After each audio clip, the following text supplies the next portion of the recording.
The Opie and Anthony Show on XM 202, featuring Opie, Anthony, and James Norton. But enough of this palaver. Let's get the show on the road. Hey, bud. Let's party.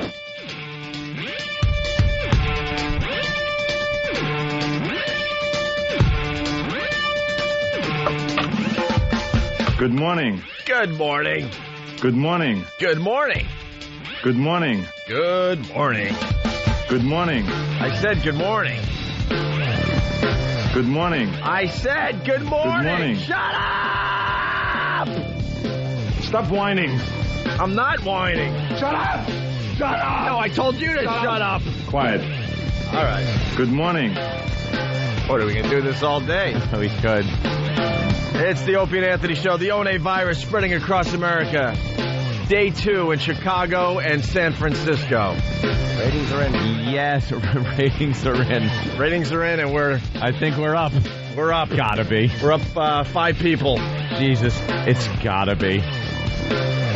Our phone number, 1-866-313-FREE, 1-866-313-FREE. Right off the instant feedback, we got to say hi to Big Fan. Location, USA. Oh, that's vague. He writes, I wouldn't even wipe myself with the printed text of one of your programs. All right. You guys are horrible. Ooh. I am sorry that you take up time on my local radio dial. And this is what really got to me.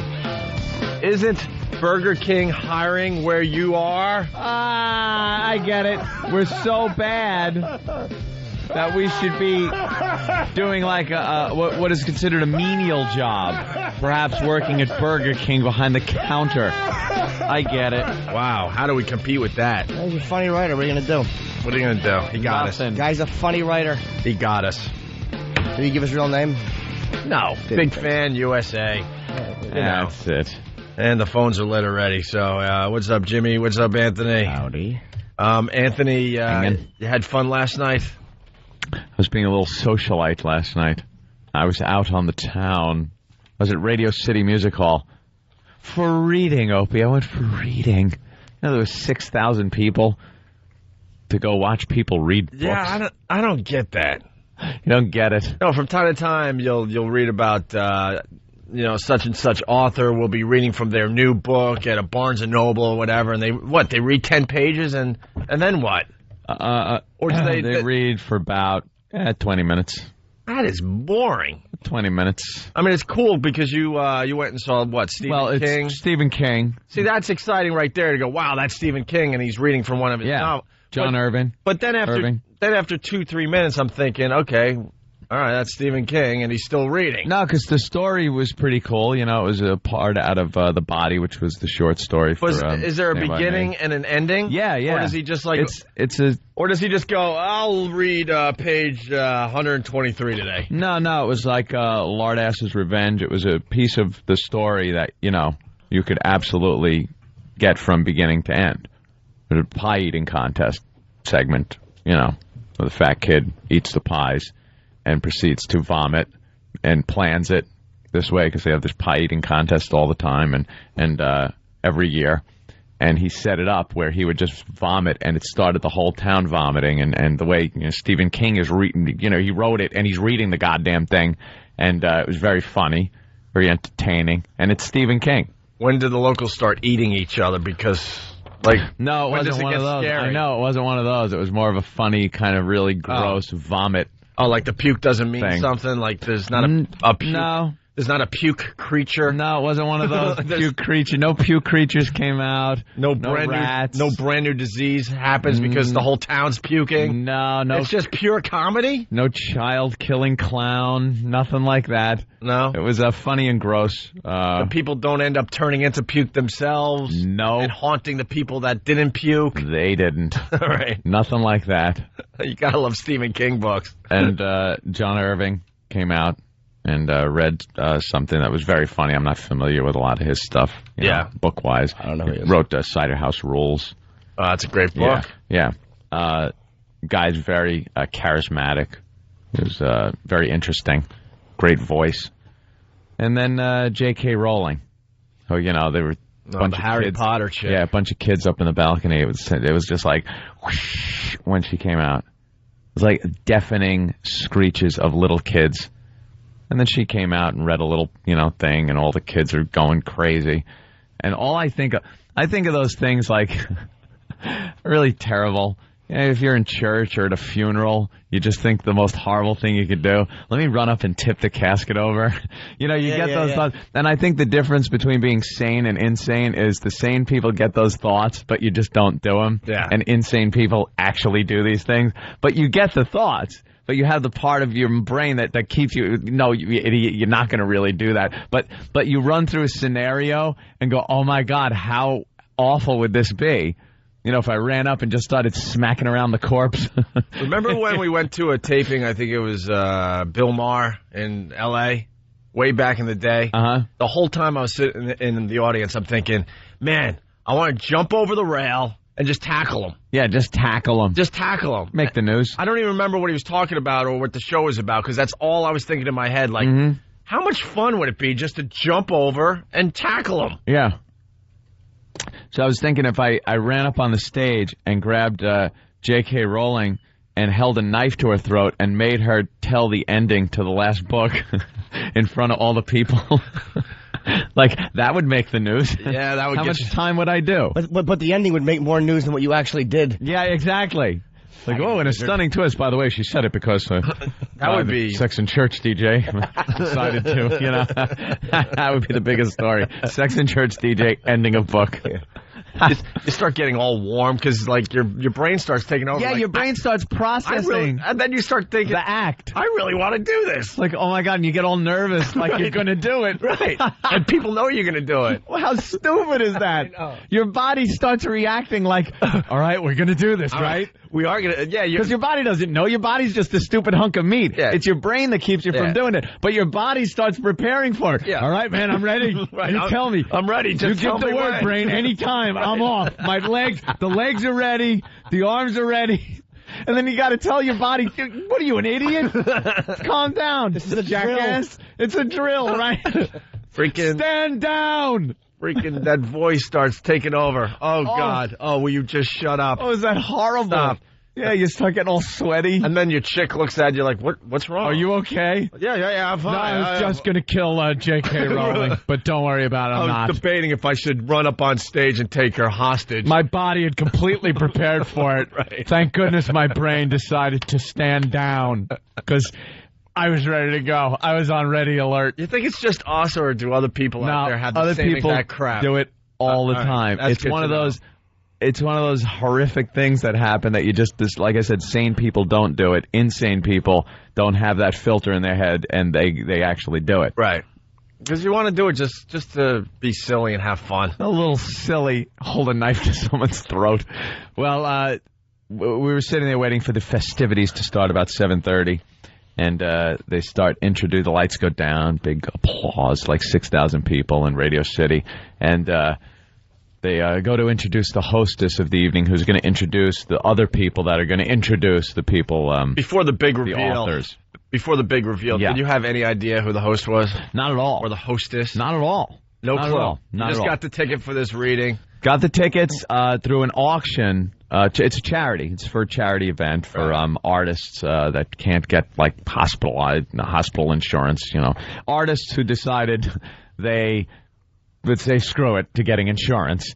They're maybe sick or injured, and this is a charity that takes care of them. Yeah. That's part of it. There was another half of it, but I couldn't be bothered. I just wanted to see, Stephen King. So it was an online auction about a month and a half ago. So I bid on these tickets, and I bid really high so I'd get good tickets, because why sit in the balcony to see Stephen King? So I didn't know how good these were. They go, oh, you're way up front. So I go up front. I am the exact center of the stage, with the stage right up against my feet. Like, I had leg room to stretch out. Front row. The stage was there. Front row, on the aisle, center. Best seat in Radio City Music Hall. Best seat in the house. That was it. Were they more than $500 a ticket? Oh, yeah. Yeah. Wait, who took care of you? No one. I bought them, Opie. People actually spend their money sometimes. No. It's a weird concept. I'll introduce it to you. No, but someone had to take care of you to get the best seat at Radio City. No, you just lucked out? I think I spent so much on the tickets that they actually, Because I thought, weren't you trying to have someone here help you out or something? I was trying to get somebody here to help me out, maybe getting backstage to get a book signed or just to meet Stephen King.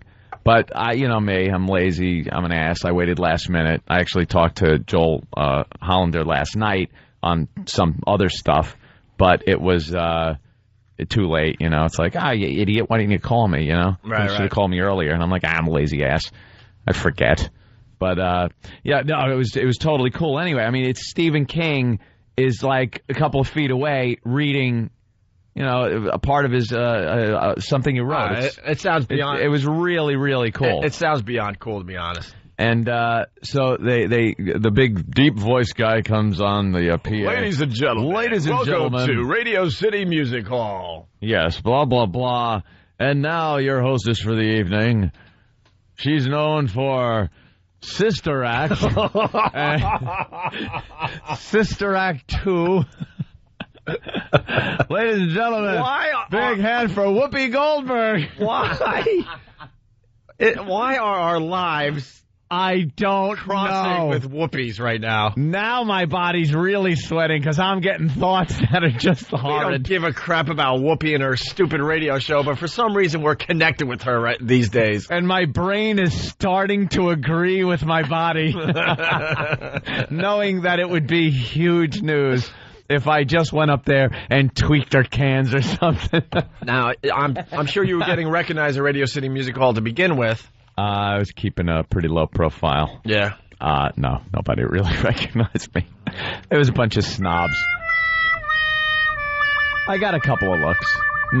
Yeah, but the section we were in was really like high security. The section? You were in the front row. It was sectioned off. You weren't in a section. You were on the stage. There was only 3 rows for the people that bought the tickets on auction. There was the front row, and then there was 2 rows behind us, and that was it. And then there was a big gate-like thing, and you had to get through it. And nice. Yeah, so it was like pretty high security. She had no clue you were right there in front of her.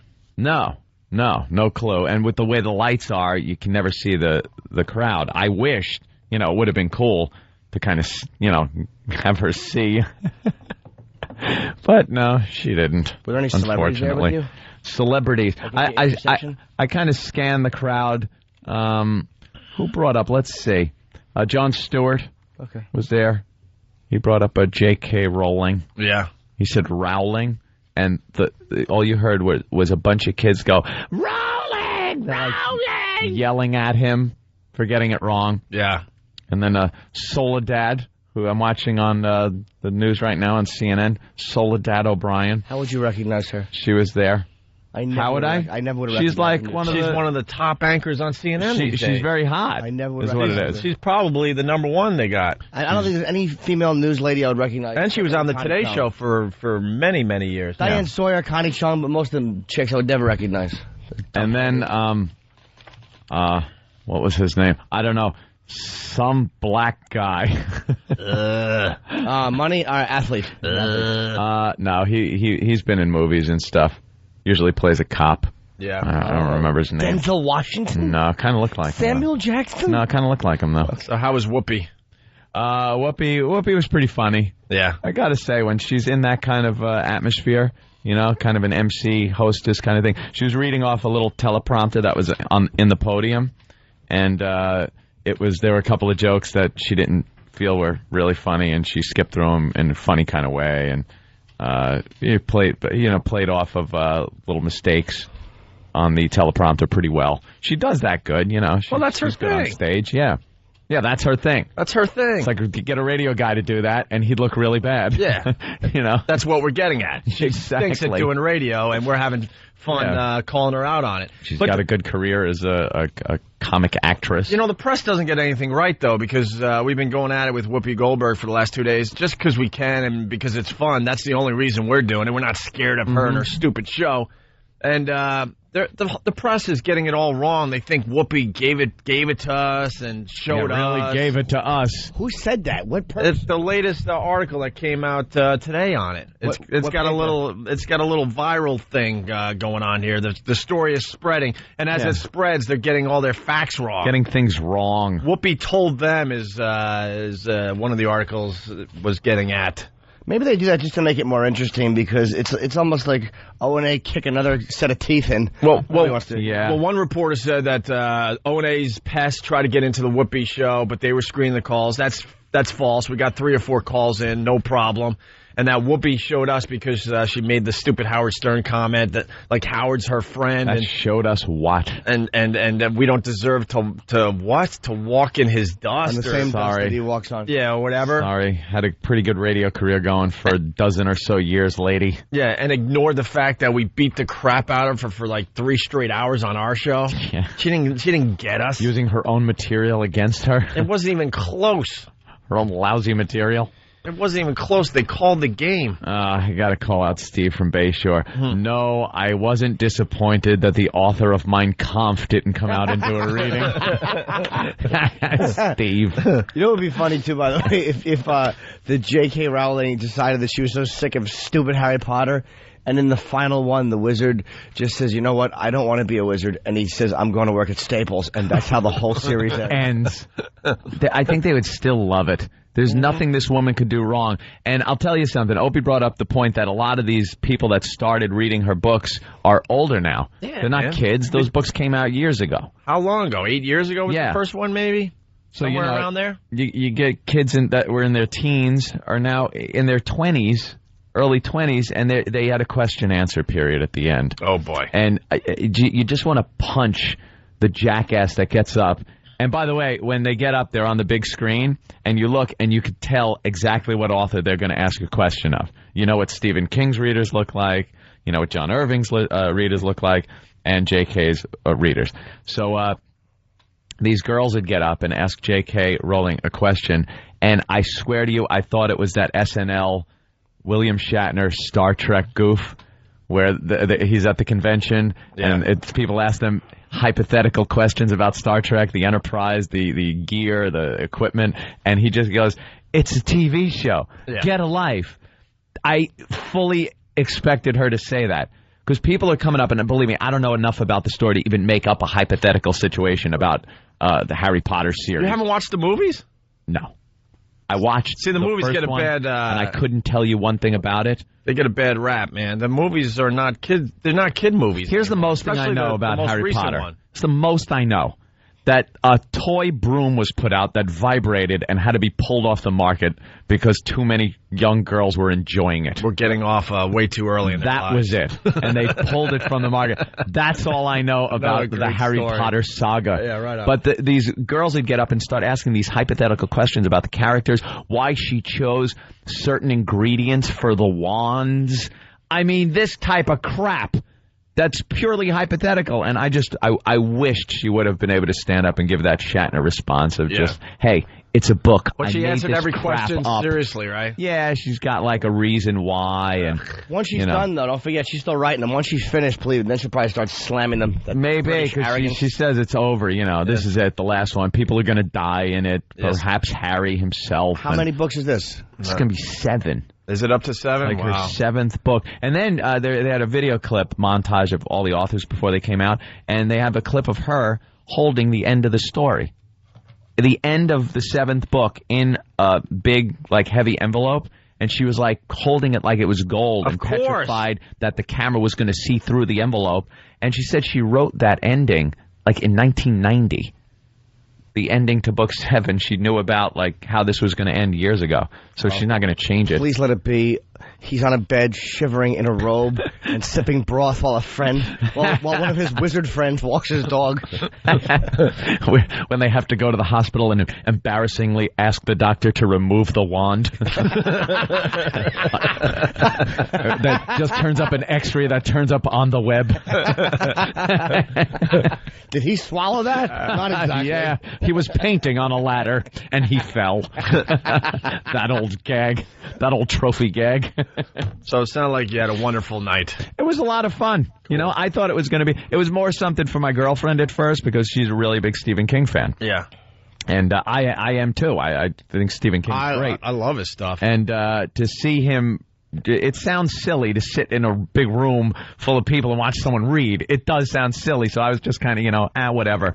But really something very cool to watch. Right on. The author actually reading. Stephen King, I was flying home from somewhere, and I had such an urge to read some of It, which is like the first Stephen King book I've read. It's about the clown that murders children. Yeah, it's great. That's what I like about like Stephen King about. There's no happy thing in there like you'd see in a movie where you think the kid buys it or something and all of a sudden they're fine. It's one of those things. He kills off children in horrific ways, family pets, loved ones. He doesn't care. It's great. Dean Koontz. He stinks. He gets sick with the kid deaths, though. Does he? Man. Does he? Brutal. He is so much worse than Stephen King. Really, with kid death? Oh God, I gave up reading his crap. You know why I didn't like Dean Koontz? I don't think I only read one or two things he wrote. There was times where I thought he cheated, went from point A to point B too fast. Where Stephen King walks you through, not breaking into a high security area. And Stephen King is such a genius. I know a lot of people out there who think you're literary people. Oh, we don't like Stephen King. Shut up. Yeah, they think he's a hacker. Yeah, really, is he? I don't know. Because he sold too many books. I don't know about that. How many people think he's a hack? There are snobs that think he's a hack. Don't like him. Really? They're dummies. They're absolute dummies because he's actually just as interesting when he writes nonfiction. Well, there's dummies when it comes to everything. But I think in general, Stephen King gets a great reputation. He's loved by the public, but a lot of the people who think they understand what the great books are. Yeah, the ones who will read a poem and think it's fantastic. Meanwhile, he's just raking it in because the people love what he's writing. Oh, go ahead, Jimmy. We're just trying to get into a break. We're real late. Okay. I was just saying I wanted to read It because I got, I do T, he. That's actually he, and I got that from It. Oh, really? The clown. Yeah, no. Pennywise, no? Yeah, Mrs. Kirsch was saying it. She's an old witch. She was shoving food into her mouth and her teeth are rotting, and she said something really, the worst, dirtiest joke ever, and then she laughed and went, he. And I got that from Stephen King's I want to hug him. He's the greatest. Quickly before we go to break, I started earlier about the questions, and the guy I want to punch in the face is the guy that stands up, it's for Stephen King, and goes, "Where do you get your ideas from?" How many times has that guy been asked that question? Could you just please come up with something different that you could ask him? Well, that's Stephen King's fault because just once he should say, from my deep-seated racism. With that, let's take our first break. We got lots to do today. They're setting up for Mousetrap Trivia. Yeah. We didn't even sell this the last few days, but we got a bunch of fans coming in, and they're going to try to win $1,000 today. Basically, it's pop culture questions and all that, but instead of ringing a buzzer, they got to, put their hand in a mousetrap, bam, slam it down, and then we're going to use, glue traps, and they got to, tear it off their arm before they answer the question, and then... we're obsessed with mousetraps. And then look at the three. Those are the ones I got in my house. My we love house. Those. And we got the electric mousetrap, so before they answer the question, they got to stick their fingers in the electric mousetrap and get a nice shock. Why would anyone volunteer to do that? There's three guys outside, actually. I was walking. I didn't know what they were here for. For fun. Yeah, just for fun and just to kill some time today. It's Mousetrap Trivia on the Opie and Anthony Show. We'll also explain WOW for the new cities. And, we got Bob Kelly coming in today. It's just a crazy day on the Opie and Anthony Show, so we'll take our first break. It's the ONA virus spreading across America. So I was in the grocery store, and there was this stock boy stacking melons. So I figured, hey, I'll show him some real melons. Well, when I flashed him, he lost his balance, and the entire stack of melons came crashing down on him. He was suffocated under 2 tons of melons, but my are still juicy and perky. Please, wow responsibly. A public service announcement of the Opie and Anthony Show.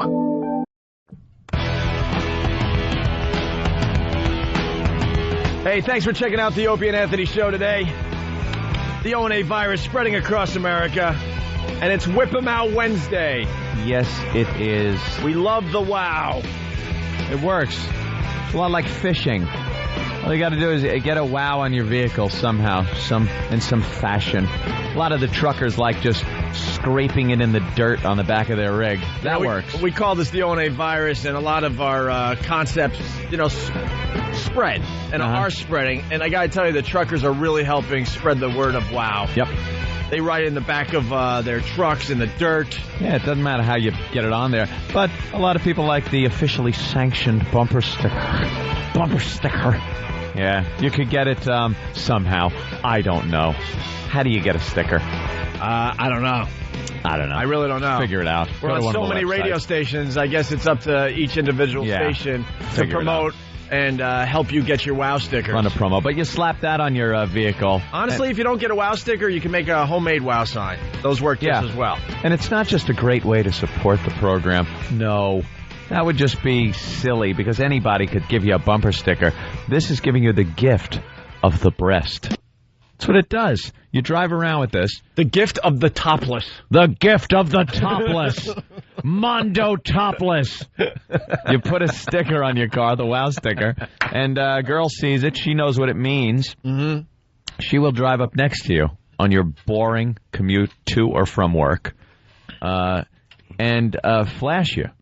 Flash you a nice set. We got a couple nice calls yesterday. Yep. From guys that were getting wowed. It's happening all over. It's like fishing. You just got to put your pole in the water, and that's it. Put the sticker on there and wait. That's all you got to do. Just sit around. And sometimes you don't even remember you have it on. The girl comes up and you look over, and there she is showing you her lovelies. Yeah. And you go, what the hell? Why was it? Oh, yeah. I had a wow on my vehicle. And we love promoting wow on Wednesdays, but it's happening all the time now. It's kind of whip them out whenever. We just focus on Wednesdays. And it's great to have your wow stickers when you go into, like, concerts, beaches, to the park. Then it's a given. Sporting events. Yeah, because you're stuck in traffic, and it's kind of a lot of those people are kind of our fans. See these voluptuous girls showing their beautiful lovelies. So you got to be in it to win it. Right. Get the sticker on your car.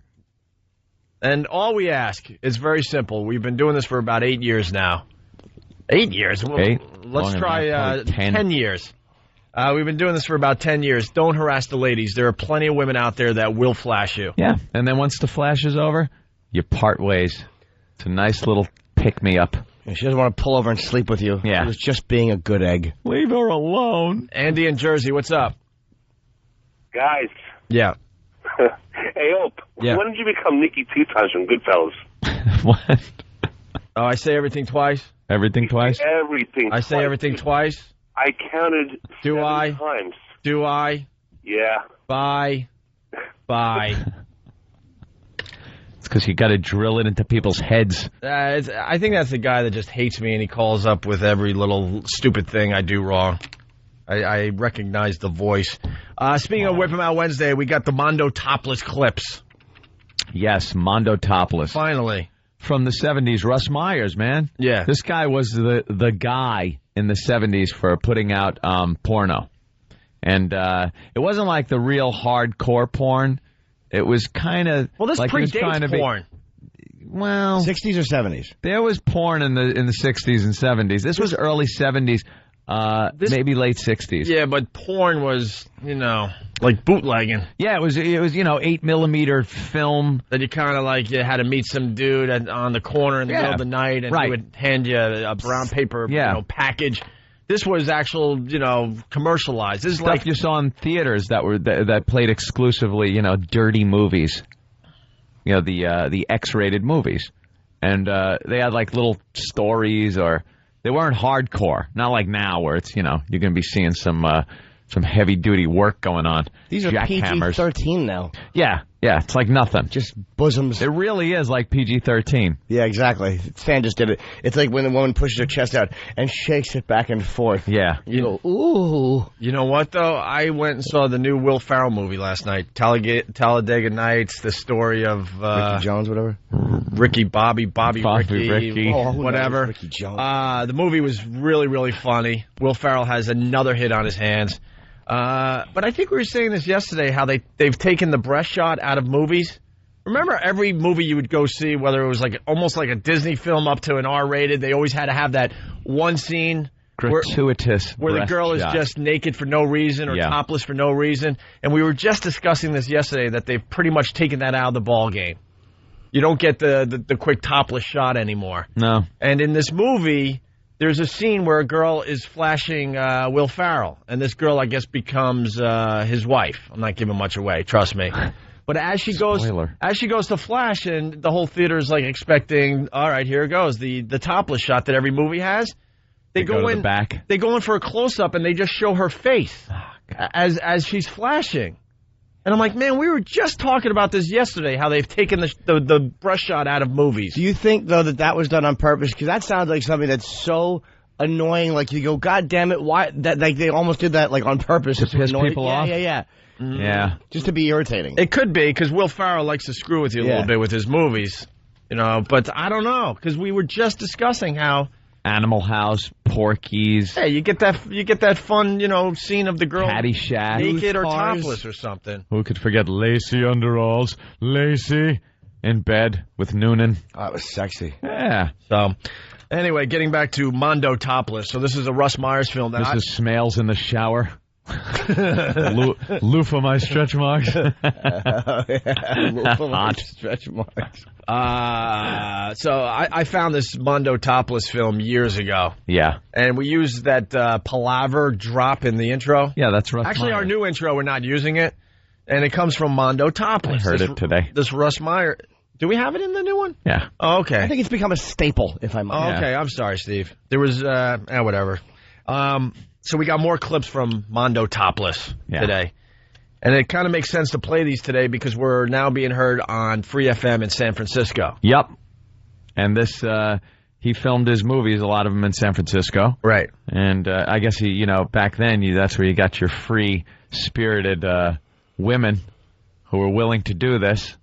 And they got topless, and it's Russ Meyer narrating. Yeah, the whole movie is just girls topless dancing to rock and roll music. Yeah, bad old rock music, groovy music.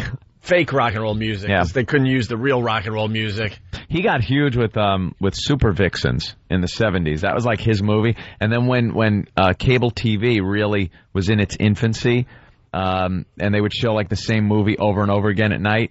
Well, they needed the on soft the porn. weekends. Yeah. At late at night, like 1 a.m, they would show things like Cheerleaders and Super Vixens, Last Tango in Paris, like anything that was had some type of porn in it. They had really bad dubs, like when the line had to be redone, like where like they didn't get sound from the room. Oh, Like, yeah. talking about something, and then you'd hear the voice. Like that obviously didn't come from that Wasn't mouth. that person. Yeah. It didn't matter, though. But you'd sit there and, flip over the big Cinemax switch or the cable switch and turn a key. It was like the big involved thing you had to do. Is that after Wameco? Wametco Home Theater, Yeah, WHT, the movie network. You know, I was Cinema 100 out on Long Island. And you had this box with a switch on it and a key. And you have to turn the key, flip the switch, and there you are looking at smut. I got to tell Great. you, I am so distracted because E-Rock is playing the Vixen trailer. You can find it on YouTube. Oh, yeah? It is so erotic. It really is nuts. Oh, my God. Oh, there it is. Okay. Oh, yeah, there. So, anyway, go ahead, Anthony. I'm sorry. No, I'm... Russ Myers, Vixen. Vixen. And then there was Super Vixens and Super Vixens 2. He kind of put out a whole series. Yeah. But it was all just about very well-endowed women just having sex scenes. It was great. Right. He got me through the early years. All right, so why don't we play some clips from Mondo Topless? They're all short clips. Well, Mondo Topless begins with girls just driving around topless in San Francisco. Yeah. And they show some of the monuments of San Francisco. And then I think it's Russ Myers actually doing the Yeah, he is. voiceover. He talks about these structures like they're some kind of sex object. Everything he talks about has a little sexual twist to it. And I can't get enough of the guy's voice. I think it's hilarious. He's so excited. You got it. This guy is so into his work. And that trailer is really sexy. The I'm women are telling you. sexy. Yeah. They're like voluptuous. They have like their large breasts. They have really, really like hips. Really sexy. They're very like 60s and early 70s looking women. They got those bodies that were in fashion back Fun then. hairdos. Yeah. Before the anorexia and bulimic look, Which also can be becomes nice. so Shows much the dedication. rage. You know they're not wearing business suits. Like a girl you can pick your teeth with when you're done. Yeah. The type of girl that, she wastes the meal right after you shove it down her throat. I like that. I hate myself. Yeah. Atta girl. Wear short skirts when you're vomiting out the car window. I can have a little peaksy. Just think of it as a celery stalk, and you could throw up later. Screw our radio show today. There you go. I repeated that because I stumbled. Go to YouTube and just get the Russ Myers trailers, because now I'm watching Beyond the Valley of the Dolls trailer. Oh, yeah. Oh, my God. There was Beyond the Valley of the Super Vixens was another one. This guy threw Super Vixens. Just into throw everything. Russ Myers into the search engine of YouTube, and you'll have fun this morning. All right, here's Mondo Topless. So here's Russ Meyer, beginning of the film, talking about the cable cars of San Francisco. San Francisco. San Francisco's bulging peaks and deep canyons lend themselves admirably to its own form of rapid transit. The surging, swaying cable cars, death-defying and rampaging up and down hill and dale, digesting and disgorging humanity at will. I love the piano, and that's my favorite part of that. Yeah, Awful it's like an piano old music. silent movie piano playing in front of the screen. He's talking about sex. He's talking about girls that are well endowed. Pulsating over hill and dale. This has nothing to do with the cable cars of San Francisco. Guy's trying to make cable cars sexy. And he did. And the hot Rice-A-Roni picture ad on the back. Listen to what he has to say about Coit Tower. San Francisco is a city of religious respect and authority. And democratically, there are those who are in disagreement. San Francisco's art colony is dominated by the arrogant and imposing Coit Tower, thrusting its bulk majestically to the sky, with the Broadway tunnel offering a yawning orifice through which to enter fabled North Beach.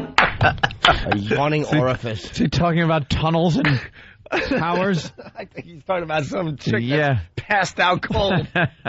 One of his vixens. Yeah. And then he finally starts getting into the art of the topless. The art of the topless. Is there art to topless? Yeah. The way he puts it? No. The art of the topless. That just didn't catch on, unfortunately. All natural girls, too. Yeah. You won't find any implants in any of his movies. They're all natural. Fantastic. Yeah. Natural, like the big teardrops. Yep. And not a bee among them. Very big. And they run. Yeah. They play in the mud. They play in the mud and the dirt. They're not afraid to get, like, their feet dirty. They giggle, chuckle, chuckle, chuckle, and they shake in a lovely fashion. I love it. Here's Dirty horse. the topless. Dirty horse. San Francisco, a spumoni-like hodgepodge of wild architecture harboring wonderful old-world restaurants and emporiums of pleasure. Exploding from dusk to dawn with the way-out craze of the topless. Formed and nurtured by staid and stolid San Francisco. And cut loose to rampage across the USA and even Europe. National publications such as Life, Playboy, and Esquire have documented the topless, the phrase and the craze that is changing the mood and the mores of people everywhere. The mood and the mores. And the mores. What was the opening line to that? Was really great. The something hodgepodge. Yeah, a spumoni hodgepodge. It's like it's to the hodgepodge. San Francisco, a spumoni-like hodgepodge of wild architecture harboring wonderful old-world restaurants and... And emporiums. Spumoni like Year was this? hodgepodge. It's like 1800s emporiums. What does spumoni mean? Spumoni, I know, is some kind of Italian, like, ice cream thing. That's all I know. He's got a lot of words in there I've never heard in my life. Isn't it? Yeah, I don't like it. We gotta imitate I'm this. a bad guinea. We gotta imitate this this voice and do promos for our show with these way out words. Mix of different flavors. Here's we have to get different people because ours, a spumoni like hodgepodge. No, that's not the way to do it. Yeah, Steve should take a lesson from Russ Meyer. O&A. Yeah. enough of this palaver. Let's get the show on the road. The show on the road. Enough of this palaver. That's palaver. I'm sorry. Here he describes the Mondo topless movement. Mondo Topless captures the basic quintessence of the movement. With movement, way out wild movement. Here, go-go girls, in and out of their environment, will be revealed to you in scenes that can only be summarized as a swinging tribute to unrestrained female anatomy. Mondo Topless is believably real in Eastman color, but unbelievable just barely describes all of Russ Meyer's discotheque discoveries. Fantastic women, fantastic dances, featuring the world's loveliest buxotics. You've only dreamed there were women like these until now, but they're real, unbelievably real in Mondo Topless. He is worked up, man. Yeah. He is psyched about his movie. Frothing. He loves his job. Mondo Topless. Is it him doing the announcing, we think? Yeah, it is. It has to be. Yeah, somebody checked on IMDb. E-Rock is killing me. I'm just watching Russ Meyer trailers from YouTube. Aren't they great? Oh, my God. Buxotics. What the hell is that? I don't know, but it's all I want to say from now on. That girl is quite buxotic. Well, they're buxotics, the two of them. I mean, they're busty. Well, this is where it gets really good. He starts introducing the girls. I think on the walk over today, I'm just going to talk to all the people on the street like Russ Meyer. Yeah, let's do that. How are you today, you buxotic? Welcome to this palindrome of pleasure. Enough of this palaver. Where are you going? That's right. Whore. Enough of this palaver. Why don't you walk on the road? Did you take... No. I couldn't think of anything we'd say outside, so I bumped. Did you take the bridge or one of the slippery, lubricated tunnels until Manhattan? Until Manhattan? Until... There's nothing worse than when you trip and sustain an injury, and while your friend is laughing at you, he also hurts himself. I fell and injured myself over my own words. All right, here we go. The introduction of the ladies. Feast your eyes on bumptious Pat Barringer, buxotic Darlene Gray, luscious Sin Lene, delicious Darla Paris, yummy Diane Young, exciting Donna X, and bouncy Babette Bardot. Yes, for the very first time, you will hear actual on-the-spot recorded tapes consisting of sensitive comments and opinions by the very topless dancers wildly gyrating before your eyes. Pearls of wisdom based upon guarded personal experiences, all played against a backdrop of tempestuous, soul-stirring rock and roll music. Classic. Can I tell you my favorite part of that whole thing is that there's a stripper named Pat Barrington. Pat Barrington. That's the worst name for a stripper ever. I'm Pat Barrington. I got to help you. Pat Barrington. Pat Barrington. By the way, all these clips are from the first 10 minutes of the film. Yeah. And it's just pictures of San Francisco and topless women. Yeah. Chasing each other around, dancing, shaking. With just beautiful, perfect cones. Yeah, like untouched by silicone or anything like that. Natural girls. Is he in the rest of the movie, too? He's never in the movie. No, I mean the narration. His narration. Oh, yeah, through the whole goes out thing. through the whole thing. And look at this one. The movie goes on for, I don't know. I've never gotten to the end of the film. No, you rarely do. As soon as you got to go for a towel, That's stop. it. You don't hit pause, you hit Hit stop. stop. Hit stop on the tape and on the shame. Well, you As know, cleanup time begins. a friend of mine, I was talking one time about, like, when, it's trying to put that part of your addiction away. He goes, one time I was in my parents' house, and I was 30, and I was shuffling with my pants around my ankles to the bathroom, and I'm like, what am I doing with myself? All right. Yeah, you sometimes give a thought like, come on, enough's enough. Because the high is over, that moment of clarity is there. You can only touch the doorknob with one hand, and you're like, what am I doing with my life? This is cute when you're 18. Shuffle, shuffle, shuffle, shuffle, shuffle. Damn, that's funny. Here's where we got the palaver drop. But enough of this palaver. Let's get the show on the road. Revving up on runway number 1 is bumptious Pat Barringer, a magnificently configured female skilled in the art of the topless. I beg you to try to listen to what she has to say. She's so skilled in the art of the topless that it's just wah, wah, wah, wah, wah, wah, wah, wah coming out of her mouth. Even Russ knows it. She's a blathering idiot. Russ knows what guys want. Oh, that Pat Barrington, you just can't concentrate on the words. Pat Barrington. It's the greatest stripper name ever. Oh, This guy just loses his mind. how many Pat Barringtons are going to turn up on the message boards now? Exactly. And Oh, it's boy. such a man. It's not only a man's name, but it's a bland man's Yeah, name. It's awful. Hi, Pat Barrington, here to close that big deal. Are you? Dan, you're going to have to get more drops. You're going to have to. This we is too love good. Russ Meyer. We have like 5 more drops. They're all really quick. It's him just introing each girl. Each girl. So that was Pat Barrington or whatever. Barrington. Barrington. Well, here he introduces Darlene. Ah. Ready to entertain you is Buxotic Darlene Gray, England's answer to the biggest and the best. What do you say, Darlene? He like turns around and asks her, "What do you say, stupid whore?"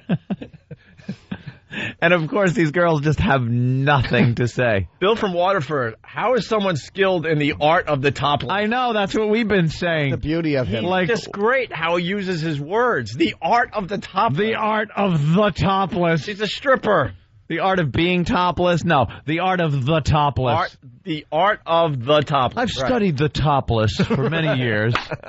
I'm quite skilled in the art of the topless. All right, here's the intro for Sin. And away we go with luscious Sin Lene, svelte and lithesome. Give us a word, Sin. Sin. Lithesome. Give us a word. He's just in heaven. Yeah. He's just in heaven.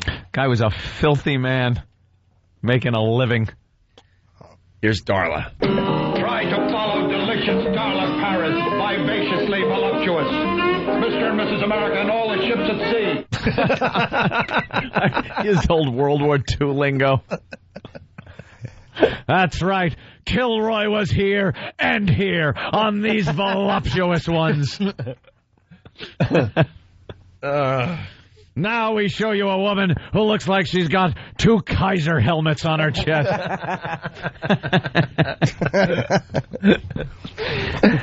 And all the ships at sea.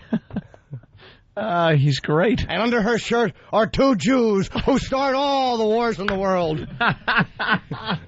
Hey, at the O&A Traveling Virus, we're going to be in Worcester Saturday, DCU Center. Is there any way we could play Mondo topless as people are coming in? This Saturday. I mean, how does that work? Your wish is my command. Whatever you want. What do you guys think on the big? He's a genie now. We're gonna have big screens It's a there, big right? lamp, big stupid lamp he's got to crawl into. I can't fit. My leg won't go Head in. goes right in. His head goes- It slips a right in. tiny head. My nose will get stuck. We're gonna have the big screens there, right?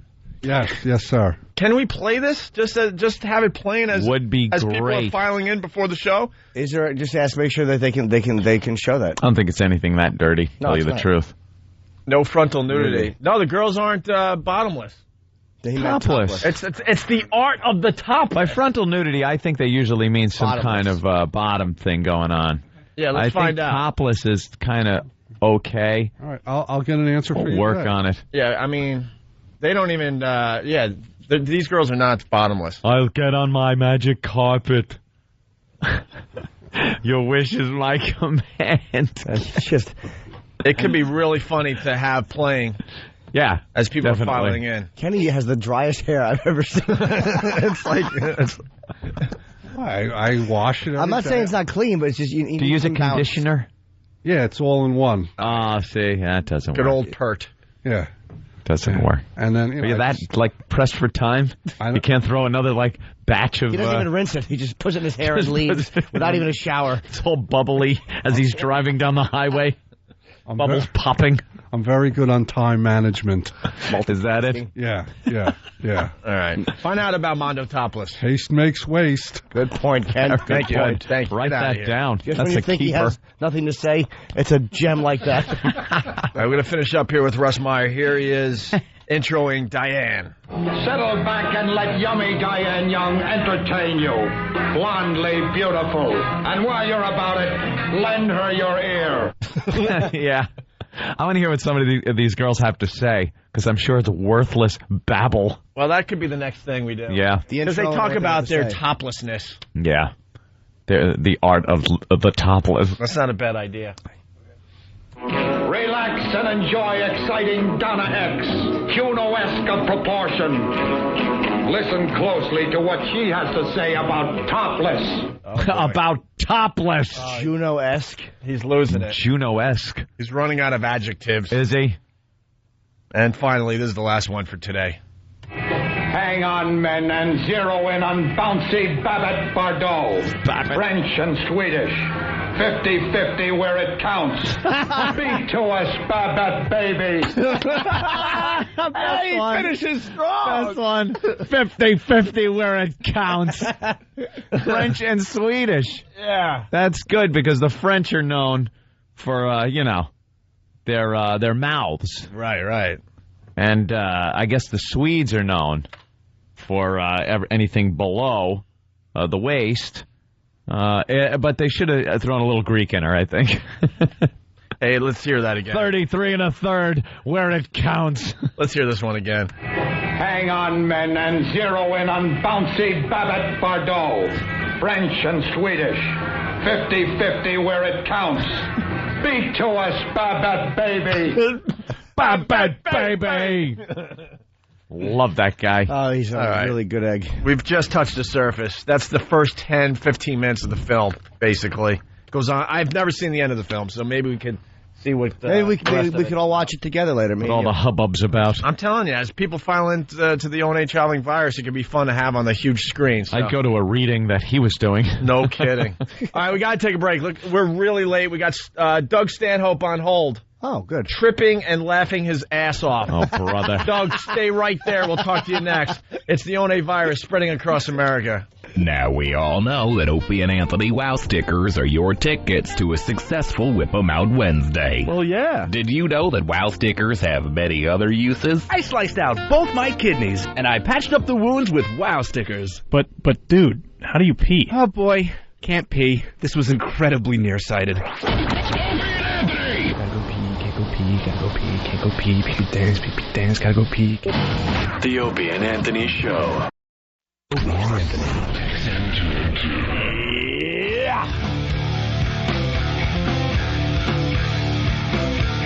Just before break, we got word that Doug Stanhope was on the line. Yes. Tripping and laughing his ass off. Ladies and gentlemen, Doug Stanhope. Is there any other kind of tripping? Hi, Doug. No, usually when you're tripping. PR kind of radio, right? The what? That I should keep my P's and Q's, right? Oh, yeah. Yeah, some P's, some Q's, you know. I'm just making sure. Just you know the game. Yeah. Well, yeah. What did you... Hey, what'd you take, Doug? Oh. Actually, we've been doing mushrooms all night, but we just invented our own cocktail because we didn't know if we should keep tripping or go to bed. So we made we call it the Xanadu. We blended up Xanax with equal amounts of mushroom caps in a coffee grinder and poured it into Jaeger shots. Xanadu. We called it a Xanadu. Wow. Yeah, we invented it. So. Yeah, I would say you did. I don't think anyone else would have come up with that. What else could a Xanadu be? 2 glasses, one totally empty and one with milk? I'm not sure. But if you find out about a bar selling them, I'm a regular. It's you. Wow, man. So you're really feeling good. Oh yeah, we're trashed. I got to go over to Scotland in a day. What are you doing over there? A Fringe Festival. I got to be there for a whole month. So now I'm practicing for being absolutely out of my mind all the time because UK comics make American comics look like douchebags. Norton gets peed on and stuff, and we're just so we're out of the norm. Dude, what are you gonna? So wasted. How are you gonna get your drugs over there? Oh, they have drugs over there. Over there, it's like the old days of having fun in America. Remember that? Remember when fun used to happen? We didn't have to invent it or just make fun of other people to have it. Yeah, they're still in those days. Like, they don't have websites, or they're still like just raw. The good comics I know over there, they CD. What? No, I'm still coming in with a beer at 8 a.m. Doug is the worst nightmare of everybody that does anti-drug ads, because he's the one. He just makes it sound so much fun, like something you want to do. No bad stories, right? You're just having fun. Well, yeah, no. I mean, you die at the end. That's the bad story. I mean, for all of us, but yeah. Why at some point do you have to go, well, okay, yeah, well, that was fun when we were at Mardi Gras and we were 22, but that fun must not have been real. Yeah. I mean, yeah. Have you guys been having some of those deep thoughts tonight? Well, yeah. Some of those way out thoughts? We start having conversation about stuff that you don't remember the next day, but it was so deep, like you were curing the world's ills in one evening, and then the next day you forgot it or you remember it and it sounded ridiculous. Yeah. Captain, I've been doing this stuff for a lot of decades, so it's not like a way out thought that I don't remember is out of the ordinary. It's not like I'm experimenting. I'm almost 40 years old, for Christ's sake. What have you guys been talking about tonight, though? Oh, we've been talking about, I don't know, what have you been talking about when you were off the air and you could talk without the FCC busting your balls? Well, we were talking about crazy things that go through your head sometimes when, like, you're at a funeral and you kind of get it in your head, standing up and maybe pushing the casket over and what a ruckus that would make, but your brain kind of tells your body not to do it. All right, we've been talking about the same thing. My buddy Joby his best friend just blew his brains out. Ooh. And he was a little reticent to trip tonight because it just happened. Yeah, that kind of make a bad trip if he starts thinking about it. My mother is like, hopefully gonna die soon. She's on fucking on emphysema. I swallowed that F word. Yeah, but I didn't think you swallowed enough of it. No. So is mom's got emphysema? My mom. Oh, your mom. Oh, does she, man? Yeah, and she's gonna. Yeah, Norton knows mother. Yeah. I like your mom. Yeah, she's a funny mom to everyone else, but to me, she's just annoying. And I hope she dies soon. Because she's a joyless douche. And a joyless. Does she smoke, yeah, or did she smoke? There's nothing left in her life except to be alive. And yeah, I hope she dies soon. And. So, yeah, we've been talking about stuff. But that doesn't freak you out when you're tripping, like to start thinking about that kind of thing? Because then you start thinking about your own mortality. It makes you laugh when you're tripping because you realize that we die at the end. It's all this ego, like Hollywood stuff that makes you laugh. Like you're just watching like any kind of Entertainment Tonight kind of stuff. Like, who takes us seriously? How can I continue making jokes like I care about this stuff? Because you die at the end. Like everything you're doing now is based on that fact. I go on stage every night with that thought. Why even try? You're just gonna die at the end of it. Dude, I thought don't you and your mom get along really good? Yeah, no, I've hated her for 10 years, Norton. Are you serious? Since she moved in with me, and she's been a liability. She made herself a liability to me, and she will make no steps towards getting... She's completely disability and all that. She can take care of herself, but she chooses not to. Okay. And I don't have the time to go through the, problems of, the red tape. Well, get on the dole, baby. Do you have to do things like clean her up and stuff? No, she's not that, bro. But no. But she was they had to airlift her for emphysema to the hospital, the ER, and they had to vacuum out her lungs. Oof! What the hell was she smoking? Well, she's been smoking cool menthols for 48 years or something. Yeah, they had her on a ventilator, and I'm sitting there watching her die. I thought she was going to die for sure, and I'm watching her die on a ventilator after they had to suction out her lungs while she was aware of it, and I'm still looking down at her going, That makes me want a cigarette. Jesus. That was an honest reaction. Dude, does she still smoke? I still smoke. No, yeah. does she still I'm about smoke? the light one. Does your mom still smoke? Oh, yeah. Well, actually, she's been on the patch for 5 days. Like, it's going to How is the patch a bigger, like, deterrent or a bigger reminder than them vacuuming your lungs out? Like, how she is really hooked on smoking, I guess. Exactly, yeah. And you're smoking, too, so you're probably going to have, like, the same fate. Well, I think I could die from a lot of things sooner. I hope to not have the same fate. Right. I hope to have one of my other fates greet me first. Greet me. I just wrote a big update, and we're tripping. I go, this is a perfect call because I just wrote a big update about O&A for my site, and my douchebag web guy didn't get it up. I'm working all day on it, and then I just clicked on it. My update's not up on my site, so it's... Wait, you talk about us on your website? Well, no, it was you guys had mentioned me like a week or two ago. Anytime you guys mention me, I get a flood of MySpace emails, which is very cool. No, we thought it was really cool that you gave us props on your latest CD. Oh, well... you gave us a little shout-out from the stage. And then you couldn't understand why the Howard Stern fans and the Opie and Anthony fans can't get along or something like that. Yeah, no, that was, and that was kind of the point of the whole thing. It was, I actually had to take out part of the update because I tried to assimilate. Like, Dane Cook is my comedy nemesis. Uh-huh. But he has been forever, and I tried to put that into the update, but it was, too convoluted, and I reread it. And, Dane Cook is someone I hate as a comic, but I don't have a problem with him as a guy.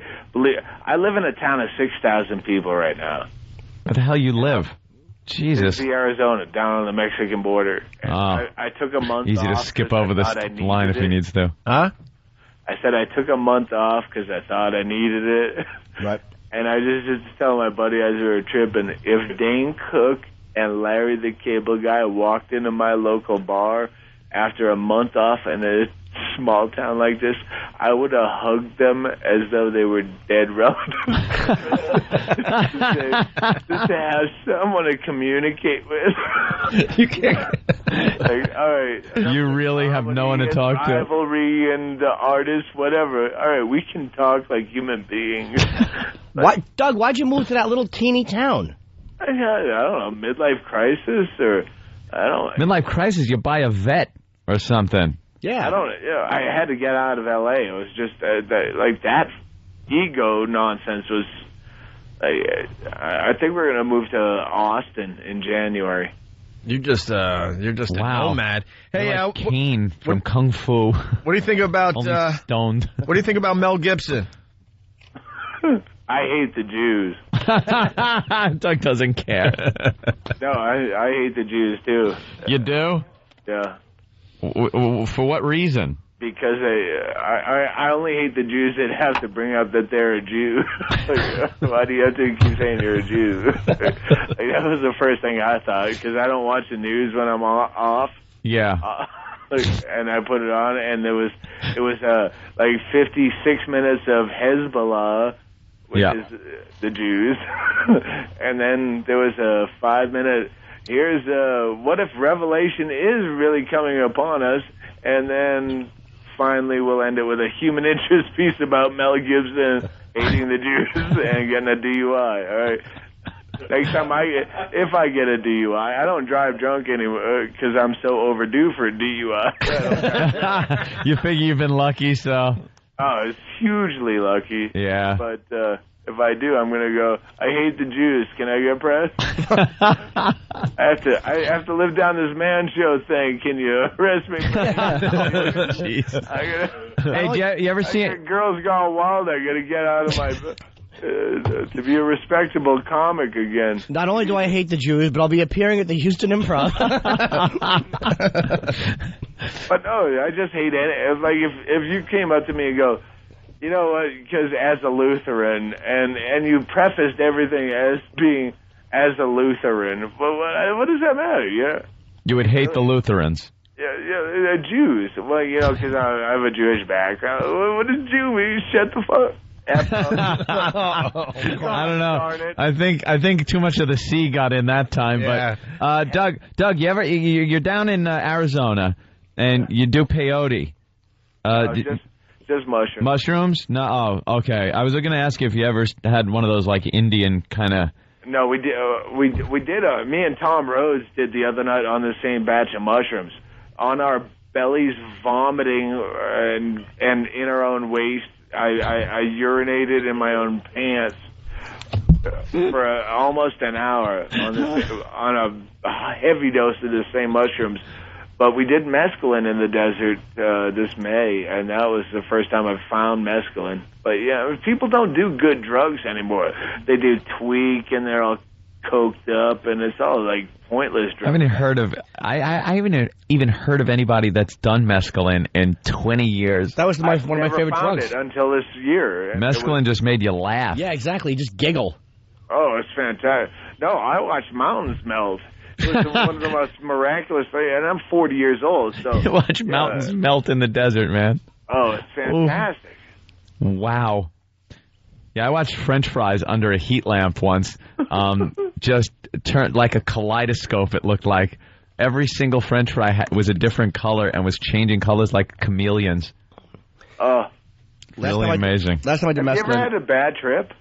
I didn't have many trips, and I wouldn't trip if... I probably tripped and it was always mescaline, probably about 3 or 4 times tops. Once was at a Van Halen concert, and it was the first time I ever did it. 84? Yeah, probably around 84 or something. And it was at a Van Halen concert at the Nassau Coliseum out on Long Island. And I took it and didn't know it hadn't hit me. Everybody else is like, I'm peaking. This is great. You know, Van Halen's up there kicking ass. And everyone's laughing on the way out. So I'm like, dude, I'm driving. You guys are all too screwed up. I didn't make it out of the parking lot before it hit me full blast. It starts raining, so the wipers had to be turned on, and they're going like, and streaking the every light, like the stoplights and the street lights, would streak because of the rain, and that made it even worse. And the radio started talking to me like, and I just started laughing my ass off. I didn't know if I was going down the Parkway. I didn't know if I was doing 5 or 80 miles an hour. I was driving all paranoid but laughing. It was that was the first time, but after that, probably 3 more times, but never had a bad one. But I would never do it if I was in like a bad place or in a bad mood, or if my mother had emphysema. You learn when you're younger. That's why you call it experimentation. You learn. Yeah, I'm going to clean up my whole house because Discord makes me crazy. I want a comfortable, safe place to do this, away from authority figures, and blah, blah, blah. Blah, blah, blah. And then we ridicule the way we live. I couldn't do it after a friend's death, or if my mother had emphysema like that. I couldn't trip.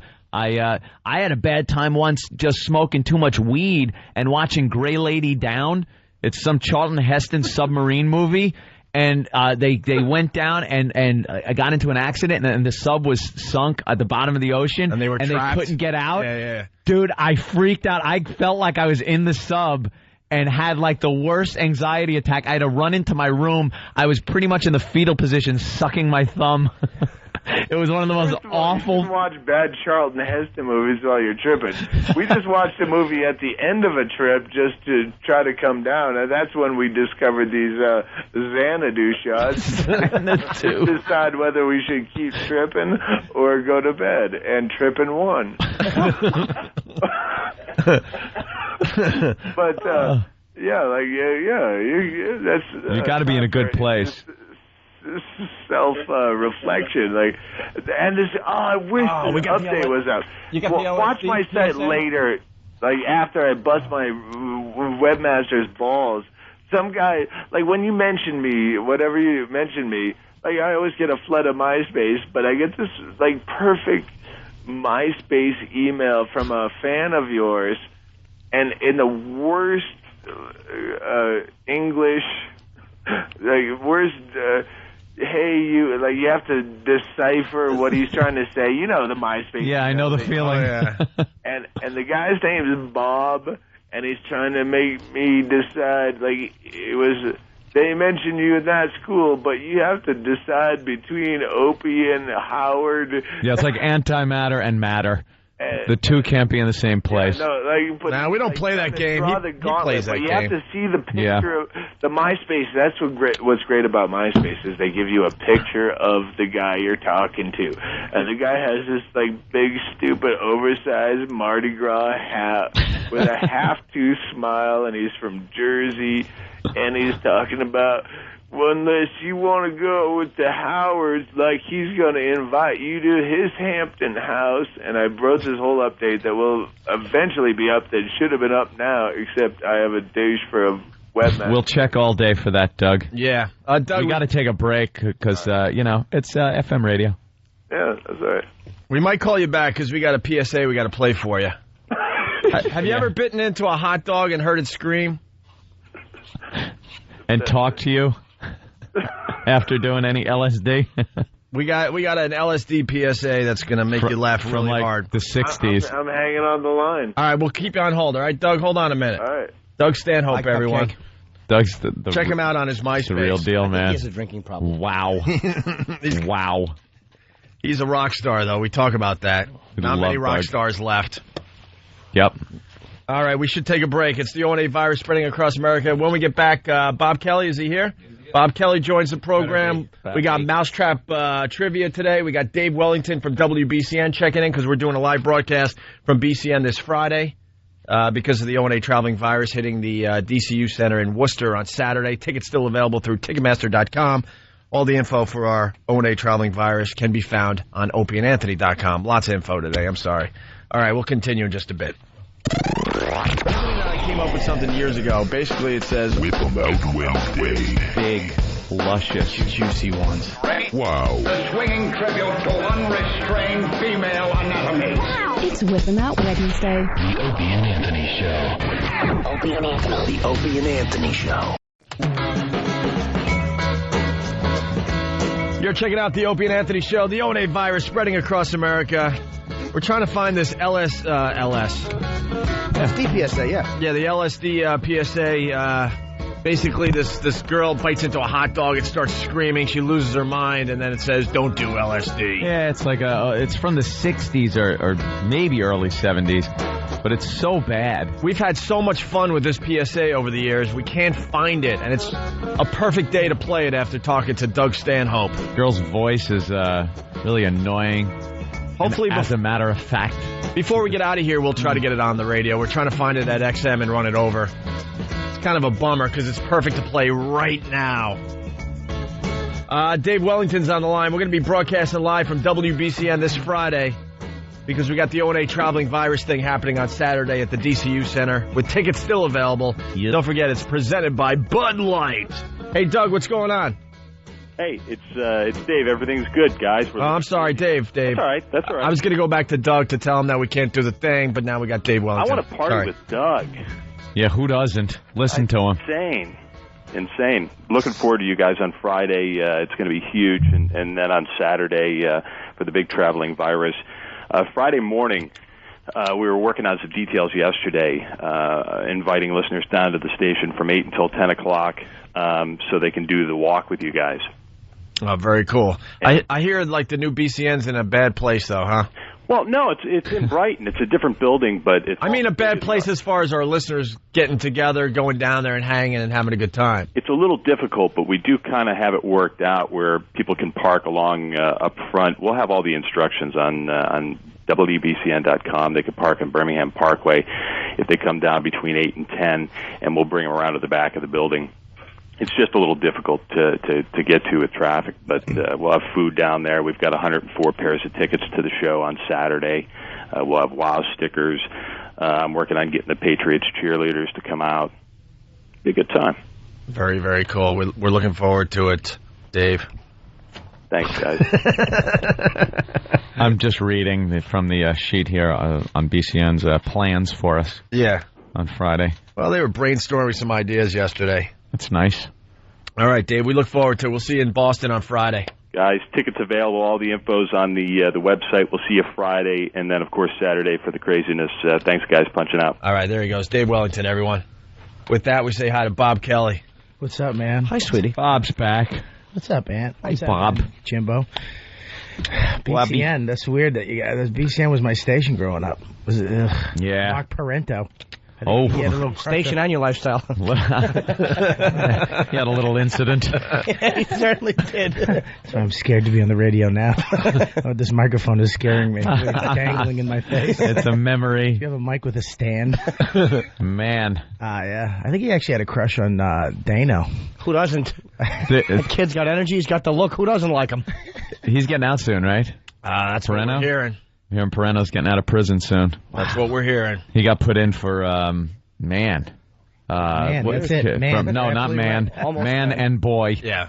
There was some kind of problem he had driving around the Washington, D.C. area with PlayStations and handing them out to some young gentleman on the street that may not have been of age and inviting them back to his place to play some PlayStation. It sounds like a good idea. Sounds very innocent. To get to know people in the neighborhood. I call that Saint Nick. Yeah, not everyone can afford a PlayStation. Yeah. What's wrong with that? Let's put it this way. As a kid was playing the PlayStation, let's just say Mark wouldn't have been able to comment on how well he was doing at the time. You mean he couldn't have been able to whistle? Right. Whistling out of the question. Like if you said, hey, Mark, whistle me a tune, it would have been like this. Exactly. Could have been a problem doing anything like that, whistling, talking. And the poor person playing PlayStation, you got to hold the joystick up, maneuver around the head. Right. It's very hard. Absolutely. So what they did was he, I guess, got found out and threw him in the old clink. I heard he was a fan of the African American. Yeah, it was young black children. Which, in D.C. to be a white guy and to go to jail for that, I'm sure is not a problem. That's because No. That's because it costs more to get a white kid to get that done, more than a Sony PlayStation. A black kid will do it for a Sony PlayStation. Bob raises an interesting economic point. Right. Good. Sony PlayStation, $100. Yeah, you try to get a white kid for that. They're like, my mom bought me one of those. Oh. Any more racial comments there, Mel Kelly? I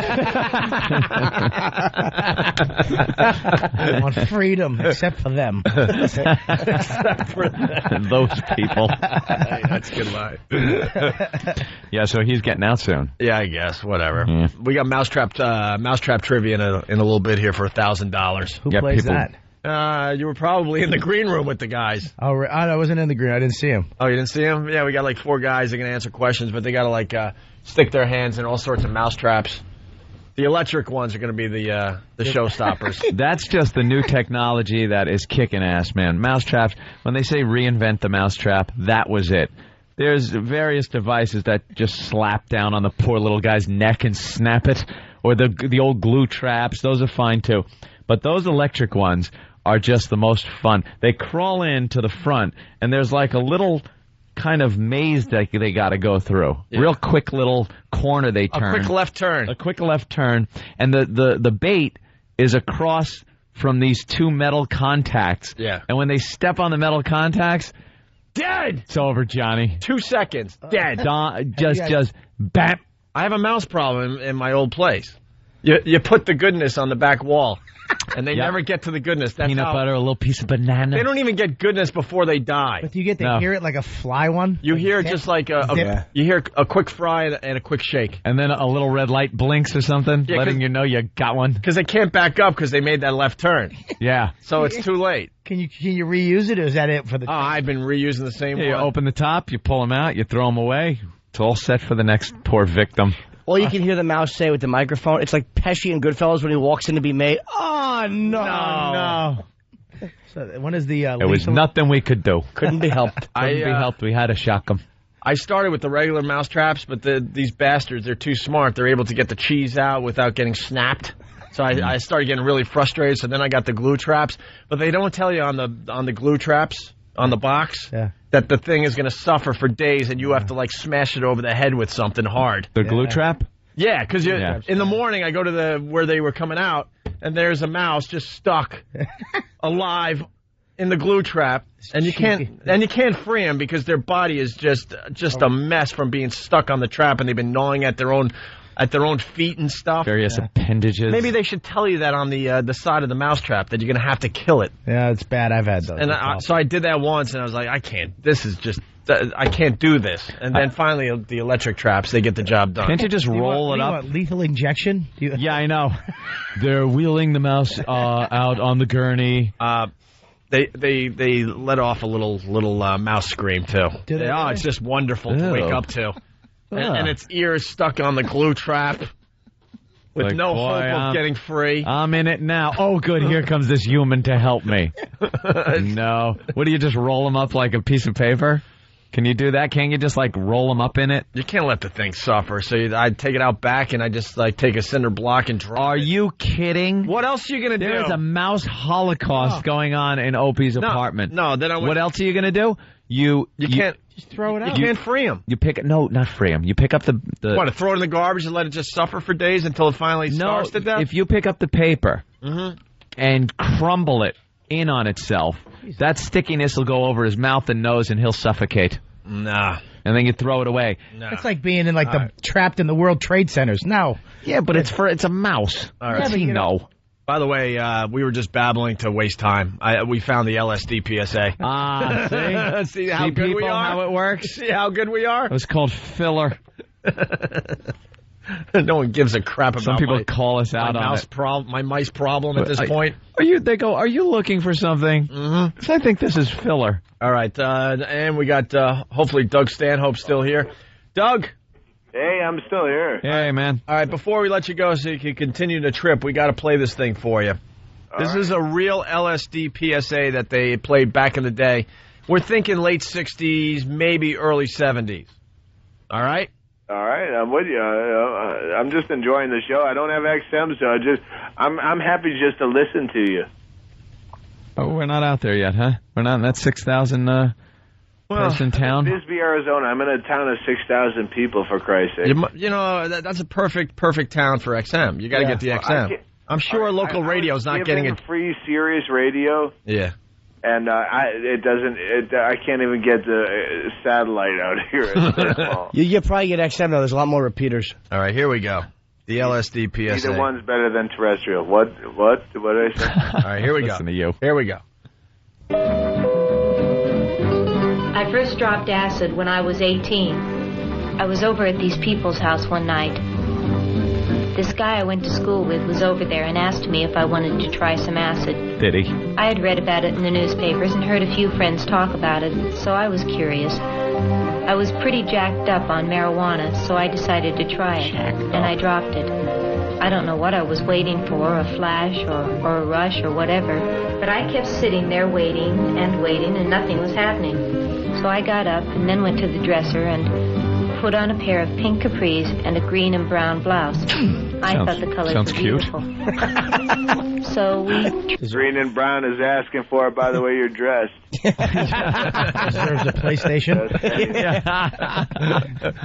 Oh, she's a real looker, this one. Yeah. So far, so good, though. So far, it sounds like a good enough day. She dropped a little acid or something. No real problem. No, I got some pretty clothes on for the year. Yeah. 1969, whatever the hell it is. Horribly awry. It's groovy. And then I started hearing some woo music, so things can't go well.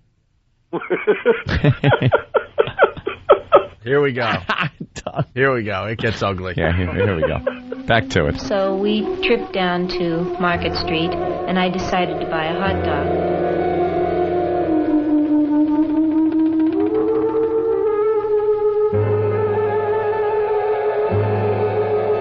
I was very hungry, and I had put mustard and ketchup and relish in the usual, and I put the hot dog up to my mouth, and somebody started screaming.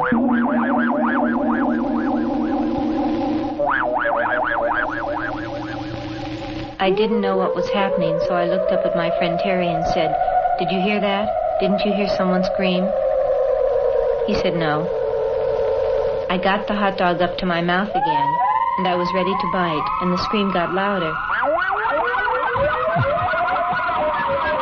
And it hit me. No, it couldn't be. And I looked down at the hot dog, and there was a face on him. Eyes, nose, a mouth. We know what a I face put is. Ketchup to where it looked like his hair.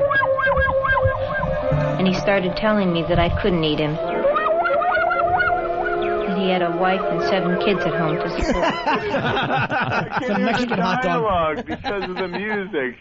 What?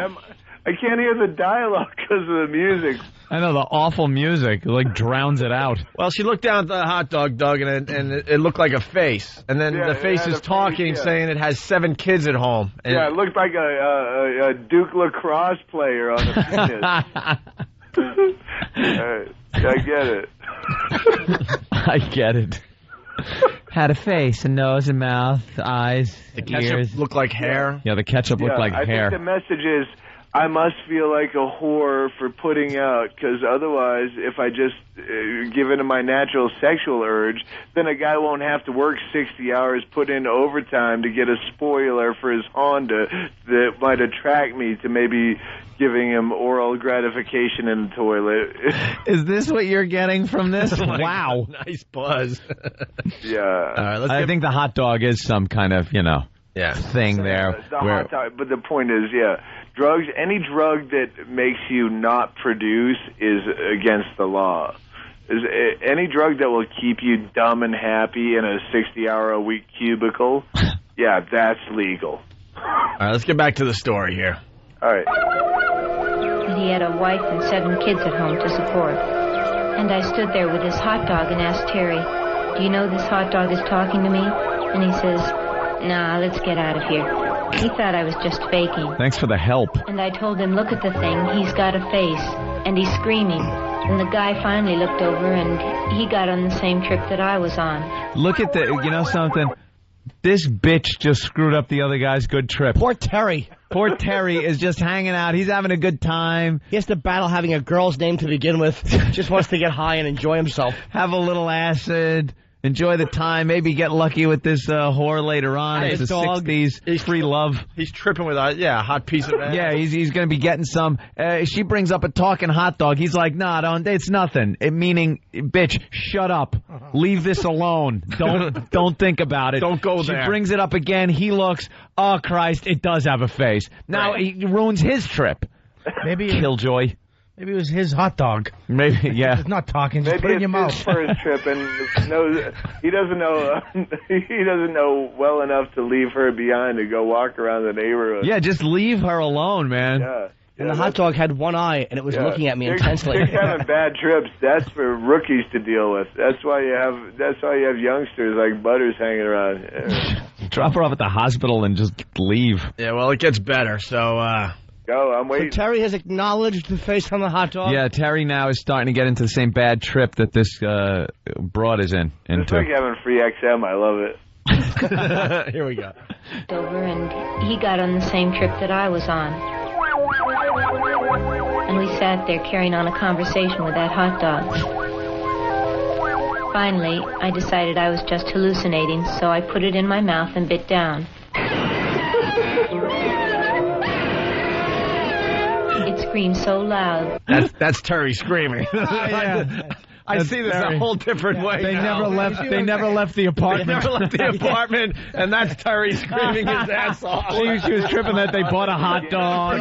He drew a face on it. Yeah, just to be silly because they're tripping. Oh, this should be fun. Or Terry was driving, and that scream was the tire screeching. I'm saying the guy I'm tripping with is a kind of a new friend of mine, and we're down in a small town on the Arizona border.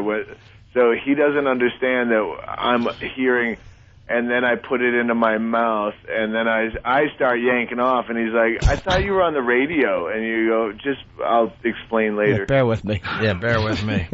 Jesus. All right, so I backed it up a little bit. Here we go again. I decided I was just hallucinating, so I put it in my mouth and bit down. It screamed so loud that you could hear it all over town, so I had to throw it on the ground and step on it. Opie Poor tactic. guy. She's using the Opie mouse technique. That's the same thing Lorena Bobbitt said. Why would you have to step on it? Why not just put it down safely and gently? Because it was suffering like Opie's mice in the glue trap. This is a monster now. You got to put it down and you got to kill it. Right. That's probably just a drug. Biting it and stomping. As she's stomping, thinking of all its children. Poor Terry's just in San Francisco, the heyday of the hippies. He's just trying to get some action. Got some chicken capris and a smart outfit. Summer of love with some dope. Some dope that's just destroying his manhood. I don't believe it's a hot dog anymore. She's got a nice unconditioned braid in her hair. Yeah, hairy armpits, dirty feet. Where did they play this thing? Was this like in front of every good movie that you had to sit? No, this kind of thing used to play in schools. Yeah. They would get an assembly together in school and play this along with Hamburger on the Highway. That movie about driving in Driver's Ed. I remember, honestly, in I guess it was 6th grade, a science teacher telling us that kids who would sniff glue would die and be so deformed that their parents couldn't pick out their bodies in the morgue. Sounds cool. I never thought about sniffing glue, but it occurred to me later on. Wait, they were teaching me this in public school. It's such disinformation that it destroys.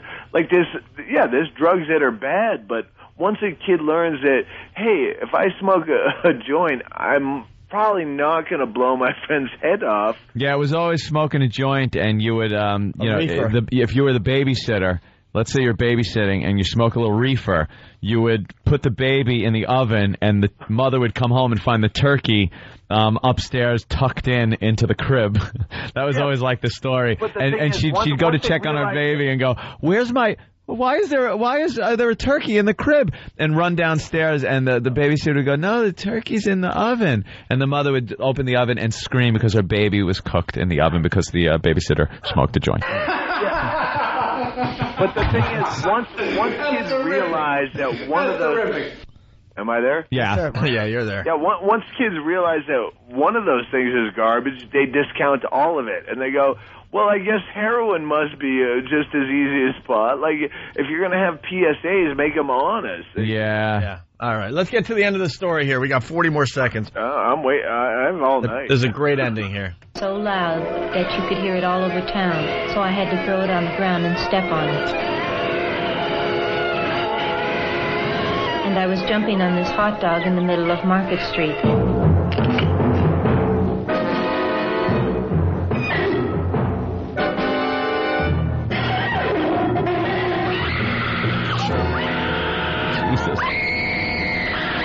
I realized that I had murdered it. And I took off screaming down the street, scared. All right, running.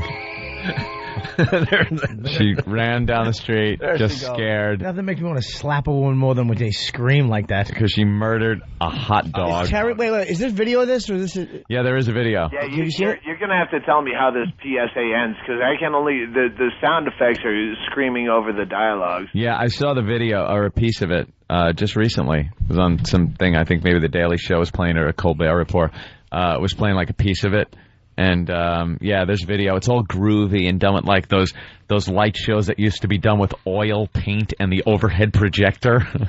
Kind of thing like that was going on in between. Like an old Black Sabbath video. Yeah, something like that, exactly. Kaleidoscope things going on. Wow. And, Doug, I'll tell you how this ended, with Terry in the emergency room going, why did she do that to me?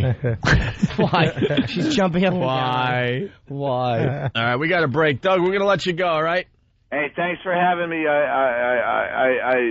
have an update coming out to you, but I'll be in Scotland for a whole month, so I won't. But I'll talk to you soon. Have a good trip. All right, don't eat any hot dogs in the next 24 hours. Or if you do, make sure they're white. Thanks for having me on when I'm tripping. It makes me feel good. Right on. Doug Stanhope. Check him out on MySpace. All right, Doug. All right. Peace. There he goes. Love Doug. He's out of his mind. Bob Kelly in studio. When we get back, yes, Kenny? When we get back from break, can I make a big announcement about the Camden Philly Traveling Virus Show? Oh. I prefer you didn't. Yeah, you can. Yeah. Thank Yeah. you. Look how excited he is now. And we'll get the contestants in for Mousetrap Trivia. We got $1,000 to give away today. It's the One virus spreading across America. Whip 'em out Wednesday. Let's give it the big plug here. Right. Get a wow on the vehicle. For detailed instructions on how to get your very own wow sticker, visit opieandanthony.com. Wow stands for Whip 'em Out Wednesday. We pretty much say at this point, whip 'em out whenever. It's going to be whip 'em out anytime, but that's wow. It works great when you're stuck in traffic going to a sporting event. Wow. One of these days you'll be driving. Girl that's familiar with the program's going to see the wow, know what it means, pull up next to you, and flash you. Makes that commute so much better. So there you have it. Whip 'em out Wednesday. Yeah, you're checking out the Opie and Anthony show. Ladies and gentlemen, Club Soda Kenny. Good morning, everyone. I have a special announcement for the Traveling Virus fans. Do you? You know, we're going to be in Worcester this weekend. Tickets still available. I hope everybody comes out.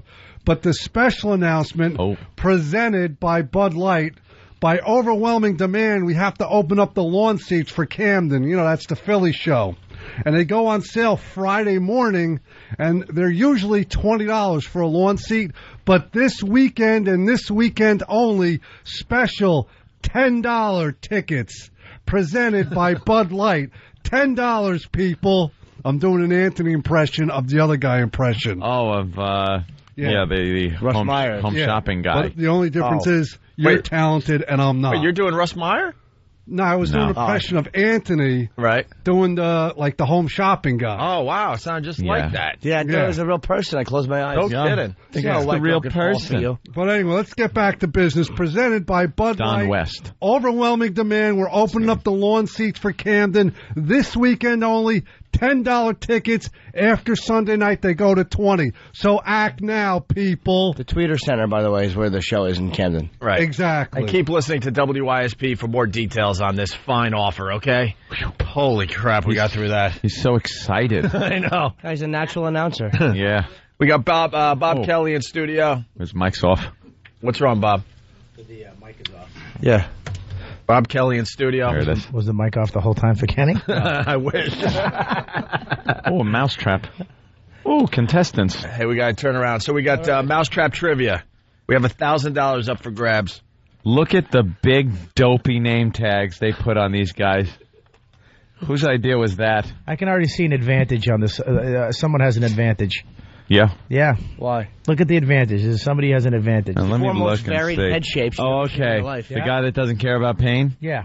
He probably sticks his Well, finger we in know there. what you're, His finger. On Jason. He probably put his hot dog. He put his hot dog, and it was And I heard his screaming. screaming as he ran down the street. Then again, Willis probably has some type of an alcoholism or drug problem. Keith looks like a nice, normal boy, but he probably gets off on abusing and hurting small things. And he probably has a closet full of Sony PlayStations. Which he's accumulated. He doesn't give them out. He's actually been the receiver of them. Of course. Shoe polishes himself up and heads to D.C. Young Keith knows the way. Andy's the typical O&A fan, bald with a goatee. Yeah, I wonder what it would look like to see a fat guy gut. without. He's like you, Bob, but without the gut. Oh well, there's one way to go with that. All right, we should get to know our contestants here. Should we? Well, what the hell? Jason, what are you about? The mic. Okay.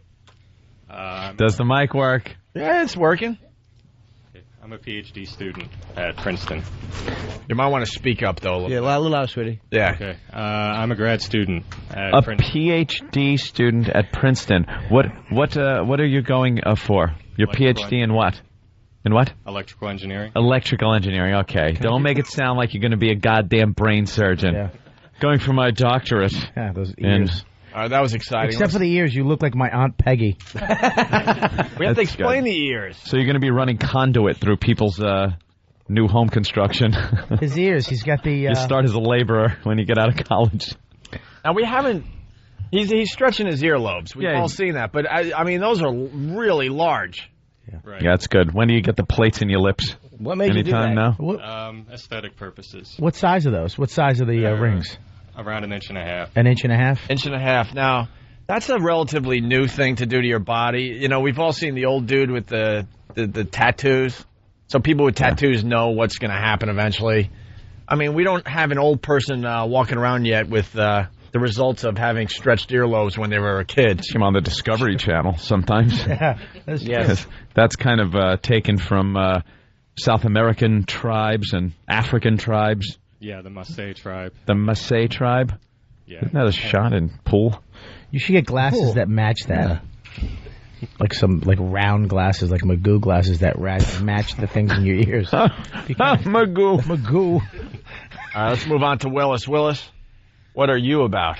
I work for Essex County doing mosquito control for West Nile virus. Doing mosquito control for the West Nile virus. Doing a good job. I haven't had a mosquito bite in a while. Me neither. Why the hell is that? I did get the West Nile Global virus warming. from a prostitute. Did you? All right, let's move on. Wow. Boy, Opie really thought you were exciting. I do mosquito thing. All right, let's move on. What else can we get out of you? Let's go to Keith. What's up, Keith? Hi, how's it going? I'm a junior at Boston University. Yeah? Yeah. You're a broad-shouldered young man. Jesus. Kid's got good shoulders. I want to just massage them. Jimmy's really taken by him. No, but look at his shoulders. Hey, look at the wide, broad shoulders on this young, strapping Yale quarterback. Look at him. And finally, we got Andy with the goatee and the bald head. Hi, guys. I work in a steel mill, basically running a crane. Wow. Like most of your fans, I'm a total failure in everything I've ever done or attempted. So you had dreams, but your father wouldn't let you get them? They just stay at the steel mill? You ended up at the steel mill because that's what everybody does in the town you grew up in? You're a Billy Joel song. Yeah. Wow. Keith is your little brother who's going to make it. Do you just work in an environment with a lot of smoke and sparks and molten metal? No, it's a lot more boring than that. We just bend the steel. We don't make it. All right. You know, in the future, they'll have robots that do that. I saw it on a cartoon. I wanted to be in a real steel mill, but like I said, I'm a failure. He's not even in a real, man's steel mill like you see in the movies, where they're all dressed in, those heat suits and molten steel is coming out of the cauldron or whatever the hell they call it. Flash dance. All right, we're loading up mousetraps for the first round. This is what's going to happen. We got more the deer hunter, you faggot. Yeah. Some people like dance. Some people like hunting. Deer hunter. Should hang a bucket of water over you and let you dance until you're all wet. This is how it's going to work. Like your leg warmers today, Bob. We got 3 rounds. Just trying to push this along because we're going to run out of show. Of course we are. We got 10 pop trivia questions, and basically these guys are going to answer the questions, but their buzzers are mousetraps. The first round is the regular old-school mousetrap, right? Yeah. So that's whoever hits their trap first will obviously answer the question. All right, and we got Dan and Steve and Danny. Everyone looking over to make sure, because I'm sure a couple of people, if not all, will trigger the mousetraps. Right. So they're going to make sure they find out which guy hit it first. And after the first round, whoever has the lowest score is out of the competition, and then eventually we'll have one guy standing after the third round. Wait. And that person will win $1,000. Turn your name tags down on the table. You don't need them on the table. You have them on your thing, and they're also going to be interfering with us watching the mousetraps get snapped. You don't need them. Yeah. All right, who wants to say the first question here? Or ask the first question? All right. I'll give it to you. Here you are. Gentlemen, hands over mousetraps. The question. Louis Prima and David Lee Roth both had a hit with the same song. What song was that? I know that. I don't hear any snapping, do you? Louis Prima. This is the easy round, boys. This is the easy round. We got a bunch of dummies. Oh, no. So much for this bit. All right. Oh, wait a minute. Andy, yes? I'm going to venture a guess and say California Girls. Oh. So sorry. Wow. Are you kidding me? I should have thought and had my buzzer and bell up on my Well, let's sound get effects them up, machine, Ann, but, please, for the love of God. Does he get a negative point now, or? No, I don't think we're playing negative point rules, are we? It's called a mousetrap on the finger. Take forever. The answer, just a gigolo. Okay. Well, you let me know we're ready for round 2. I have a question I'd like to ask. Here, this is... Hey, by the way... That's what you'll hear. Andy, did the mousetrap hurt at all? I have some neurological problems that help me ignore pain. Oh, great. That's good. Great. Guy's a steel worker. The only reason we're doing this is to hear a little pain. Great. That's great. Thanks for screening the contestants, guys. Thanks for telling us you stuck your hand in molten lava when you were 12. Christopher Reeve is now in studio, hitting the mousetraps with his toes. He's even got that. Wow, this should be exciting, everybody. That waxed fruit head that Christopher Reeve got. Yeah, don't miss a moment of the Opie and Anthony show. Woo! Excitement all over the place. Now, we are playing by the rules that you can hit the mousetrap buzzer at any time during the question. Yeah. Okay. Hold on. It's not Jeopardy rules. So you can't really feel your hand? Oh, no, I can feel it. It's just if people have a pain threshold of 1 to 10, most people's 10 is about my 2. So let's do your toes. Because of some stuff I've been through. Great. Uh-oh, some stuff you've been through. Actually, my hands and my arms are pretty much normal. It's my legs that are really screwed up. Because you've been through... What? I had spine problems, and was partially paralyzed in both my legs. Jesus.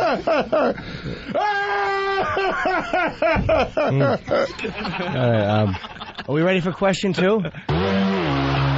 We don't run out of show here? Yeah, we're going to run out of show. Question 2. Eliminator was a huge hit album for what band in the 80s? Oh, Andy again?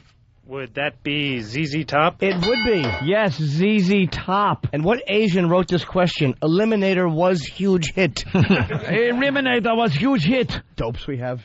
This guy is very good. This is Andy fly through the round. By a point. He was paralyzed. What else was he doing except learning things? Okay, third question. Who of the following was not a traveling Wilbury? George Harrison, Tom Petty, Bob Dylan, Jackson Brown. Oh, Willis with the answer. Oh, he just made a face. That kind of hurt him. Willis, that hurt? Yeah, a little bit. Answer, please. Answer. Dylan? I have no idea. You're getting nothing? Boy. All right. I helped the show. All right, moving on to the third question. Hey, can we give the answer? I'm sorry. Yeah, Jackson Brown. I actually thought it was George Harrison because he was in a band called the Traveling Pillsbury because the inside of his skull is dough.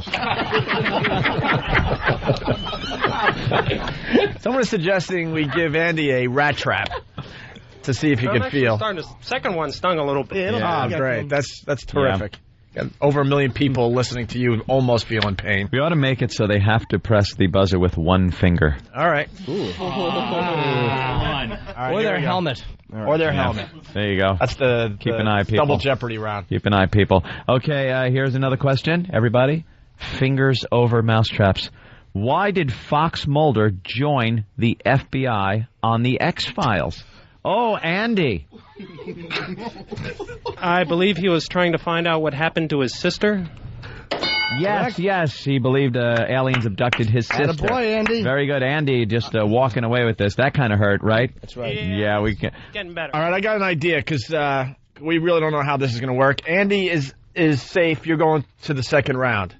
This is how we're gonna, this is how we're going to do it. Okay. And now we need 2 more people. So the next 2 people to answer their questions correctly will move on with Andy. All right. Because we were trying to figure out how this whole thing was going to work. All right. We kind of work it out as we go along. Yeah, we're good like that. Can I read the next question You unless you want to? certainly No, can, go ahead, Jimmy. It's kind of a comedy question.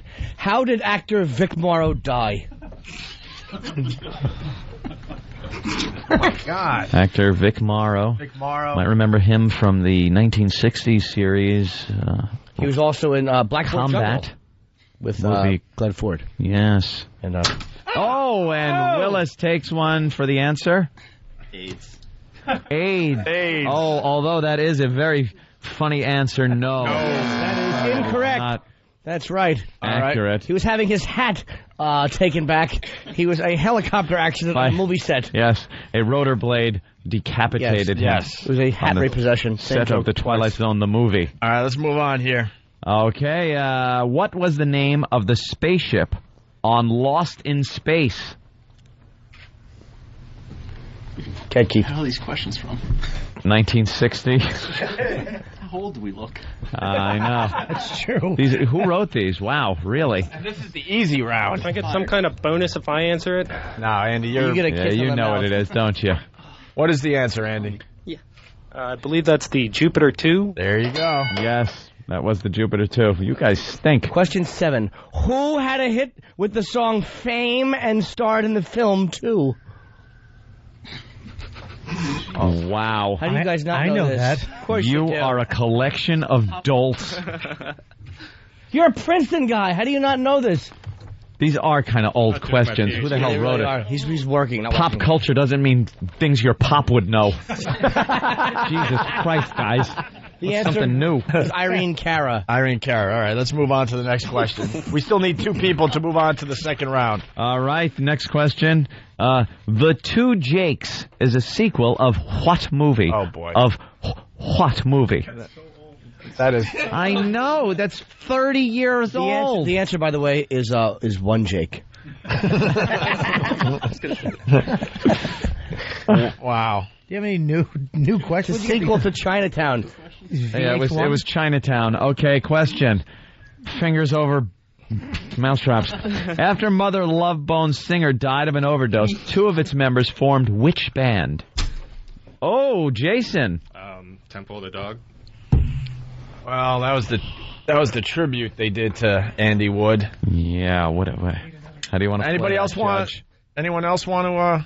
What do you mean that's The closer answer. They got together to do a little supergroup type thing as a tribute to Andy Wood. After he died, 2 of its members formed which band? Yeah, they moved on to do something else. Yes.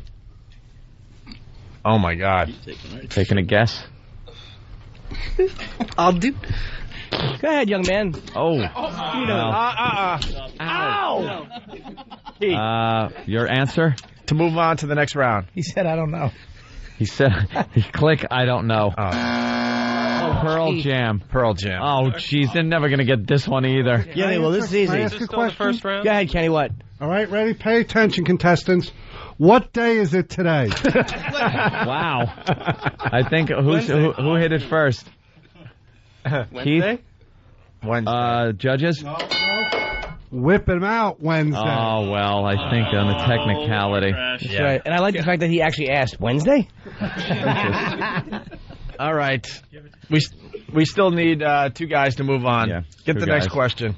How? Oh, I'm sorry, No, Jimmy. go ahead, man, go ahead. How did Dwayne Allman die? Oh my. Oh, Willis? Plane crash? Oh my. Motorcycle. Technically, yes, a plane hit him while he was on his motorcycle. Motorcycle. He rode it off the wing of a Cessna. Yes. Wait, let the other 2 try to answer. He was on a Yamaha 747, you ass. Oh, and he wasn't. Let the other 2 try to answer if the other guy gets it wrong. All right. Someone might have got that. All right, next question. All right, we have to go now to the medium question. Yeah, round 2. We ran out of easy questions. So this is round 2? Yeah. How No, Andy, you're still out. We're waiting. Yeah, Andy, just simmer down. How did Warren Zevon die? And who is he? Yeah. If you could even tell me who Warren Zevon is and what song he wrote, anything about Warren Zevon. Any factoid about Warren Zevon. This is like the SNL. How do you spell Warren Zevon? Yeah, just give us his initials. This is like the SNL Jeopardy skit. It is. What does his last name start with? Oh, wow. The answer? He just died a year ago. Anything about Warren Zevon. Keith. Oh. He was a singer. Yeah, I know, but how did he die? Anything about Warren Zevon? Oh, wow, you know what? You did say anything about Warren I Zevon. did. He was a singer. Do we have Keith? We move have on? to. We're going to run out of Yeah, time. why These not? idiots can't answer one All right, goddamn Keith, question You move on. from ancient We need history. one more guy to move on to the next round. Here's your next question. Oh, my God. By the way, he died of lung cancer. Yeah. All right. One-hit wonder band that performed the song Fantasy. Oh, Willis? I have no idea. I hit it by accident. This is the dumbest group of contestants we've ever That's had. a tough question. The Who answer came is... up with these questions? Anybody else? Hold on. No? Anybody else get it? Back in the 80s? No. Nothing. Aldo Nova. Aldo Nova. Here's one you won't get. What? Aldo Nova. Aldo Nova. What rocker's real name is William Broad? What rocker's real name is William Broad? That's a tough one. Yeah. That is really hard. That's Billy Idol. Let's move on. These are from the 80s. How old are you, dude? 27. How old are you, little cutie? 20. Ooh, 20. How's he 20. gonna know Aldo Nova? He's not. Idol. All right, question number 4. What country artist released 3 of the top 10 best-selling albums of the 90s? Jason. Garth Brooks. There you Yes. go. I had to throw a friggin' word into the question so they'd get it. All right, we got to say goodbye. By the way, the word country wasn't even in the question. Good, Willis, you're a good boy. Out. You're out, Willis. We're down to Sorry, Andy, Willis can stay. Keith, and Jason. Just move them away from the table.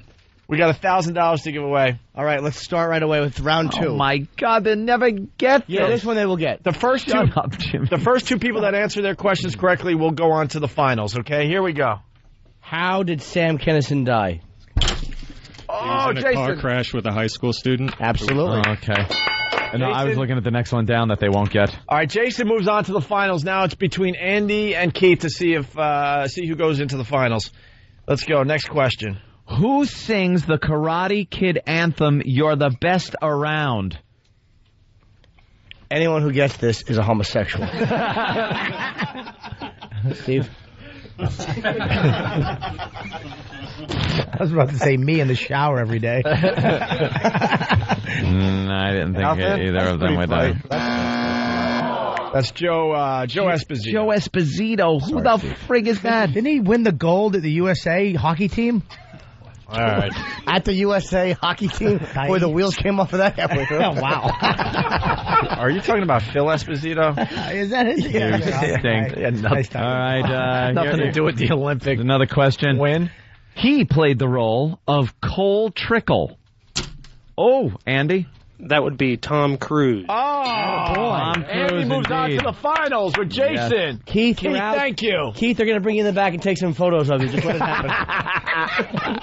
All right, we're going to take a break. I know the excitement is building here, Yes. but woo. Pull over to the shoulder. It gets good. Oh, wait. We got to do the electric traps next, right? Yeah. All right. Can I comment that I have the medium round 2 questions here and the hard round 3 questions here, and both of them contain what rocker's real name is William Broad. Good. Who wrote these? Thank you. Our 50-year-old with Down syndrome. Yes, Danny, point the finger. Is it? Yeah, Travis. Wow, you're going to break that window. Oh. All right, when we get back, we'll have the finals of the Mousetrap Trivia. Just unbelievable. Yeah. Hey, we got $1,000, though, and we'll give it away next. It's the O&A virus spreading across America. Hi, I just got wowed. It was great. I'm not supposed to talk about it, though. I gotta go now.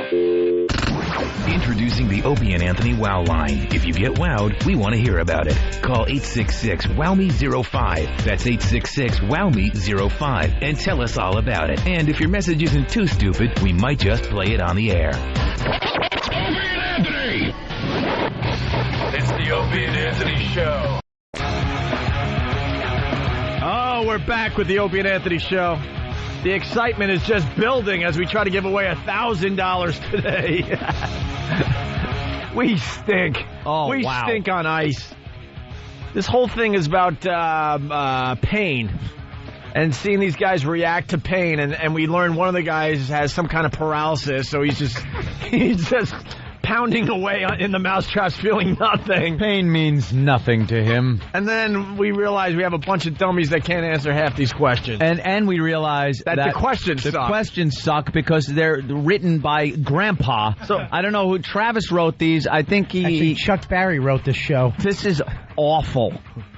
Chuck Barry? Chuck Barry. Is that him? No, sorry, it's not. I fucked it up, right? Barris? Sorry. Yeah. Barris. Sorry. This bit stinks all around, but we still have to get a winner because we started it. I gotta go through a few instant feedbacks. Yeah. Jesus, fellas, why not just ask who made the goddamn Charleston famous? It's Boston Tom. These guys make Rich Voss look like a genius. These guys are terrible. I'm sorry. I came from Josh from Manhattan. Questions suck. Name a color. Any color. Do you have a contestant there named Turd Ferguson? Which is the SNL bit. This bit needs its head bashed in. All right, well. But they're loving it. Yeah, well, here's the deal. First guy that gets 3 correct answers will win $1,000 courtesy of the Opie and Anthony Show at Free FM here in New York City. Mm-hmm. Wow. And Bob Kelly is helping us out today, by the way. Well, doesn't this now... The star of Torgasm on HBO. This takes on a whole new level now because we have moved to the electric mousetraps. That's right. Now, why does it look like Andy's already touching the contact? You're not, right? I'm just getting ready. You're in position? All right, let's see if the electric mousetraps are working. Andy, you first.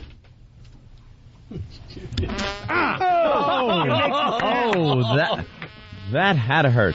Still on. All right. What do you got to reset it? Yeah. Is that what you do, Danny? Danny. Let's see Jason's electric mousetrap. You can do it. Oh, yeah. All right. Our buzzes are in perfect working order. All right. Oh, my God.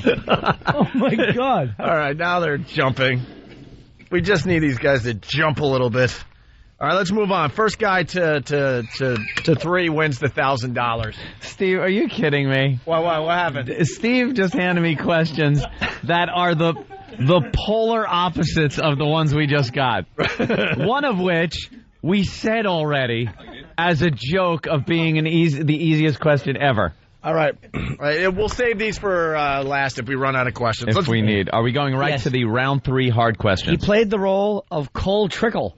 No, I'm just kidding. I just want to make you happy. You made him hit the buzzer. Oh, we're so sorry. That was a repeat question. We're sorry. All right, listen, sorry. We only got 10 minutes left as far as this part of the Opie and Anthony show goes before we move on to XM. So let's get right back into it. All right, here we go. The artist whose real name is Declan McManus worked as a computer operator until his music career took off. Anyone? I'm Declan McManus. Declan McManus. Right? Take that phone. Nothing. Anthony, go back to round 2. At the bottom of the page is a bunch of... Round 2, I thought we went through every... Oh, we didn't. We did not. Okay, here we go. We didn't do 8, 9, and 10. Here we go. In the movie The Big Lebowski, what is the dude's landlord's name? All right. Saw it. Jesus H. Christ. Well, the answer is Marty. In Tombstone, who plays Johnny Tyler? Used to sleep with Angelina Jolie. That's right. Quite the hint. Oh, my God, his cheek. His cheek is twitching. Wow. This might not be healthy. What happened there? His cheek. His cheek, it was like an electric chair. He's trying to bite his own tongue off. This is messing. That Billy Bob Thornton? It was. Billy Bob Thornton. Andy has 1 correct. 2 more, he wins the $1,000. All right. People at home, enjoy the next one. Go ahead, Ant. What was the name of Ross's monkey on Friends? Oh, Andy again. Was that Marcel? Marcel is right. Yes, that is correct. Oh, God. Thank you, God, for giving me restraint. Yeah, I know. Please, just pencil in your own answers at home, as Jim instructed you to. Andy's fingers are shaking. Yeah, they are really getting barbecued. Okay, we are now going to the harder questions. What position does Rudy play in the movie Rudy?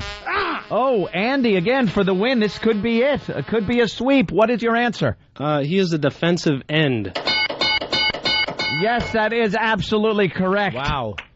With 3 correct answers in a row, amazing. Andy walks away with $1,000. Jason, I think, was a little hesitant. I might not be walking away. Jason quit, didn't you?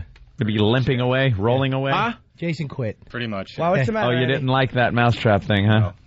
Did you know? A foot off the top. He wasn't even. Wait, he's saying it went right to his heart? What did you say? It went right to my chest. Oh, it did? Yeah, after 1 or 3 of them, it really gets you kind of twitchy. His cheek twitch. Yeah, we saw that cheek twitch was brilliant. We might have cured your paralysis. Yeah. He's going to moonwalk home. His broken spine. All the doctors that have worked on him for like thousands and thousands of dollars, and this $5 mousetrap cures you. He's going to be a world champion gymnast now. That's it. All right, Jason just decided, screw this, right? That's too bad. Wow. That's too bad. Well, the grand prize winner, congratulations to Andy. Jason, you're I am a winner. I am the winner. That's right. You get a cool grand. You have won $1,000 courtesy of 92.3 Free FM here in New York City. Do you have any parting gifts for the contestants? Yeah, they'll all receive a Free FM prize pack filled with T-shirts, hats, wow stickers, and a pair of tickets. Oh, that's cool. To the Opie and Anthony Traveling Virus Comedy Show presented by Bud Light. Nice. And also, you're going to receive some headshots of John Ritter in Sling Blade that you can autograph. Can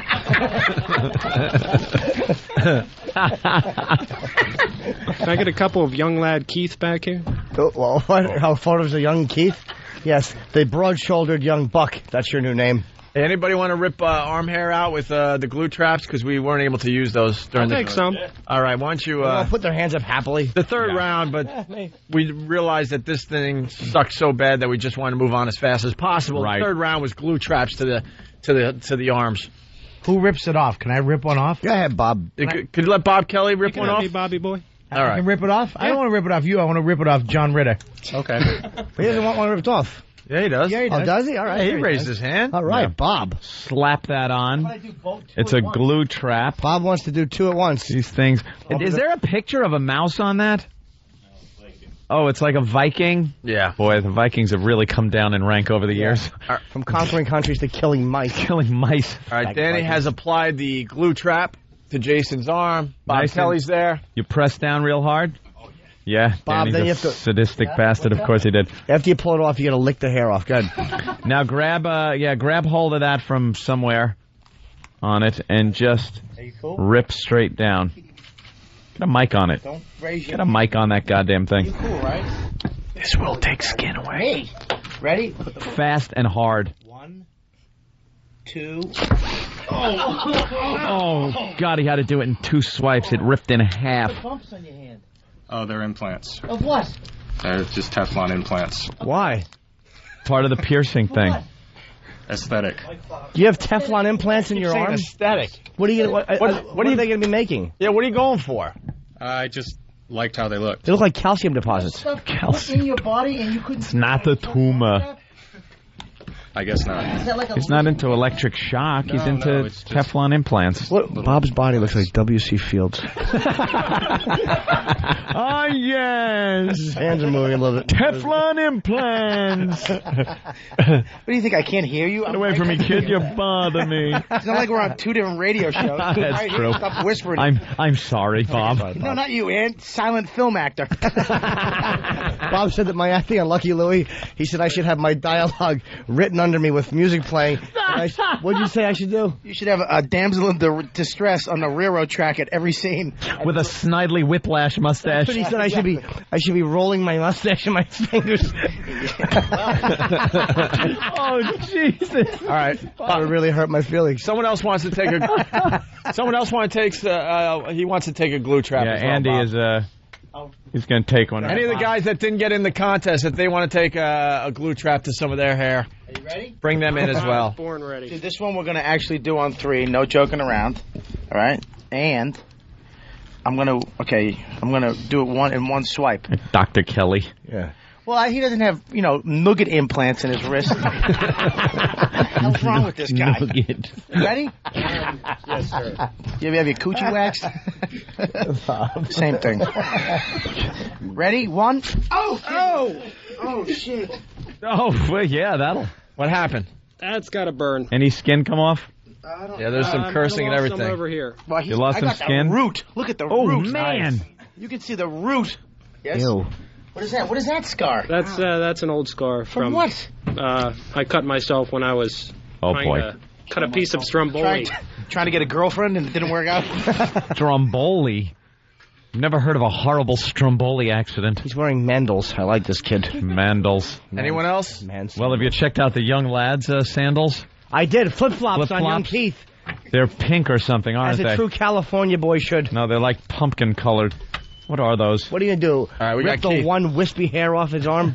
Keith wants in. Go ahead, Bob. Back to the... That's good. The contestants there. Why don't we just put one of those traps in his mouth and pull out his baby teeth? Look at this little mess neat hairdo. You gotta do you sideways. How's that sound cute? Oh, jeez. Attaboy, Bob. It's a radio show, not prison, you idiot. That's right. He's talking about the glue trap. Rip it off and take his dessert. I want to give him a bikini wax. Bob just bought him for 3 cigarettes. Here we go. See the transaction. I want you to look right at me. Yeah. Look at that. Bob's getting, Bob's aroused. Oh, look at those cheeks. Wait, Mike Keith. Get another mic. No, just get another mic on him, and yeah, there you go. That's all you have to do. You ready? Oh, yeah. All right. Are you half Asian? No. Do you have any Asian in you at all? You see his eyes. Bob is seeing what I saw. Yeah, right? His little eyes? Yeah. Oh! Wow, yeah, that had to hurt. I did it sideways. Sideways isn't good. When you wax, you're supposed to go with the hair. Yeah, that's good. Now that part of your arm is as hairless as I bet your bottom is. Yes. And probably as pristine and clean. Want me to do the other arm so the gay guys will still like you this weekend? Just even it out. All right. Oh, he's a twink and a cub all at the same time. Oh, God. What? You're hitting a little too close with the gay Who doesn't know terminology. What a cub is? I've never heard of it. Ever.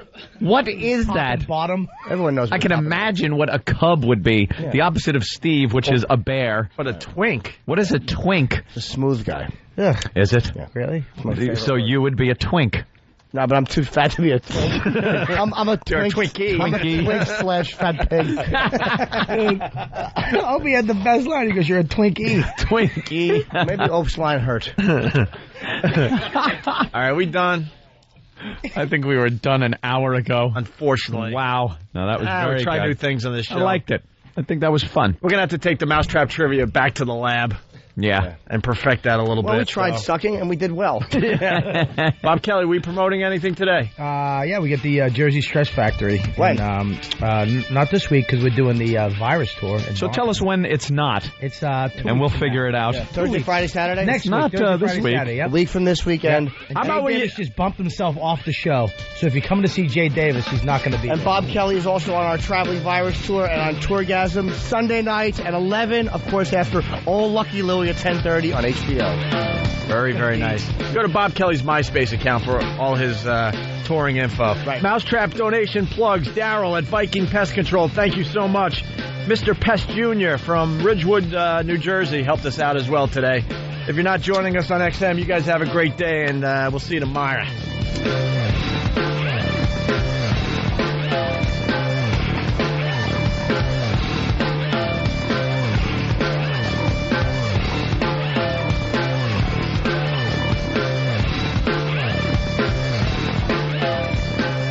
Whip 'em Out Wednesday is a wonderful pastime embraced by Opie and Anthony fans all over the globe. Some people, however, fail to see the joy in this time-honored tradition. In the spirit of fairness, we offer them this platform to voice their opinions to the Opie and Anthony Show. Introducing Irate Keyboarding Person. Opie and Anthony, why do you guys always have to talk about Whip 'em Out Wednesday?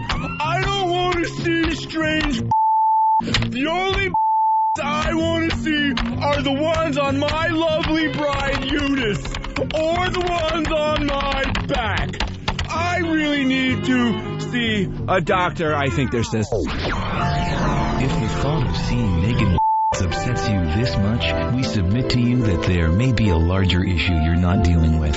For more information on Whip 'em Out Wednesday, or to get a WOW sticker, visit opieandanthony.com. The Opie and Anthony Show. Opie and Anthony! The Opie and Anthony XM walkover begins now. Ooh. Look at that. She's very sexy. There's a very Buxom. That's right. Buxom and voluptuous. What was Pat's last name? Barrington. Pat Barrington. Yeah. The art of... What? Topless. The topless. The art of the topless. Let's start our walk. Who's this guy staring at us? She's security for the building. Yes. There she walks. He has an Adolf Caesar mustache, and I don't like him. Adolf. Woogie.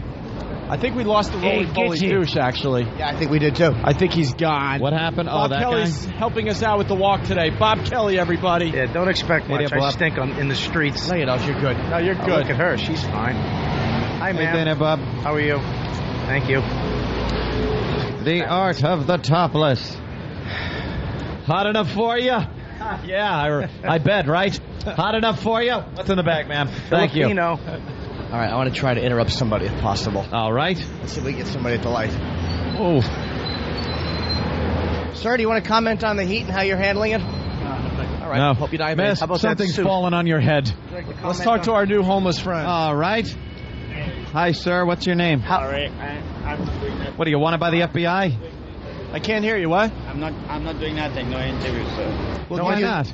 No interviews. Not today? It's going to ruin your political career. Come on. Help We're out. just wondering how hot is it? Is the heat too much? Yeah, we got money for you. Yeah, heat is too much, of course, you know. Is it hot like this in India? Yeah, very hot in India. Hotter than this? Yep. Yeah? Are you from India? Yep. What's your Okay. social Good security call. number? Pardon? Social security number. I'm an illegal alien, so I'm not supposed to... Sir, do you like the cootie pie? What's that? The cootie pie. What did you... The cootie pie. You don't know what the Here's cootie a pie... shiny nickel. Wow, Kenny. Thanks, man. Right, Here you go, thank bud. you. You're a hell of a guy. Thank you, sir. So where did it go wrong for you, sir? Well, you know, sir, I came here and I had a job and I was staying with one of my relatives and they threw me out. They couldn't, you know, so I wound up Some kind of religious thing? You know. Why did your relatives throw you out, though? Oh, that's a religion. Well, we were not getting along well and they were making me work and not paying me, you know. Can you work where? I was working in a store in Connecticut. Porno store. In Following Connecticut. people. Did it Yeah, have what kind of numbers in store? the name? It was a clothing store. Clothing A store. clothing store in Connecticut. Yeah. And then all of a sudden, things just, they threw you out. Yeah, they put me out. So why didn't you get another job?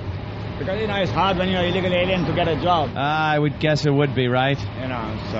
Are you into the booze and the drugs? Yeah, so... Why'd you leave India? Well, you know, everybody dreams of coming to this country, you know. Wow, your dream came true. Jesus, what happened? He left India because he wanted a hamburger.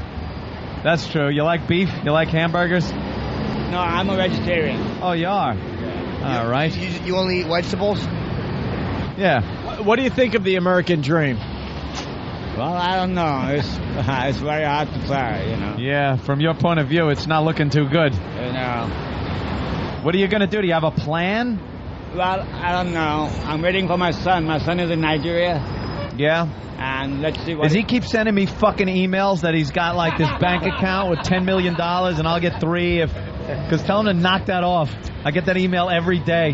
He's waiting for his son. How's he going to find you if you don't have I do call him. Oh, you call him and you're going to tell him, meet me on the corner of... And why the cross with the pennies in front of you? I'm a Christian. I'm from Goa, India. All right. Is that a Hanes T-shirt? Huh? Hanes? Yeah, it's tagless. But he's got the tag on the front, so it's on backwards. It's all right. Let's give him some. But, can we get you naked for $20? Sir, thank you. How about topless? The art of the topless. He's a God-fearing man. I have my self-esteem, so I'm poor. See? You got self-esteem. He's a homeless guy with self-esteem, though. That happens. You're homeless. That's doesn't good. mean you become hopeless. Exactly. Homeless doesn't mean hopeless. Absolutely. It should, though. All right, if anyone has Means change for burden on our society. homeless friend, throw it at him. Did you say throw it at him? Yeah, fuck. All right. Here you go, There, sir. Here you go, another I get $1. credit Thanks for for... the- I know. There you go. Thanks That's for a 5 talking Hey, you know about what? us today. Here's some silver change. Sparkle up that cross. Make it shiny. All right, thanks for talking to us, because I know you didn't Bye, want buddy. to. Bye, sweetie. Take care now, my friend. Stay my cool. friend of the street. There it is. He's a new guy. You know what? Now the word's going to spread that that's the spot to be, and he's going to get knifed just so somebody else can stand there and get our money the next day. Well, we were bored with Frederick Douglass anyway. Getting bored with Frederick Douglass up the block. Same old crap every day with him. Yeah. No, I didn't do nothing. Ah, Mac, I didn't come here. Did you go to the movie? How's that heat? That's Let me see if I can get someone to talk about the heat. Hi, how you doing? Are you hot today? Are you hot? Besides, are you hot? It's really hot. I'm from Alaska. It's hot as hell. Oh. You were from Alaska? Yeah. So this is crazy to you. Where are you guys? Are you Eskimoian? Aleutian. Eskimoian. Aleutian? So so you're used. Well, this is the TV show. We're doing a show on Fashion Week. Where you going? Wait a second. What's your name? You got her nipples hard. She was a Lucian. Fat smoking Mexican. Wow. Mexican. Alaskan and Mexican. I put them together. Whatever she is, I wouldn't fuck her. Mexican. She's an Mexican. All right, let me see if I can do a thing on the weather. Hi, miss. We're talking about the weather. Do you want to stop for the radio? No, thanks. All right, Born. Excuse Holy me. shit. If Brad Pitt asked you the fucking question, I bet you'd Let me stop. ask this fat-titted monster. Yeah, get the Miss, ugly we're ones. doing a story on the weather. We figure that Hi. fat people feel it more. No. Hey, Pumpkin. Miss? Damn her. I'm sorry. Ma'am, but what about the heat? Nothing? No? All right. Miss, are you hot today? Is it hotter than it was in 1910, lady? Jesus. Hi, miss. Do you want to do an interview for the radio What about the heat? miserable... Look at these miserable motherfuckers. How about this lady right here? She used to be an actress. Miss, do you want to do a interview for the radio about the heat? We're talking about the heat. Oh, we got one. No, we're talking... Oh my God, just headaches. No. Talk to him. No, we're talking about the heat, and what do you do to beat the heat? Like, oh, go ahead. No, you Go talk. to the beach. What's that? Do you wear a bra? Go to the beach. No bra today, right? No bra today. No bra today. All right, there she goes. There Bug her and she goes. Jeez. Everyone is so fucking miserable. She should be stripping in Hitler's bunker. This one's taking a wide berth. She knows the game. Oh, look at this lady. I dare you to go up to Fat her. traffic cop. Hi, what did you say? Shouldn't you be How carrying you the handling the heat? How's the Writing heat these today? tickets today. How you handling the heat? Writing the All right. tickets. It's How hot. you handling the heat? How you handling the heat? How are you today? Wow. Was Naomi Watts sad when you fell off the building? I hate those traffic. You see how she just stopped the city bus? Yeah. Oh, I thought she was the city bus. That was a weight issue. Cunt. All right, moving on. Getting closer to exam. Here we She go. will take Hillary's swing. Oh. I love her. Wow. You're in the crosswalk. Don't block the box. There it is. A couple of more fans. We always meet them on this corner. That's right. There it is. Excuse me, General. ma'am. The face, Hi, the face you have little on fella. today. How you doing the there? face you have that you can smell dog poop, but you Where don't know are where you it is. from? Is that because it's hot out? What's It's so You're hot from New out. York. Yeah. It's Really like look an oven. touristy. How hot is it? I'm joking. Fucking hot. Fucking hot. Wait, this is satellite. You can say that. Go ahead. Who are you? My name is Jim Norton Yeah, from the Opie and Anthony Show, the biggest show on radio. Oh my God, yeah. Yeah, do you have a radio? I do, but I listen to. You what? I listen in the morning to What? I don't know. Are you okay? Have you ever been on film before? We're doing everything. Every medium we have actually cameras, digital, we have video, and we have audio. Ask her who she listens. Miami gonna see this. Ask her who she listens to. What do you listen to in the morning? Jack. Jack who? Oh, Jack FM? Jackass. That's what. Oh, Who Jack is it? FM? Jack. Are you hot? I'm so. That's all right. Why They'll are be you wearing happy a to hear skirt that. with a leather belt? Are you a wrestler? Work. Are you a champion of anything? I am. No? Champion. Are you really? And you're going to work right now, right? I am. I'm going to work. All right, give me a hug. Oh, look at Bob Kelly getting a hug. That's nice. You get a number? Oh, and a kiss. Wow. Hey, take it easy. All Look right? at that. Her nipples just I'm fell on off. MySpace, by the way. If you. Oh, Yeah. she just walked into the fire hydrant. Holy shit! I swear to God, she just smashed into the fucking fire hydrant. All right. Boy, Are you okay? You're like Prince Are you Charming. all right? Hi, baby. You flustered her. Oh my God, She got her worked up, bro. Just smashed her knee and broke her ACL. You should have slipped at her tongue, you faggot. I tried to. Jesus Christ. Am I a faggot or a rapist? Hold on. Whole busload of people coming out. Oh. Was that bus air conditioned, ma'am? Was it air conditioned? It was beautiful. And now being back out in this heat, sweltering, isn't it? Awful. How are you dealing with it? I'm going into my air-conditioned office. Oh, what do you do for a living here in New York? I'm a social worker. Social worker, so you understand the psyche of certain people that might be insane? I do. Hey, why don't you talk to this guy over here? Jimmy Norton. He wants to ask you one thing. Are you wants late? to ask you one I'm thing. 15 minutes late. Wants to ask you one We're thing. just doing a thing on the whole thing with the weather. Do you feel that the heat is really hard to No, you Oh, do. go ahead, you know, talk. Living in New York, you just. Right? Yeah, no, I know. Are you trying to do anything to beat the heat once you're outside, or are you more like waiting? To I just walk go ahead. You interrupt. What? Go. I walk Sorry. a little slower. You walk a little slower. Now, does that really help at all? Or, No. But I'm headed right over there, so. Yes. He's just a.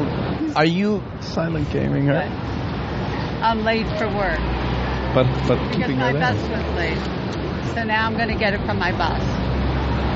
Uh-oh. And that's the end of the story.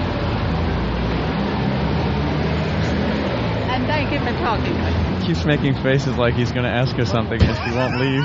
It's so funny. She didn't know what to do. She's too nice. What? I have nothing to say. I answer to his question. He points at her and makes this face like he's going to go, and she just stands there waiting. She's still staring. You got it, right? You got it? Absolutely. No. I agree with him. I absolutely agree with him. No. Whatever you say, I agree with. And if I lose my job, I'll disagree with you. I gotta go. Thank you anyway. Have a good day. Stay cool. All right. Are you up for the? She doesn't know how to leave. I gotta go. It's the greatest really. thing. I really. Okay. She doesn't know how to leave. Miss, you dropped something. You dropped something. Wow. You dropped something, miss. Just yell at her. The guy almost beat me up. Did you see that guy? That was great. Just got my ass kicked. Well, he should have. I don't know what he did. What guy? I don't know. Travis. Here we go, Cosmopolitan. We love looking at the posters on this this wall. Latest cover of Today it's Cosmopolitan. Who's that? Shocking, the sex he craves. Thousands of men finally admit what they're secretly aching for. Four surprising things guys find hot. Yeah. Death. What else is on the cover? I bet you're wild in bed. True tales of girls who work at Cosmo. Ew. Wow. Very nice. Oh. What else is on the board today?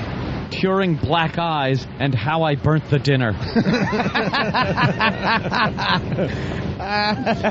Fergie on the cover from the Black Eyed Peas. Oh, is that who that is? Looking very hot, yeah. Not bad.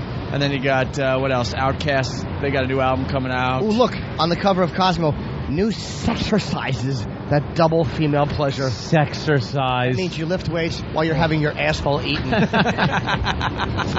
Chin-ups on my cock. Hey, Slayer's got a new album coming out, too. Yes. Next Tuesday. Week from yesterday. All right. It's the big poster thing. Anytime there's construction here, they put up these big barriers and they just get plastered with advertisements. There's a Descent. Yes, wonderful. The girls we had in yesterday. I heard they had a really good time. Yeah, they were great. They said they wrote an email and said that was the most fun interview they ever had. Oh, good.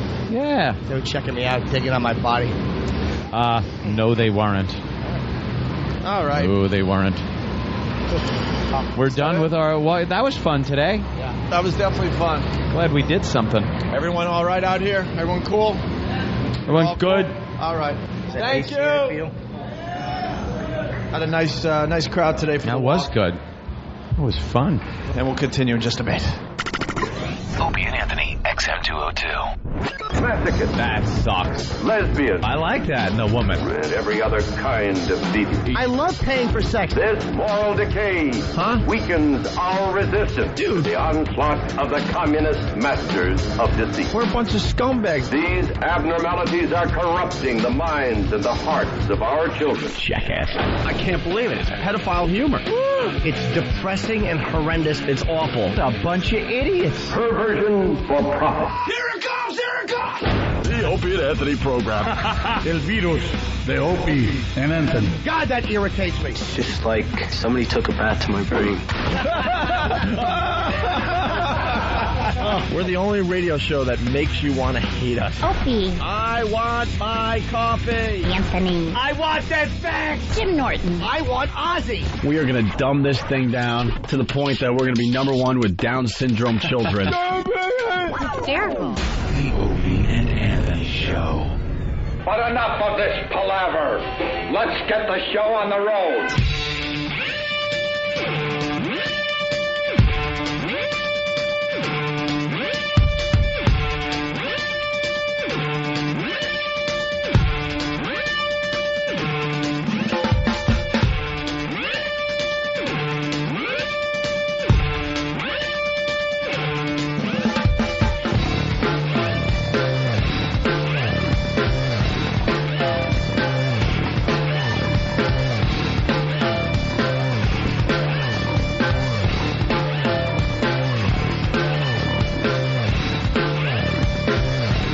Let him wait.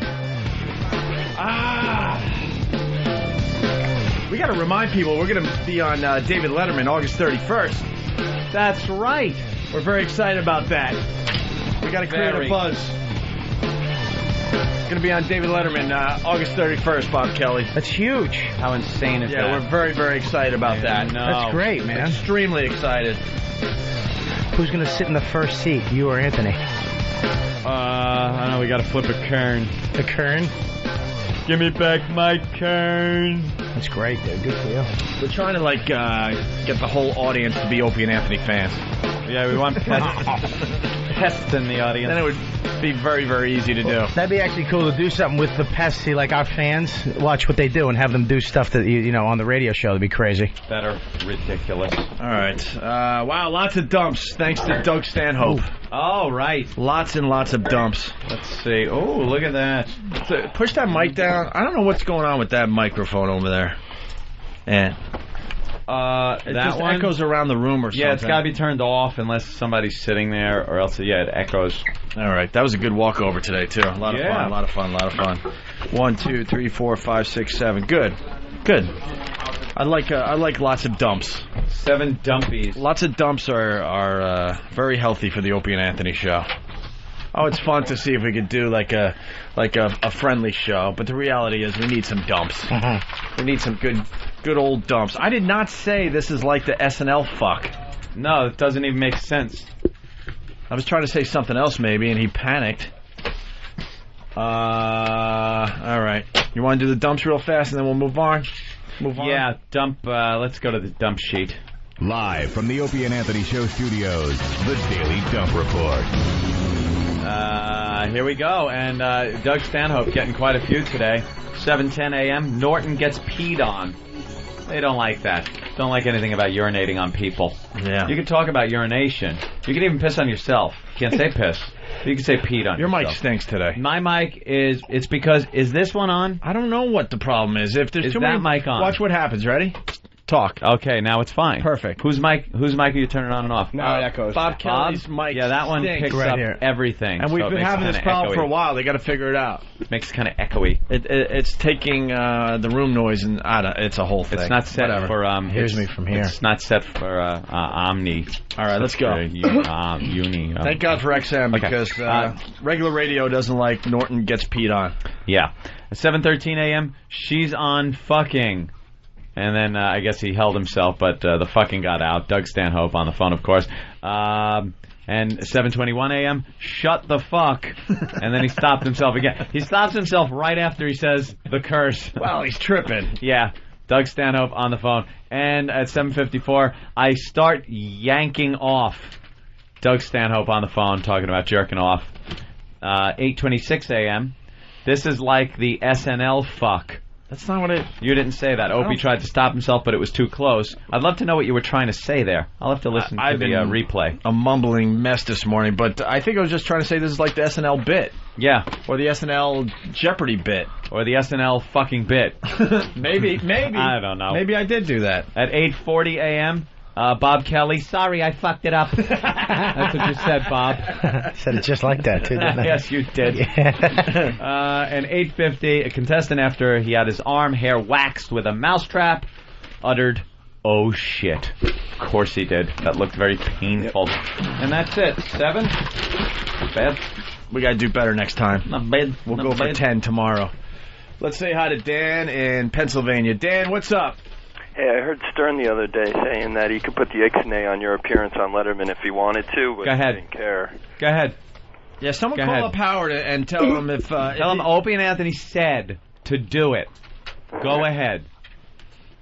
Yep. Because the truth of the matter is, there's no truth to that matter. It just ain't... it ain't going to happen. What kind of juice does he think he's got as far as... pulling CBS programming Look, to be on Letterman is really, really cool, but we don't need it for the radio show. So if he could stop that, then stop it, Howard. Go ahead. We challenge you. Let's see how powerful you really are. Direct Because he challenge. says this shit all the time. So the O&A Pest, get a hold of Howard. He's still on the radio, and give him a message. Opie and Anthony say stop our Letterman Go ahead. appearance. He Let's see said what you he could do. He said if he put his foot down, he could have us taken off that show. But he wouldn't do it. No, we're telling you to do it. We're asking you. Go ahead. Yeah, let's see what you're do really it. about, Let me see, Howard. because like Ope said, he always puts this shit out there, and then there's zero accountability to it. This, that, the other thing. Oh, I could do this. I could do that. I was up for this. I did that. I did. Well, you say you could pull it. You have people over there at the Letterman show. Go ahead, do it. We Go ahead. dare you. Do it. We dare you. Dare you. Hey, We one other dare question. you. One other question is, Ron and Fez going to be appearing at the comedy tour? No? We'd love to have him Ron at and Fez. at the PNC show, especially. Yeah. It's a nice short drive for those guys. Yeah, If they we'd love to are have 'em. more than cordially invited to come with us and enjoy in the festivities backstage. Yeah, we'll give them the personal invite today. Yes. All right, thank you, Dan. Thanks. Here's the actual audio. Well, Howard had a bunch of things to say about us the other day. There was almost, I think it was the closest he's ever come to giving this show a compliment. I think he slipped. I think he slipped I think here. he slipped, and he was really mad at himself. It was really the closest I've ever heard him come to giving this show even something close to a compliment. Yeah, here we go. This is about us going to Chicago. Going to Chicago. Taking over for Rover. Right. Arnie, you're on the air in Chicago. You know, Rover's done in Chicago, too. Well, what do you call it? They got Opie and Anthony, Rover, and Adam Carolla, and I don't know who else. Well, yeah, they're replacing Rover with the Opie and Anthony show. Yeah, well, that's what they seem to be going with because, Right, yeah. you know, those guys at least... Right, yeah. Right, yeah. Right, yeah. Right, yeah. Now hold on. You guys are... She's the like worst. Oh, Dude, if you yeah. isolate what she does on a daily basis, you'd be amazed. Well, the more money she gets, the more English she becomes. She's like Madonna. Howard. She's a millionaire for saying such things as, right, yeah. Is that right, Howard? Right, yeah. Right, yeah. Well. Oh, Howard. Right, yeah. Anthony show. Yeah, well, that's what they seem to be going with because, Right, yeah. you know... Right, yeah. Listen to the whole, and then because it's right after that comes the closest thing you'll ever hear to a compliment. Yeah.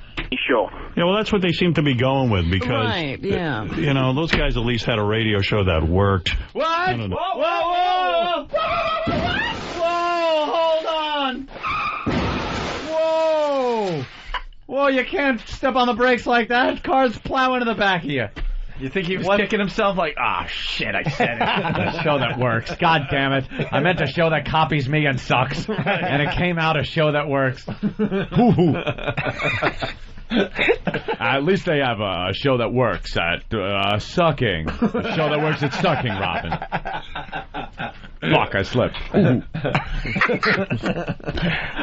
Wow. Wow. Yeah, I've never heard him even remotely. Anytime he's brought us up, there's been nothing but a bash fest. All right, get a message to Howard. Two things now. We dare you to get us kicked off our Letterman appearance. August 31st. And also thank him for the compliment. Yeah, and thank you for the compliment. That is kind of nice. That our show is great. That we have the best show on radio.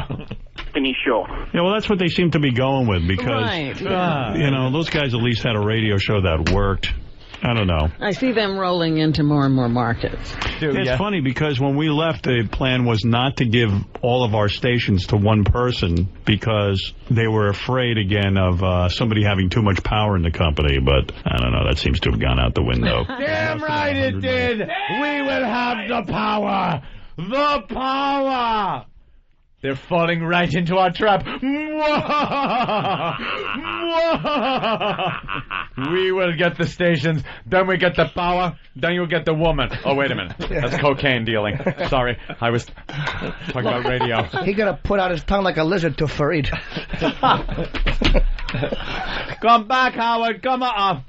Give him a quaalude. He'll love me in the morning. This guy, of course. We have to have one of these today. Oh, your studio is so polluted. You can't even do anything funny. Yes, Chris. Hello. Yeah, Chris. Hi. This. Chris. Who's this? What do you want to say, Chris? Chris, you're on the radio. You're on the air, Chris. You know, you're bash past us, you're and past praise the Howard. You're past the screeners. Let's go. You're on the air live. You're with Opie, Anthony, Jimmy. Now let her rip. Yeah, I'm with all of you, and I want to say, you guys sit there and you bash Howard all day, but you're doing the same thing that he did to you with the gag order. You faggot. What gag order? Wait. Don't now, because we hate when people like you hang up or don't let a discussion happen. Let's talk about Let's address this. the first thing. What? Hold on. Let's address the first thing, Chris. Let's break The it gag down. order. Do we talk about Howard all day long? You guys definitely bash Howard on a daily basis. No, we haven't. This is the first time we've mentioned Howard this week, by the way. Not on a daily basis. We mention it when it's in. You would keep counting, you faggot. Hey, wait a minute, Chris. Chris, Ooh, am I it's getting when to it's you, Chris? Am I Chris, getting to you? It's when it's in the news, or when it involves us directly. See, you're not open to a discussion. Chris, You're not discussing things. Listen, Chris. I hate this when this is people the don't first time fucking we're talking just about talk. Howard this week. The reason is because Howard had some things to say about us. Didn't you just on hear his it? show? So we're responding, you douche. So don't you understand that? Listen to me. Okay, What gag order, Go dude? ahead. 1 second. What gag order? Go ahead. No, you guys might as well put a gag order on everybody because you're ruining everybody's ratings in every city that you go in. What the fuck is that about? How do we ruin everyone's ratings? Hold Wait a on. minute. Wait. How do we ruin? You have pests call their show up, which is not fair. You have them call up and Okay, Not this guy, fair? Okay, hold on. And they This guy's destroy their this guy's a telephone. fan and loves us. All right, Chris. you got us, Chris, you're dude. You're are a you fan and you like the show. Shut up. Jimmy, I love you. Thank you. I knew it. Because he was too. He had me right up until he said you ruin other people's ratings and the pests, and it was too inside. God, I hate that. I wanted a little fight. You had me until you said ruin. Ruin. You need to be corrected. You brought ruination down. All right, let's go to Greg in Jersey. Greg.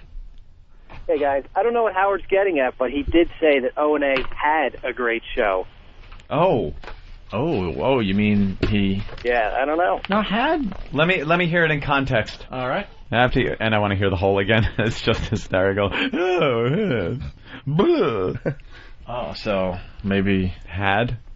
Opie and Anthony show. Yeah, well, that's what they seem to be going with because, Right, yeah. you know, those guys at least had a radio show that worked. I don't know. I see them rolling into more and more markets. So it's still a had a radio show that worked, so they picked us up. Like if you have a good I don't know. You had a radio show that worked on Free FM. Yeah. That's so what they he's picked saying. us up. You had something that worked on Free FM, so you know what? They worked before, they're going to so work it's again. Still a compliment. Right, Still it's a compliment. and she gave you a compliment. I can see them getting more jobs. Getting more, but it's rolling into more markets. No, we walk into markets. You roll into anywhere you fucking go. You fat hoppity hop. Big round woman. Rolling into more and more markets. Yeah, it's funny because when we left, the plan was not to give all of our stations to one person because they were afraid again of somebody having too much power in the company. But I don't know, that seems to have gone out the window. They've lost about $100 million in advertising dollars since I left, so they're going to go with something that attracts an audience. And there you go. We attracted an audience. We attract an audience. He's getting wow, soft. He's getting soft in his old age. God damn. Enough of this ass kissing, Howard. Too many bikini teenies in the Hamptons, I think. Jeez. All right, well, here's the clip that the guy brought to our attention. Ross told me over the weekend that Opie and Anthony were going to be on Letterman at the end of August. Oh, really? And he asked me how I felt. She is the biggest phony. What is that? She knows damn well that we're going to be on Letterman. Got to make believe you're just finding out, huh?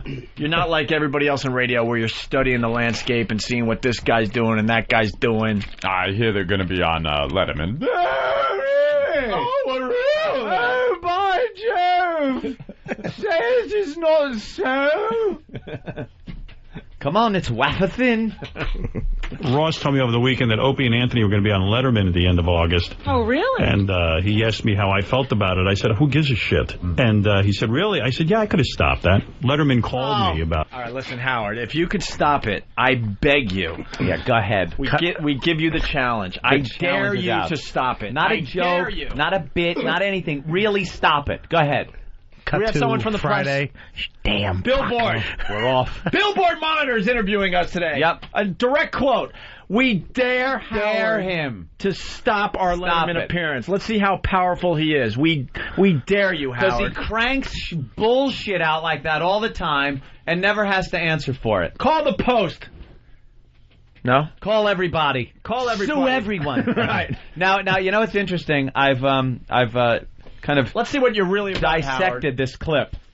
Listen to how many different sources he heard that we were going to be on Letterman from. It starts out with he got a call from Letterman. Like his whole fucking story falls apart. Listen to how many different people told him that we were going to be on Letterman. All right, get David Hinckley on the phone, too. Can you?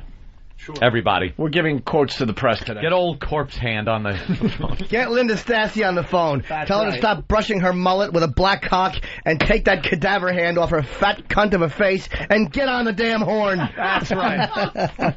Oh, like to face fuck her. I like to put on a monkey suit and give her a good face fucking. Awful Post critic. We're accepting all interviews today. That twat. Let's take to a Colorado hotel room with a pig mask on. And I'll even do monkey sounds as I'm face fucking. I'll go, Oh, good monkey as I sound. pump into her stupid, unwilling mouth. Wait, get Richard Huff. He Ooh. writes TV, and this is a TV issue. We'll just sit here and wait for our interviews. We're waiting. We have a lot to say to the press today. Hello? Hello? Is this thing on? Hello? We'll wait. We got time. We got plenty of time. We got till at least 11. We'll just sit here and wait. We got plenty to say today. This is great iced tea. Hey, thanks. Well, Billboard, come in here. I want to see what your quote is. I want to make sure you got the quote right. Is this all right? Oh, look at Kenny. Is this all right? Thank you, Kenny. A little kashi. It looks like a cup of soup. Thank you. Mike, right? Right. All right. Hey there, Mike. You want me to read it back to you? Yeah, Mike is doing an interview with us today for Billboard Monitor, right? Yeah, exactly. Stenographer, can we please have that read back? What have you observed today so far? Anything interesting? You just guys have a lot of fun. That's all. The whole thing is just a blast. Okay. Howard, I could have stopped Letterman's appearance. All right. Opie said, "We dare him. We dare him." Hey. What the fuck about did Anthony? I say? What did you say? I said this guy, Howard, This guy, write it down. Howard, pulls shit like this constantly with no accountability. Shit like this constantly. Hey, wait, you get a better quote than me. I know, shut up. No accountability. How do you spell accountability? I have no idea. I'm sorry. And if it wasn't for MySpace.com/Jim Norton. Shut up, I'm not done with my quote. Oh. With no accountability, We'll get to Jimmy next. 'Cause We- Jimmy needs a quote too. we are begging him That's right. to stop this Letterman appearance. Can you go back to me? Yeah. Opie says, "Bring it on, fuckface." Bring it up. Fuck face. Is that one or two words? Fuck face. All right. Make sure you go to the Stress Factory. No, and no, see no, no. All Robert. right, write this down. Are you a Jew? I want Mel Gibson got press. I'm trying here. Yeah, get us some freaking tequila. We got things to say. I want to drink, drive, and bash the Jews. Jimmy, your quote? Billboard Monitor. Here we go. I'm trying to eat healthier. It's working. Complete ass. We basically tell Howard today, let's see what you got. Yeah, go ahead. Stop talking a good game and let's see if you can get it done. If you got on your show and said you could pull us off a Letterman, do it. Do it. What if he does it? All right. What if he does it? That's gonna He suck. can't do it. If he does it, then really- he is you know what? truly great. You know what? That's the beauty of us, though. If he does, we look like complete assholes. I really was looking forward to seeing you on the Letterman But show. we're willing to put ourselves out there. It's worth a shot. Let's see what he's got. Because we're so sick of his shit. We're all in. We're all in. Here you go, buddy. We're going all in, my friend. You calling or you folding, fucker? You calling or you folding? What do you got? The World Series of assholes. That's right. Right here. And we're all in. I got a 2-8 offsuit. What do you got? See, I don't gamble like you guys. I say things like, I dare you to send a chick with a dick to my apartment prepaid. What do you got? All right, we're ready for our next interview. Let's go to the phone. Who wants to talk to us next? Who do we got? Left messages for Hinckley and Huff. Great. Great. We have a lot to say finally, and no one That's wants right, to not talk David, to us. John. By the way, we're not bullshitting. We're not bullshitting. O&A Pest, get on it. Tell Manelli and Hinckley and the press what we just said. We want the word out so he knows. Go ahead, do it. Go ahead, do it. You got the power. Do it. Do it. We're all in. Do it. Do it. My friend. Or don't. Or think about it. I want to hear the rest of that quote. All right, let's go. I felt about it. I said, who gives a shit? And he said, really? I said, yeah, I could have stopped that. Letterman called me about 3 weeks ago. Letterman The called Letterman him 3 people weeks ago. called my agent. And Letterman said, people called his they were agent. getting a lot of pressure by a certain person over at CBS to put Opie and Anthony on the Letterman show. And So this wasn't a Dave idea. no, Dave's not necessarily a fan, or maybe he is, I don't know, but cover yourself. They weren't into it. They said they were receiving a lot of pressure, but if I put my foot down, they wouldn't do it. So I said, I'm not going to do that. I don't care. Anybody who wants to go on Letterman. Letterman is not my show, and I don't control the Letterman show. And I'm not looking to control the Letterman show. Put on whoever you want. They said, well, will you stop doing it then? I go, no, I'm not going to stop. I mean, you've had other disc jockeys on the Letterman show. Go have whoever you want. You've had Imus. You've had Mad Dog Russo. Mad Dog and Russo show. Oh, really? Who's that? I don't know. That's the one. Gary told me that. Christopher Russo. Mikey, the son of a bitch can't even get off fucking show straight. Don't concern yourself with me. But you I really said- don't care. But Howard, you said you could stop it. Enough of your talk. Enough. Yeah. Do it. Put your foot Do down it. like you said. Do it. Do it. Do it. We call you out. We are all in. We're all in. Are you? Fold or call it. Are you in? Are you? All right. No. All right. Give me an interviewer. Next one. Come on. All right. Here it comes. Any minute now, the phones are just going to ring off the hook.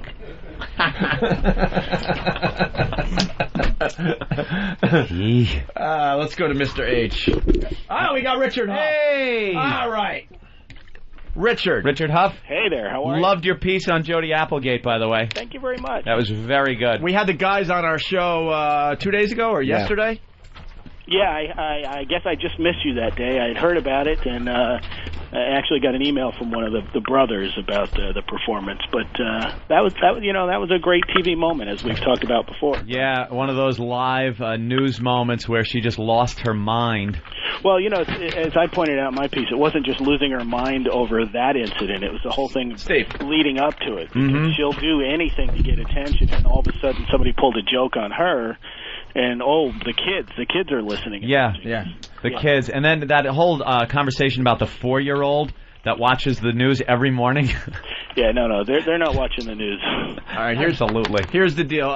Richard, we're going to explain in a second, but Steve, what are you going to do for us today? We're going to get the smoking gun on the phone for you. All right, smoking gun on the phone. We want the audio from the show today. They could throw it on their website. Sure. We want E! Entertainment News involved with the Daily 10. Mm-hmm. We want David Hinckley. Of course. We want, Page 6 from the Post. They hate us, but They don't like us. We'll give it a try anyway. Okay. We're calling Howard out today, Mr. Huff. We're calling him out. Yes. Did you know, Mr. Huff? Type away. I want to hear typing. Old style. Are you writing or typing? Hold on, let me run down the hall and get the old typewriter we use as a paperweight. That's what I want to hear. We want you to take us very seriously today. Who are you, Mickey Spillane? Richard Huff. Take you seriously? Yeah, well, here's the deal. Did you know that Opie and Anthony are going to be on David Letterman August 31st? I did not know that. Well, now you know.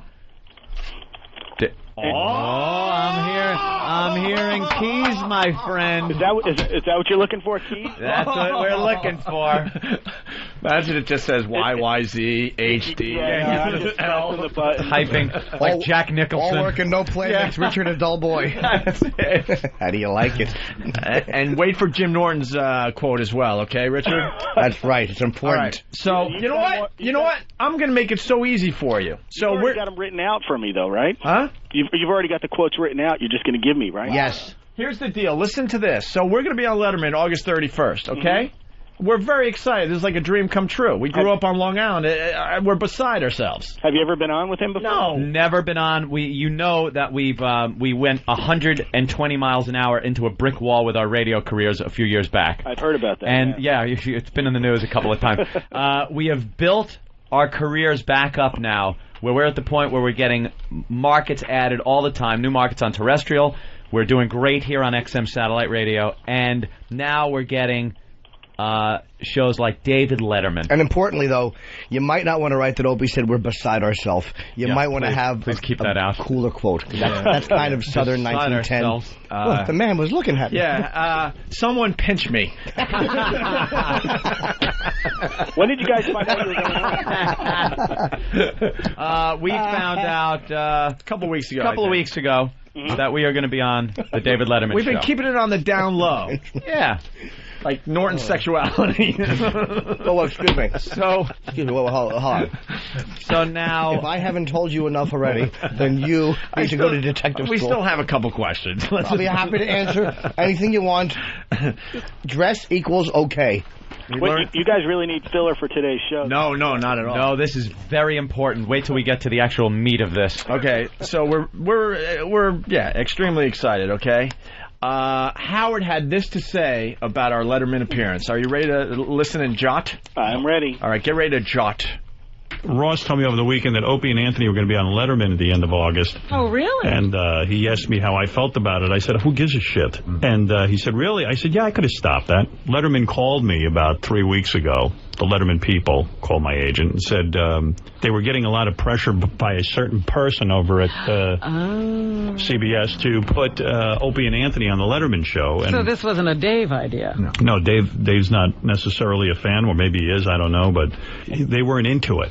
They said they were receiving a lot of pressure, but if I put my foot down, they wouldn't do it. So I said, I'm not going to do that. I don't care. Anybody who wants to go on Letterman. Letterman is not my show, and I don't control the Letterman show. And I'm not looking to control the Letterman show. Put on whoever you want. They said, well, will you stop doing it then? I go, no, I'm not going to stop. I mean, you've had other disc jockeys on the Letterman show. Go have whoever you want. You've had Imus. You've had Mad Dog Russo. Mad Dog and Russo show. Oh, really? Who's that? I don't know. That's the one. Gary told me that. Christopher Russo. Christopher Russo. Russo. I said, have whoever you want on. Don't concern yourself with me. I really don't care.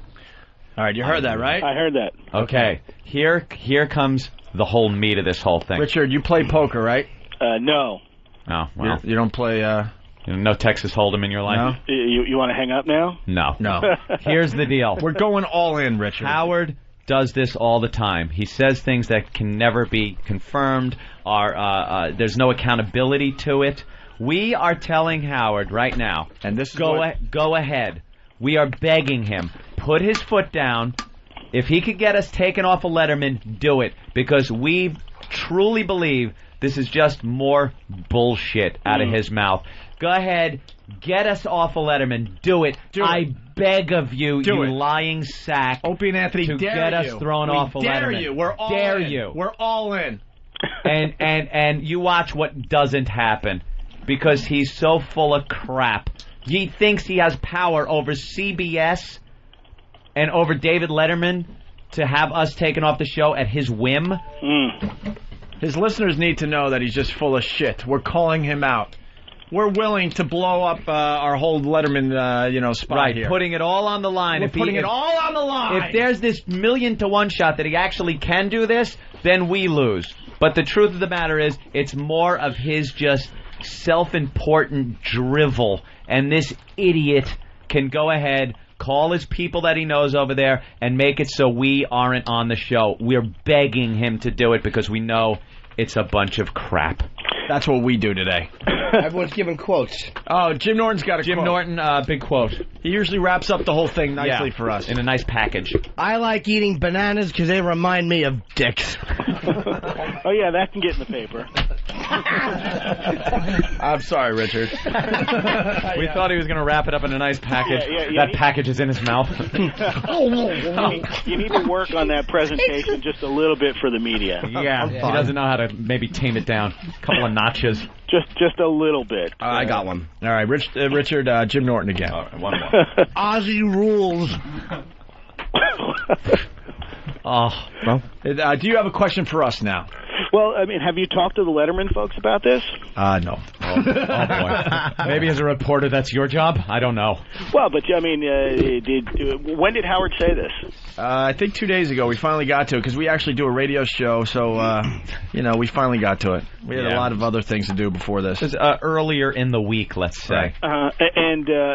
So you haven't called up the Letterman folks and said, is there anything behind this? No, we just know there isn't. We're not investigative reporters. Yeah, we're just Mr. Huff. We're just shock jocks. Yeah. We're too smart to do stuff like that. And too busy. Yeah, but have any of the Letterman folks reached out to you? No. Let me think. No. But they haven't not reached out to us. Attaboy. Or something to that. But you know, Richard, it's like my favorite expression. Yes. Que sera, sera.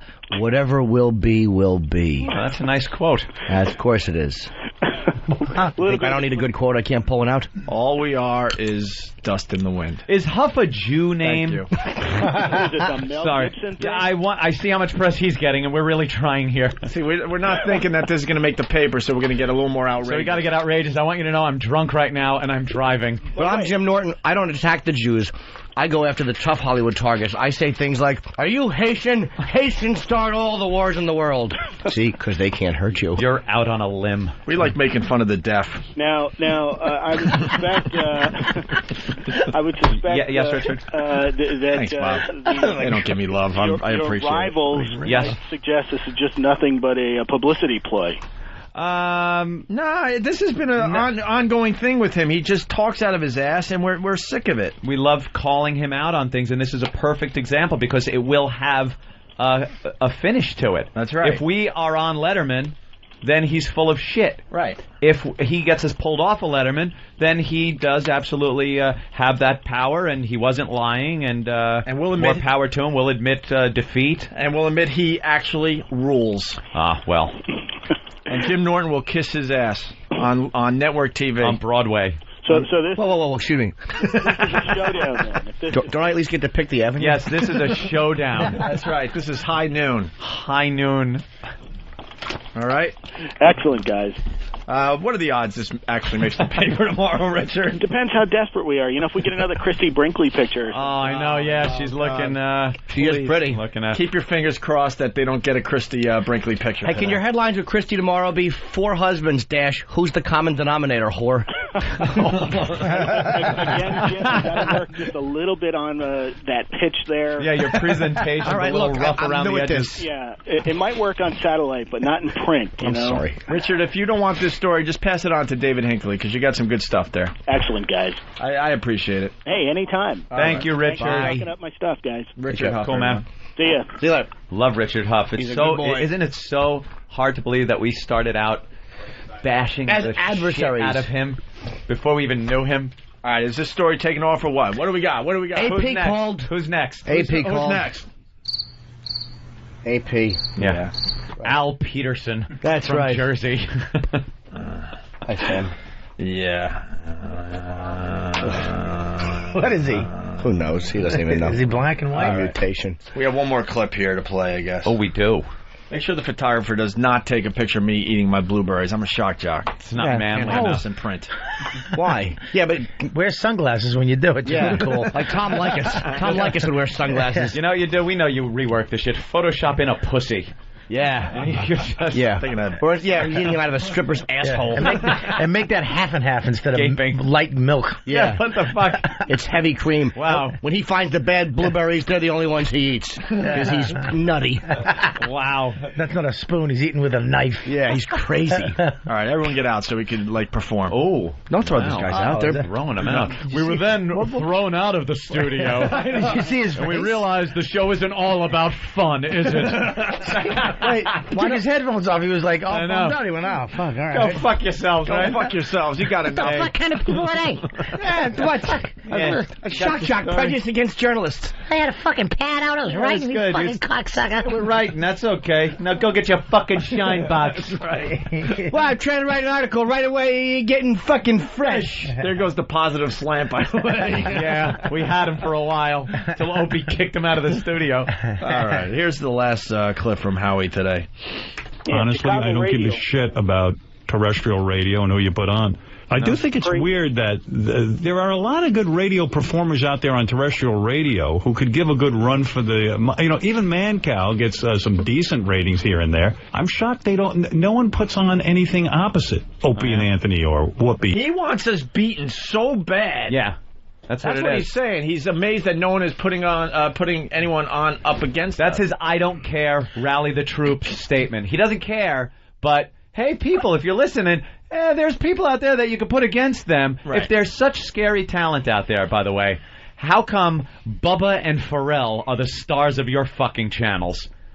If there's such scary talent that's going to kick our ass all over the country, how come we have to be dragged in out of radio exile? We were the scourge of the fucking business. You were the Napoleon on Elba.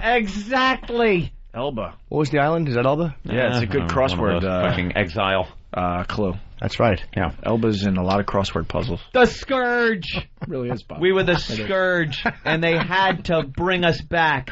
If there's such scary talent out there, we would be the absolute last resort, and we were. They did not want to bring us back. You They were had the to. tiki Right. brought in to help Gregory surf. Right. All right, here That's we go. bad luck. No. Jesus. Old Mr. Hanalei. Here's the rest of the quote. It is taboo. Gibson only did a .12. What's that? He only did a .12. I know. That's a faggot.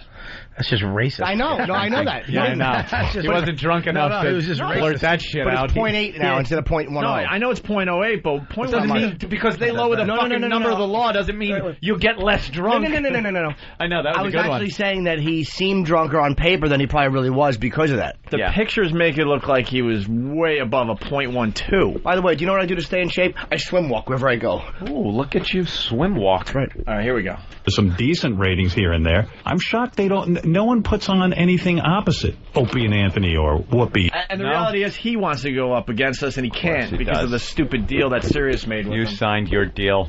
Now sleep He in it. can't go on. He can't go back on free FM. No, it's Sirius ain't gonna let him So do that. he's stuck on. He's stuck, and it's driving him nuts, so he can't do it, so he wants someone else to do it. Our vision. He's obsessed with... We had a vision at the beginning of this. We knew we wanted to do both. I swear to God, he's obsessed with seeing us fail. He wants us to fail so bad. He wants to give it a shot. He can't, so he's begging anyone else to take us on. And you guys got new markets. You're in Chicago, did you say? San yeah, Francisco. they're You're in coming in all the Chicago time. and San Francisco? San Fran, we say. And you're in the morning, on the I morning. call it Frisco. We're on 22 stations now. Are you kidding me? No. Would we kid So you should have probably talked during the first half of the show. Yeah, Bob, because Someone would have heard you. There's a lot of people out there listening, and nobody heard that you were there. Yeah. I talked. All right. I had some good zingers. You did? All right, here we go. Like that. Opie and Anthony or Whoopi or any of these people. Like, there's plenty of people that could be syndicated in terrestrial radio who do a decent job. I don't know. Who can get ratings. Man, I'm done with it. I have no desire to be on in terrestrial radio. I love it here.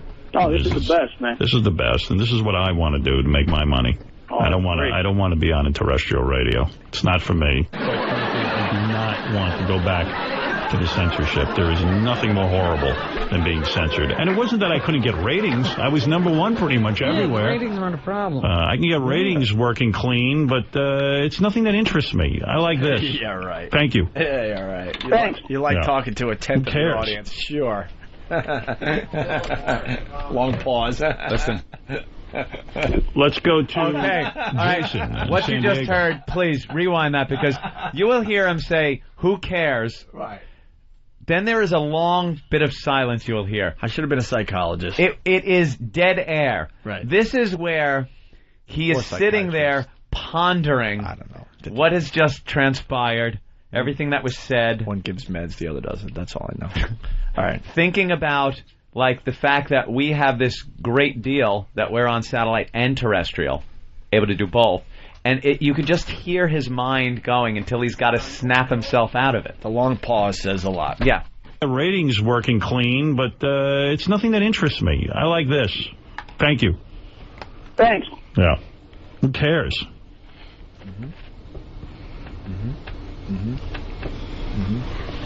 Let's go to Jason in San Diego. That is the most telling pause. You know what that was? Ever. Him in his mind going, Get to happy place, Robin. Happy place, happy place. I'm taking the Howie copter out to the Hamptons this weekend. Happy place, happy place. That's right. Happy place, Howard. Right, there you go. There's the challenge. There you go. What? We don't give a shit. I know, in the but end. it's fucking- It would be great to be on Letterman, but if we lose, Why we lose. are we? Look at this guy. And before you pick him up, I don't know if he's a fan of the show or not. And before he starts babbling, I just want to preface this by saying, he says, "Why you always pick on Howard?" We just played clips of him talking about us and the fact that he is able to get us removed from the Letterman show. So we're responding to that. We're responding. And that's picking on him, Steve? See, let me break it down for the people out there. There were a lot of DJs that didn't respond to Howard's bullshit, and they got destroyed because of that. We responded to everything. We now respond to everything. We're like the Israelis. That's why. We wouldn't have talked about him if he never mentioned this. We haven't talked about him in, I don't know, honestly, probably He brought it up. Go ahead, Steve. Yeah, what's up, guys? Hey, man. What are you fucking picking on Howard for? Didn't you notice that we were responding? Ramon, I hope Howard gets asshole cancer of his nose. He got me. All right, we got to. By the way, I got a visual gag for Letterman if you guys want it. What? I think, because you already have a goatee, but I think you should come out with a straw and use it as a mustache and go, "Hello, Dave." Like a straw mustache. You take a regular drinking straw, put it on your upper lip like a mustache. Well, here's the granddaddy It's a of good all sight visual gag. gags, and either one of you could use this if you want. I want credit for it. Okay. You know how you have like the pretzels that look like the arms folded? You take a pretzel, right? You put it over your nose so it looks like little eyeglasses, and you go, "I can't see too good no more." Oh, maybe even pull out a second prop like a book and go, "These are my reading glasses." And then you read the book upside down. Everybody laughs. Because it's a pretzel, not glasses, so you wouldn't even know if it was upside down or not. Who knows? Who's telling you? That is funny stuff. Yeah, let's. Hope you could have that one. You go to trip as you're walking out. Oh, hey. Hope you could have both of those. Let's. You guys should just make out. How fucking hot would that be? How great? hot would that be? Just a hot kiss. Yeah. Like a hot B movie kiss. But the really great part about it would be the back touching. The kissing is awful, but the fucking the groping just for that fucking special place on the back. We see who really runs this show. You see- Whoever grabs the back of whose hair. You know what? The faces of the viewers at home, the fans, the Beavis and just Butthead. the butthead face of just like what? Just to see Anthony's eyes close. Yeah. And people would freeze frame on the DVR where Ant's head was tilted and the mouth was open and Ope was leaning in. Yeah. And Ope was still looking looking where he was going, and his hand was in the back of his head. If you zoom in, you can see Ant's tongue fluttering up to the touch. And Ope's fingers were wrapped around the back of his head like a cantaloupe. You guys really have this fantasy in your head? Not a fantasy. Sounds like you've been working on it for a while. Why don't you guys show us how it's done? Yeah, go check ahead. it out. Come on. All right, Go ahead, both of you. And when you two part, I want to see a little bit of spittle in between. Yeah. I'll tell you one thing I've learned living in the same building as Norton. You'll never out-gay Norton. He'll stick his tongue right down your throat and... Bob tries this. As a joke. You got to be careful who you do this with, though. But with your friends. Like Bob. We're all friends. We're all friends. Ricky. Pass it around. Yeah, you're among friends, Ricky. Come on, Hobson. So, should we take a break? Bob would come over and try to outgame me. This is usually the Comedy Cellar where he tries to, he'll just try to lean in like he's going to kiss you. Now, I know Bob doesn't want to kiss me. No. How do you know? Because you have just juicy mongrel lips. And you have thin paper lips. Exactly, so we're perfect. And he would lean in like he was going to try to kiss me, like I'm supposed to jump back. Yeah. But I'll stand right there. Go ahead, stupid. And then he looks stupid. Because pulling if you back. allow somebody to bully you like that, every time they see you, they're going to fucking try to lean in like they're going to do something, and they're going to bully you. But I can't be bullied like that. You're a tough guy. Not about a tough guy. I just won't be bullied by the likes of him. He's a tough guy. He won't let me kiss him. I'm a tough guy. He'll suck Go my ahead. face. Kiss All right, me. listen, we got to take a break. We're going to take a break with one of my favorite bands out these days, Wolf Mother. They were on Leno last They're night. actually Torgasm. That's the song. Yeah, I know. I love that band. What's the name of that song again? Dimension. Yeah. Yeah, it's a great song. They were on Leno last night, huh? Yeah, they're blowing up, They're man. huge. This is a live version of Woman by Wolfmother on Leno last night. My next guest, one of their top 10 bands to watch in 2006. Tonight, they're performing a song from their self-titled CD, getting great reviews. Please welcome Wolfmother.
It is a natural impulse to grab and squeeze the breasts. Squeeze the breast. No shit. It's real soft. Almost like pudding. Yes, a hot piece of ass. Quite a handful. Yeah. The nipples are so sensitive that a mere tweak between finger and thumb will give a perfectly good result. The Opie and Anthony Show. In case you didn't know.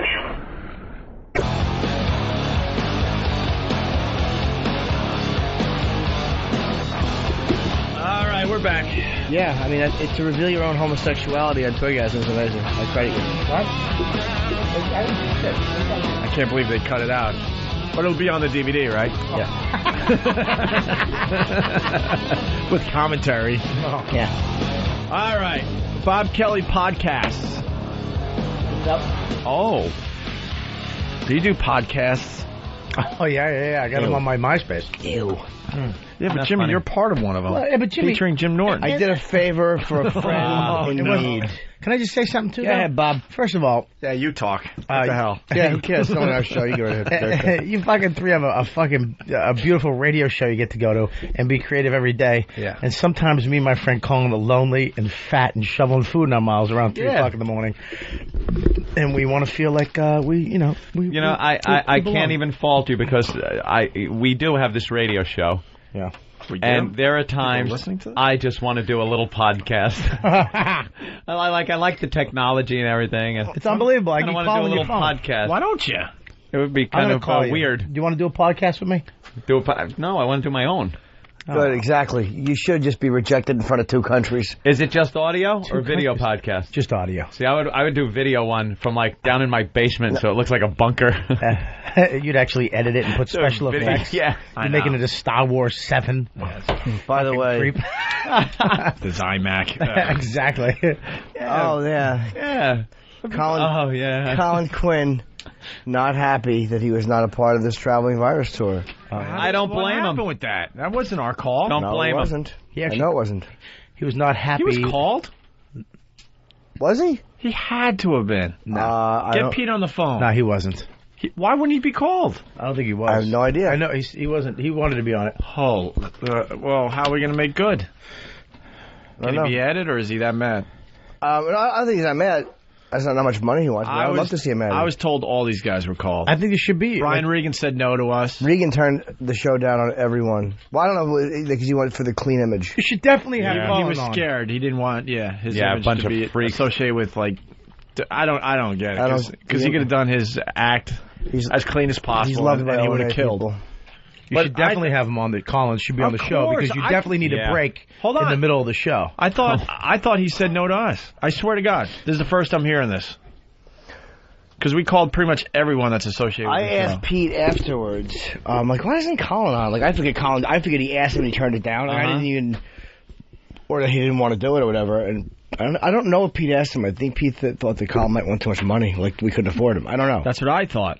Because some of the guys, Let's get Pete on the horn. I love saying that. Well, maybe we can make good on that. Yeah, exactly. That's Like, we bullshit. do need some people driven up there, so if Colin wants to rent a car, fucking throw him a few dollars to take some people up. Maybe get him a host. Because he can say HBO for you. He knows HBO for me. God. That's a good point. He knows One of my VH1. favorite moments ever, Jim Norton did New Year's in Philly. And he had Colin on the bill, and he made sure everyone knew that Colin was warming up for him. What an Marquee. The letters were so small. I made the shirt for you. I made it. I'm saying Bobby made me a shirt that had the fucking it said Jim Norton, Rich Washington, teeny letters, Colin Quinn. And people at the cellar were so sad, and like Ava, I walked in with it, and they just went, oh. They couldn't even laugh at stupid Colin. Yeah, it was a T-shirt of the Marquee. It's just awful. And I talked to dumb Colin last night because he's unshaven and just miserable looking. Oh, he's a mess. Colin still should wearing definitely be on board. He's still wearing tough crowd clothes. Oh. But he's like, Except when you look at it on him now, it looks like tough crowd. He has to stretch the bottom of his shirts out like a little sundress, just so it fits. Like a sundress. It just hangs Like from a his tits. flirty skirt. Yeah, it's got ruffles. His T-shirts have ruffles now from stretching them out with his forearms before he puts them on. His fat-titted, barrel-chested ass.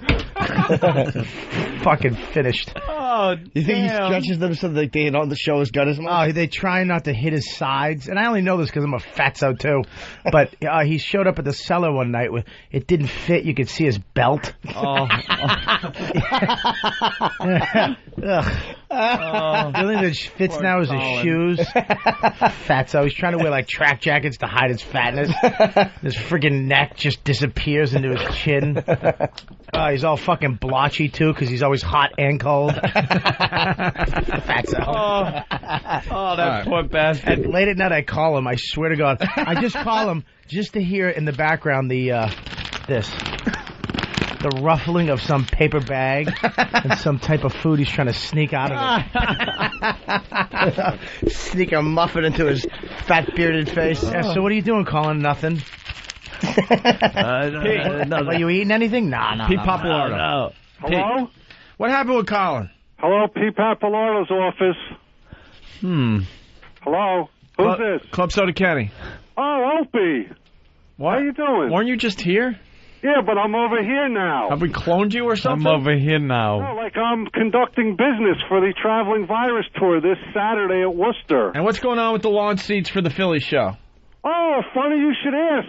They go on sale Friday. We got a special $10 price this weekend and this weekend only, so act fast because then after this weekend they go to $20. Right. Yeah. Hey, ask Pete why Colin Quinn's not on the lineup. All right. Hey, Pete, do you know why Colin Quinn's not on the lineup? We got to put an offer out to him. Should we add him to Cleveland? You want to add him to Cleveland? Yeah, we'd love to have him No. on as many shows as possible. After all that, no. We got a yes and a no. No, he's a yes. It's yes all around the room. Oh, yeah, we got it. We got yeses all the way around. We'd love to have him. Ask him why he's not the other ones. Yeah, how come he's not doing it? You put him on the spot. Have you seen his act? Jesus, it's a lot of people to bore at once. All right, get back to your meeting. All right, we'll work on it. Yeah, try to get him at least for the Cleveland show. Hezbollah. We'll make good. I don't know. Hey, Israel, Hezbollah. You know? What are you going to do, Pete? Folks, you know, Hezbollah's crazy. Let's move on. I'm not going to fight Tyson. Anyways, I had a show. All right, let's give it up for your next act. He's been on HBO. Guys, we're going to try to do two more things before we get out of here. The podcast, but we forgot about the 12-step program for Mel Gibson that the Daily News printed up today. Oh, you know, when the newspapers get a hold of a subject and they could make comedy of it. Yeah, you want it's always gold. Making mirth, Ant. Mirth. Oh, some of the funniest stuff you're going to read is when the newspapers decide to take a comic angle on one of the top stories. Yeah. So they got a 12-step program for Mel Gibson. All right. Starting with number 12, Anthony. Oh, we're counting backwards. I like the idea of counting backwards. As atonement. Well, is that the best one, though? They all stink. So how can you tell if you should go from 1 down or 12 up? Because there's numbers in front of them. That's the only way to tell. All right, you want to start with 1? Because I guess if it is 12 steps, you got to start. You got to start with attaboy, way to look at the program. I'm smart. I'll say. As atonement. No, that's 12. Aren't we supposed to read 12? No, Anthony, we're going. You don't go step 12 to step 1. Nobody starts at the top of the steps. All of a sudden, you're going to walk back up the steps. Oh, you start from the bottom. All number right. 1. And you work your way to 12. Sorry. I can't get past the hunk on the Here bottom. we go. That's true. He's dreamy. Number 1. As atonement. Number 1. Read the diary of Anne Frank. That's depressing. Why would you? There's no laughs in that. Till the end. Night by Elie Wiesel. And that's on Oprah's book club. The Chosen. That's Oprah's selection. Is Night. it? Night. I missed it completely. I hate when I miss something. What do we miss? Damn it! What do we miss? I don't want to wait for the replay. I need a DVR in front of me for this show. He said there's nothing funny about reading it. Until the end. I heard that. Till the end. Yeah, that was good. Oh shit! It's like watching Roots backwards, so it has a happy ending. I thought that was all right. That was all right. I don't know. Number 1 makes no sense. I heard that joke when I was in 6th grade. Oh no! This is going to be an 11-step program because what do you I'm get done. when you play a country song backwards? What? I'm not telling you. Why? Wait. Pull your stuff back. It's pretty funny. Something about a dog, a car, and your wife. I don't remember that. All right, go ahead, man. Sorry. Oh, The Chosen by Chaim Potok. From Beirut to Jerusalem by Thomas Friedman. And Maus by Art Spiegelman. So he's got to do a lot of reading in the first by Jews, all Jewish authors. Yeah. Number 2, see the film. The film's Life is Beautiful, Sophie's Choice, Schindler's List, even Exodus. Watch Paperclips, a documentary about Christian children who, to comprehend the number of Jews killed in the Holocaust, collected 6 million paperclips. Wait a minute. I don't get that. Well, they collected paperclips, and wow, that's a lot of paperclips. So that's a lot 6 million is just a number, but if you have 6 million of something in front of you, like wow, I didn't realize. Then why did they just make it easier though? Like 6 million atoms or electrons? Because when you collect 6 million paperclips, it gives you a visualization of how many thin they were. But who? And oh my God, I knew someone was going to say it. Believe me, it popped in my head the second I read it. Bob Kelly, he doesn't get paid. What are you He's just a guest on the Opie and Anthony show. I promise we'll ban him for life. Easy. Why? What's going on? I'm a little drunk. Keep our job. I'm just drunk. Oh, hey, fuck me in the ass. I can't drink on the fuck you, show. cop. Are you a paperclip? Yeah, you fucking paperclip. Hey, I heard the paperclips are cops now.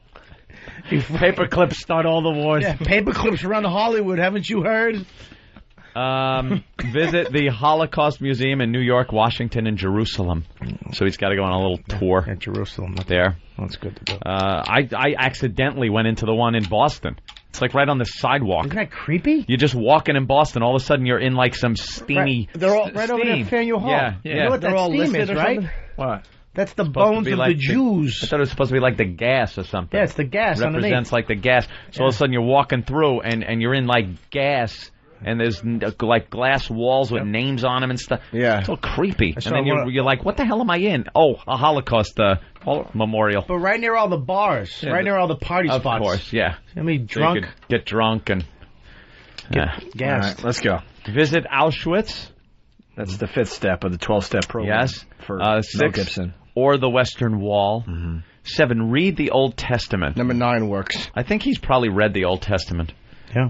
Yeah. 8, go to a Passover Seder. 9, or a Sabbath dinner. That's fucking fantastic. Yeah, I don't know how that would help, but just sit there with Ozzy Geezer, guys, Tony and Bill, just talking about Jewish people. Ozzy, pass the salt. fucking Jews, I understand everything, Mel. I don't understand why people don't like them. His paper clips, mate. Everyone I deal with is Jewish. Sharon, dealing with money is all Jews. Check, please. Fucking sensitive. 10, sit Shiva. Sit Shiva. What is that? I believe that's when a Jewish person dies. They sit Shiva. Yeah. It's sitting on a box for a certain period of time. I love number 11. Have a sit down with Mel Brooks, Woody Allen, and Billy Crystal.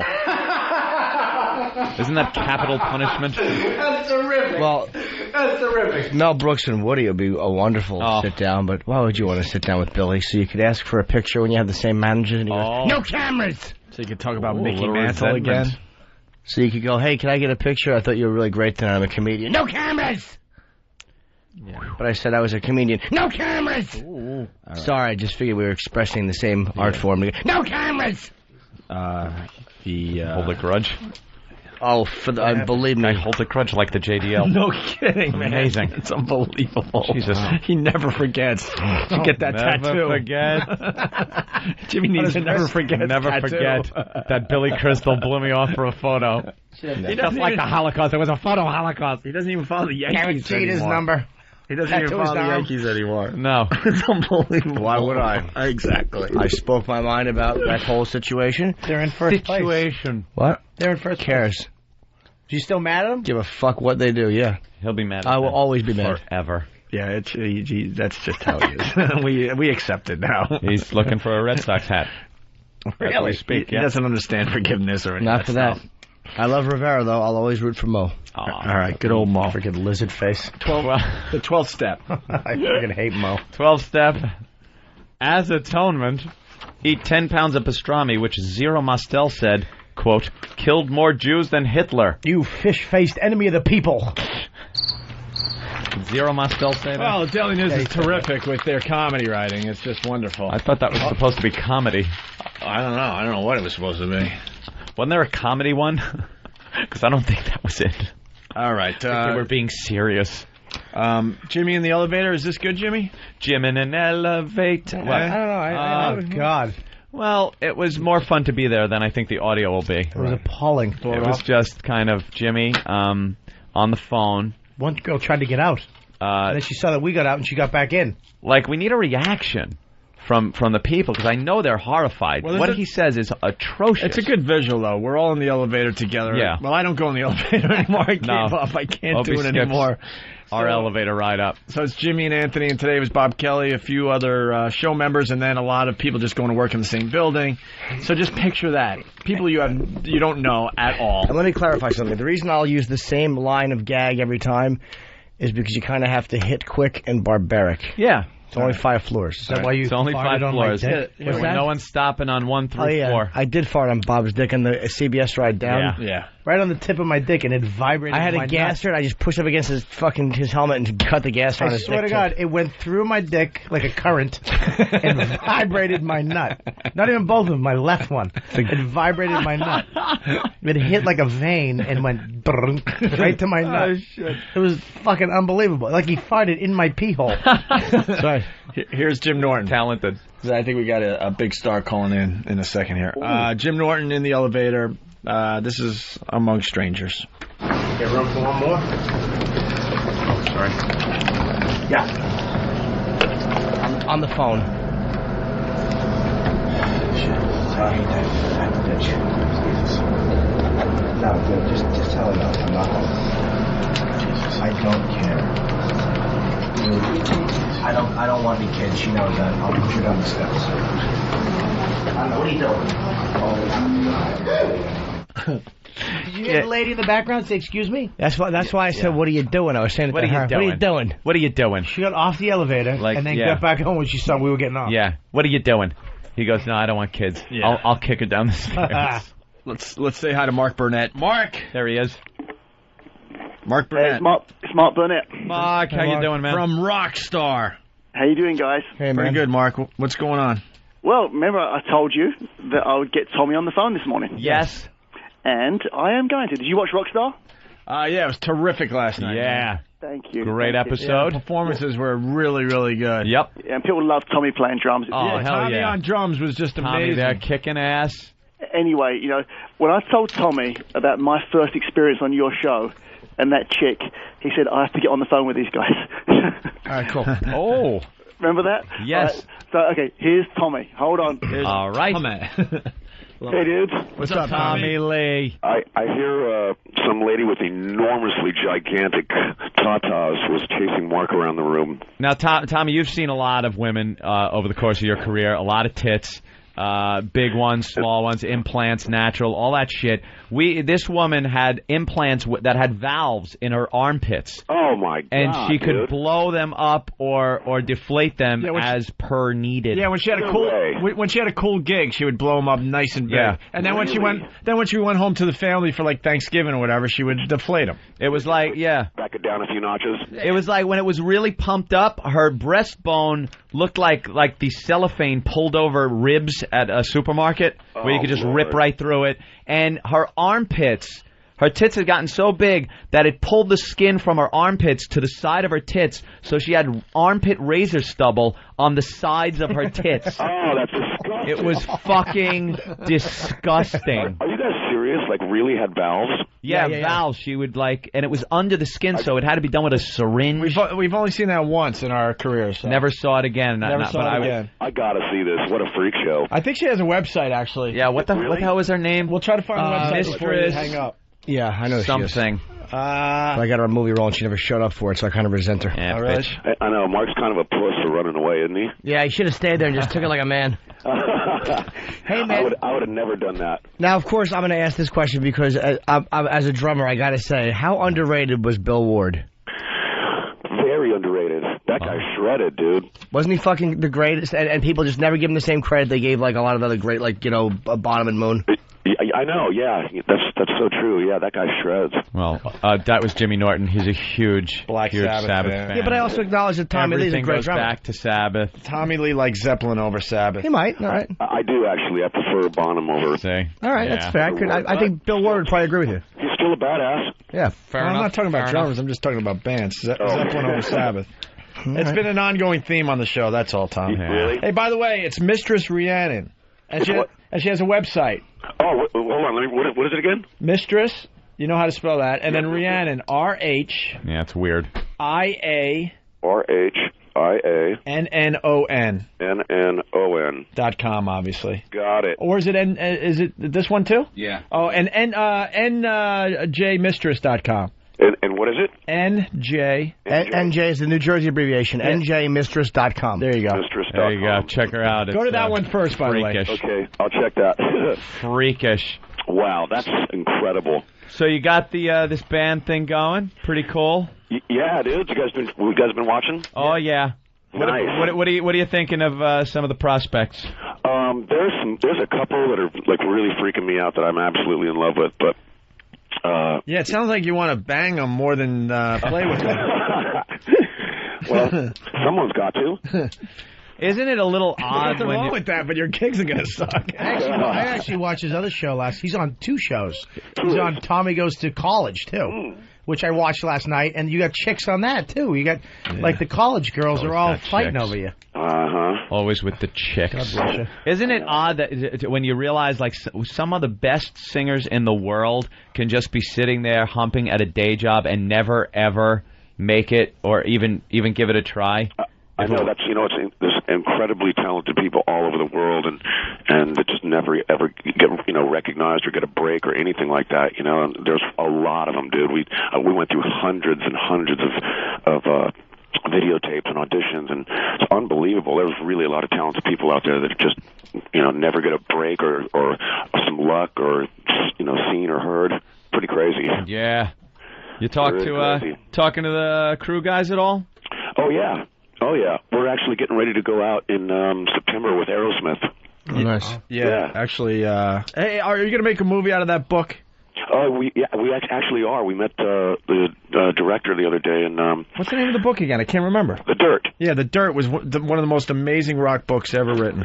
It's the Bible, son. Oh my God! Not gonna get an argument here. Yeah. Of course. I read it in 2 days. I couldn't. What was it? I've heard of it. I don't know. The Dirt. It's all about Motley Crue in L.A. Great book. I mean the stories and not washing their dicks and I mean. Oh wait! I can't even do it justice. Like. Was there another Motley Crue book, or was that the one? That's the one. Oh, I did read that. That was fucking fantastic. Yeah. Great book. Tacos on the dick, I think. Yeah, what was the tacos on the dick story again? Oh, the burritos. Burritos. Right. Yeah, where Nicky was fucking around on his wife. Oh no, his girlfriend at the time. Oh yeah. And so we there's this place called Noggles. It's like a Del Taco or whatever. And we'd stop in there at about 2 in the morning, and he would get an egg burrito and stick his dick inside of it so it wouldn't smell like pussy when he got home.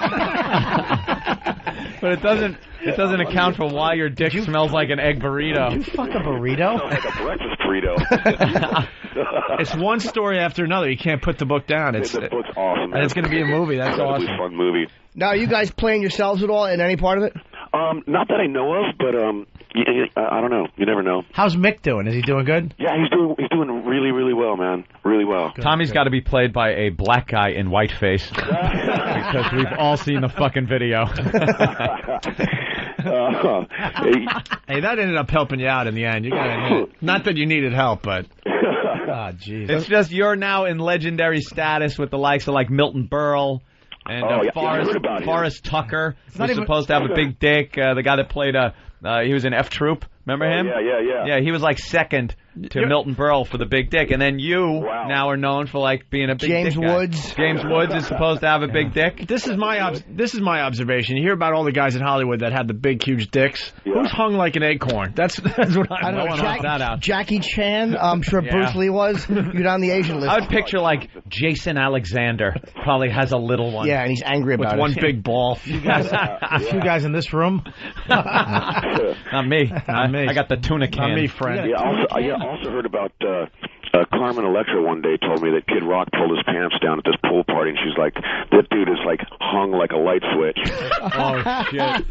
Are you kidding me? Boy. Here we go. Oh, my God, dude, put your pants back up. Well, that could pose a little bit of a problem for the honeymoon. Not good. And not only was Tommy's thing huge, it was actually pretty. not that I'm being fake, Tom. I bet you don't get many of those compliments. That's Robert Kelly from Tourgasm. Yeah, that's Robert Kelly. He's on Tourgasm on HBO. Yes, and he's a flaming queer. No, I'm not a queer. I'm just saying, Tom. You just admitted you were a queer during the break. No, I didn't. That was a gag, you fucking homo. Oh, I was buying into it. It sticks straight up. It's not to the left, not to the right. No pulsing big fat veins. You don't got a fader? Hey guys. Yeah. Yes. I gotta get to the stage here. We're rehearsing. But I thought we were all having fun and stuff. I thought. I know. I thought we were all kind of just relating. Having a good time. Tommy, got to bring up one more thing though. Do you recall the last time you were on our show? No. We're past that now. I just want to know. I just want to know if you recall it.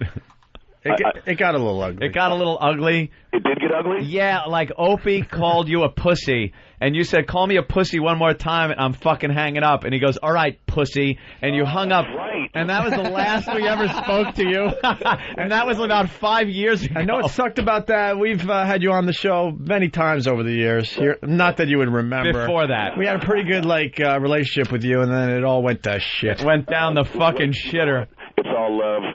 That was 2004, right? No, it was like 2002. Or It goes maybe even back a while. before that. I don't know. Actually, it was hip hop, Tommy, at the time. Yeah. Oh, really? Yeah, you were doing the hip hop thing. Dude, Methods of Mayhem was 99, though? I didn't realize it was 7 years ago. No, it was 2000, right? It was a long time ago, Jesus. man. Mayhem. Yeah. Yeah. All right. Go ahead, for old time's sake, Call him a pussy. It's all right. No, yeah, go ahead. Call me a pussy, dude.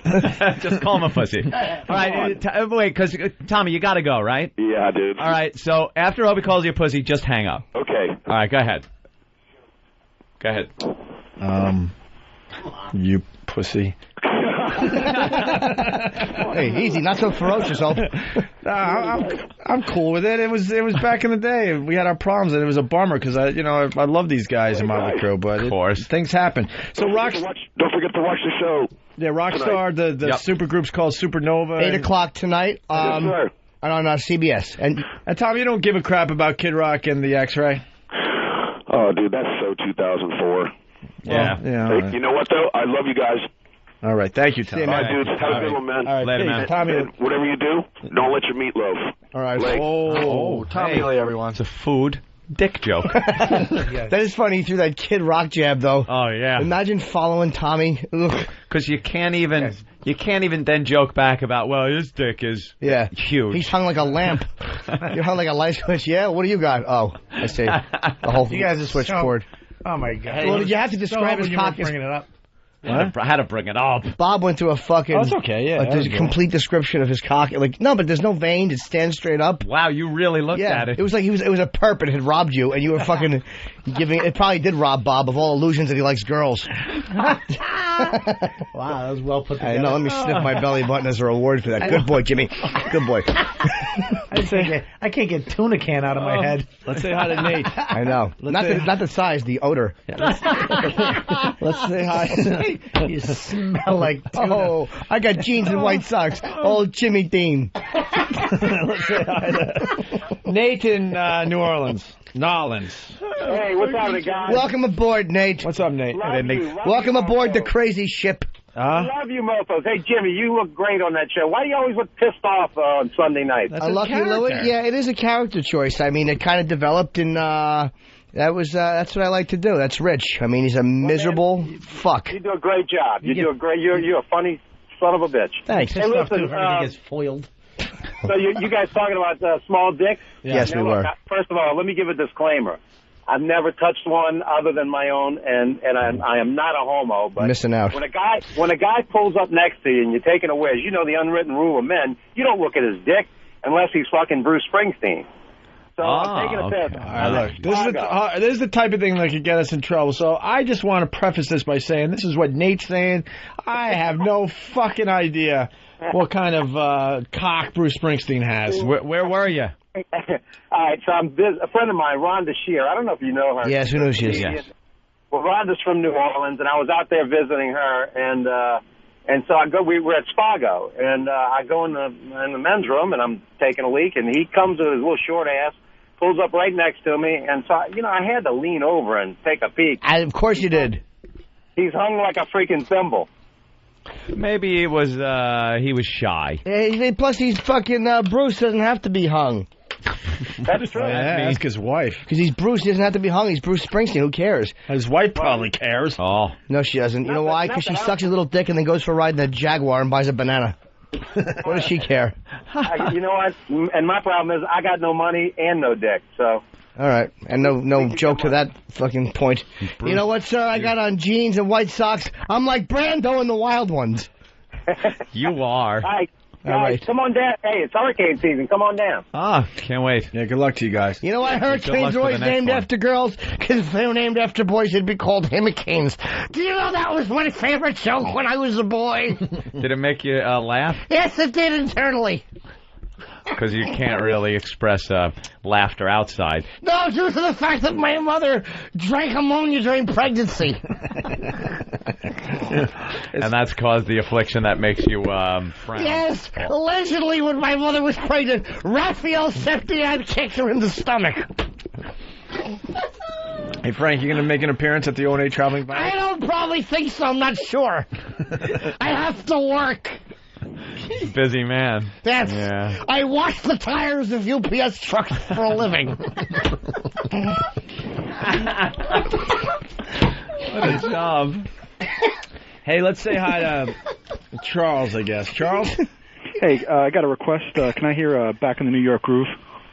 We didn't play that at all. Yeah, you know today. what, though, dude? I got musical chops. That's what I do. And after talking with Tommy Lee, that's good. Oh, fuck, I should have told Tommy I was a drummer. You did. You did. You did. No, I didn't. You said being a drummer. From one drummer to another. From one drummer to another. No, I didn't mean that. I was saying being a drummer, meaning Tommy, you're a drummer. Being a drummer. Oh, to me it even sounded like you were saying being a drummer like yourself. Yeah. So I think the point got across inadvertently.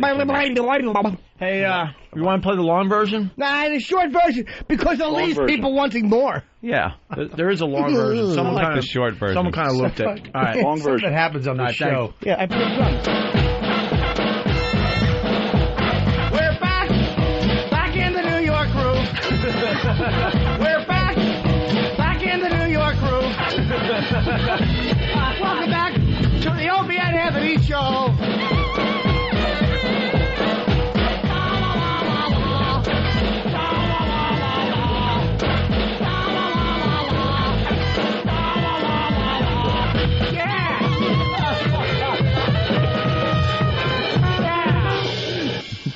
My favorite part. La la la la la. Why is that not? Is that what intros the show every day? It's a hit. It's a hit. He puts more energy into that, and then someone took it and kind of tracked it a little. I did the drums, and they put in the horns and the other horns. instruments. There was just a drum set in the studio, and he just that's really him playing. That's me playing from the New York Dolls. We're doing the radio chick in the afternoon, so they had to set up the equipment the night before. So I played the drums, come back in a break a couple times. Couple of times. That day. Pass it around. Showing that anyone could do it. Yeah. Do we have time to do the podcast, or we should probably leave? I hope so. What time is it? We should leave early today. Feeling your hog? Time is it? We're going to leave early You're today. fucking grabbing your mule. Are we? Why? Yeah, we got an interview to do with Mike from Billboard Monitor. Oh. So maybe we could play something. And I have to go. That's why, and you got somewhere else to go. I have to go to Spike TV. Let me see. Do I have anything to do today? Watch. I have a magic computer, and it answers me. Do I have anything to do today? I'm waiting. Computer. It's not as fast as Star Trek, where he just asks and it goes working, and then goes to. I have my accountant guy Barry Shapiro at 2:30. Holy crap! I gotta thank my computer. Thank baby you, baby. Ian loves his computer. Who is that? Yeah. Let's go to. Did I mention that I'm falling in? Well, who? Go to who? What did you just say? Nothing. Falling into a bucket of AIDS? Oh, no. Again? I've tap danced in one. It ain't a bucket of AIDS until I fall into it. Oh! Check out the honey. Oh, why is it all red? Dude! Why is your ass You red? have a baboon ass. I'll tell you why. Oh, my What God, happened? you've been fucked in the ass. No, I haven't. Somebody fucked me. What was his name? It would be, by the way I was sitting. Yeah, No, probably. dude, your ass. Can I take a picture and I show would you? want nothing fast. You're like Ed Norton crying on the my- gurney in front of the black guy. That is fucking disturbing, dude. It is Why so are you taking a red. picture of See, that? look how close he's getting with the camera. Go ahead, faggot. What did you do? I can't- it Who doesn't show spanked up. you? Hold on. Jesus Christ. Someone spanked Nobody you. spanked me. All right, what's the problem with his ass? Jimmy's there, getting Bob? his good camera. Yeah, of course. Take it. Quickly. Billboard, get this. Before Quickly, it photograph fades. my asshole. Hang on there, fucking dirtball. Get- Turn this way, you fucking... Yeah, turn. Oh, God, he's bending over a little. Good one. Why is your ass like mandrill red?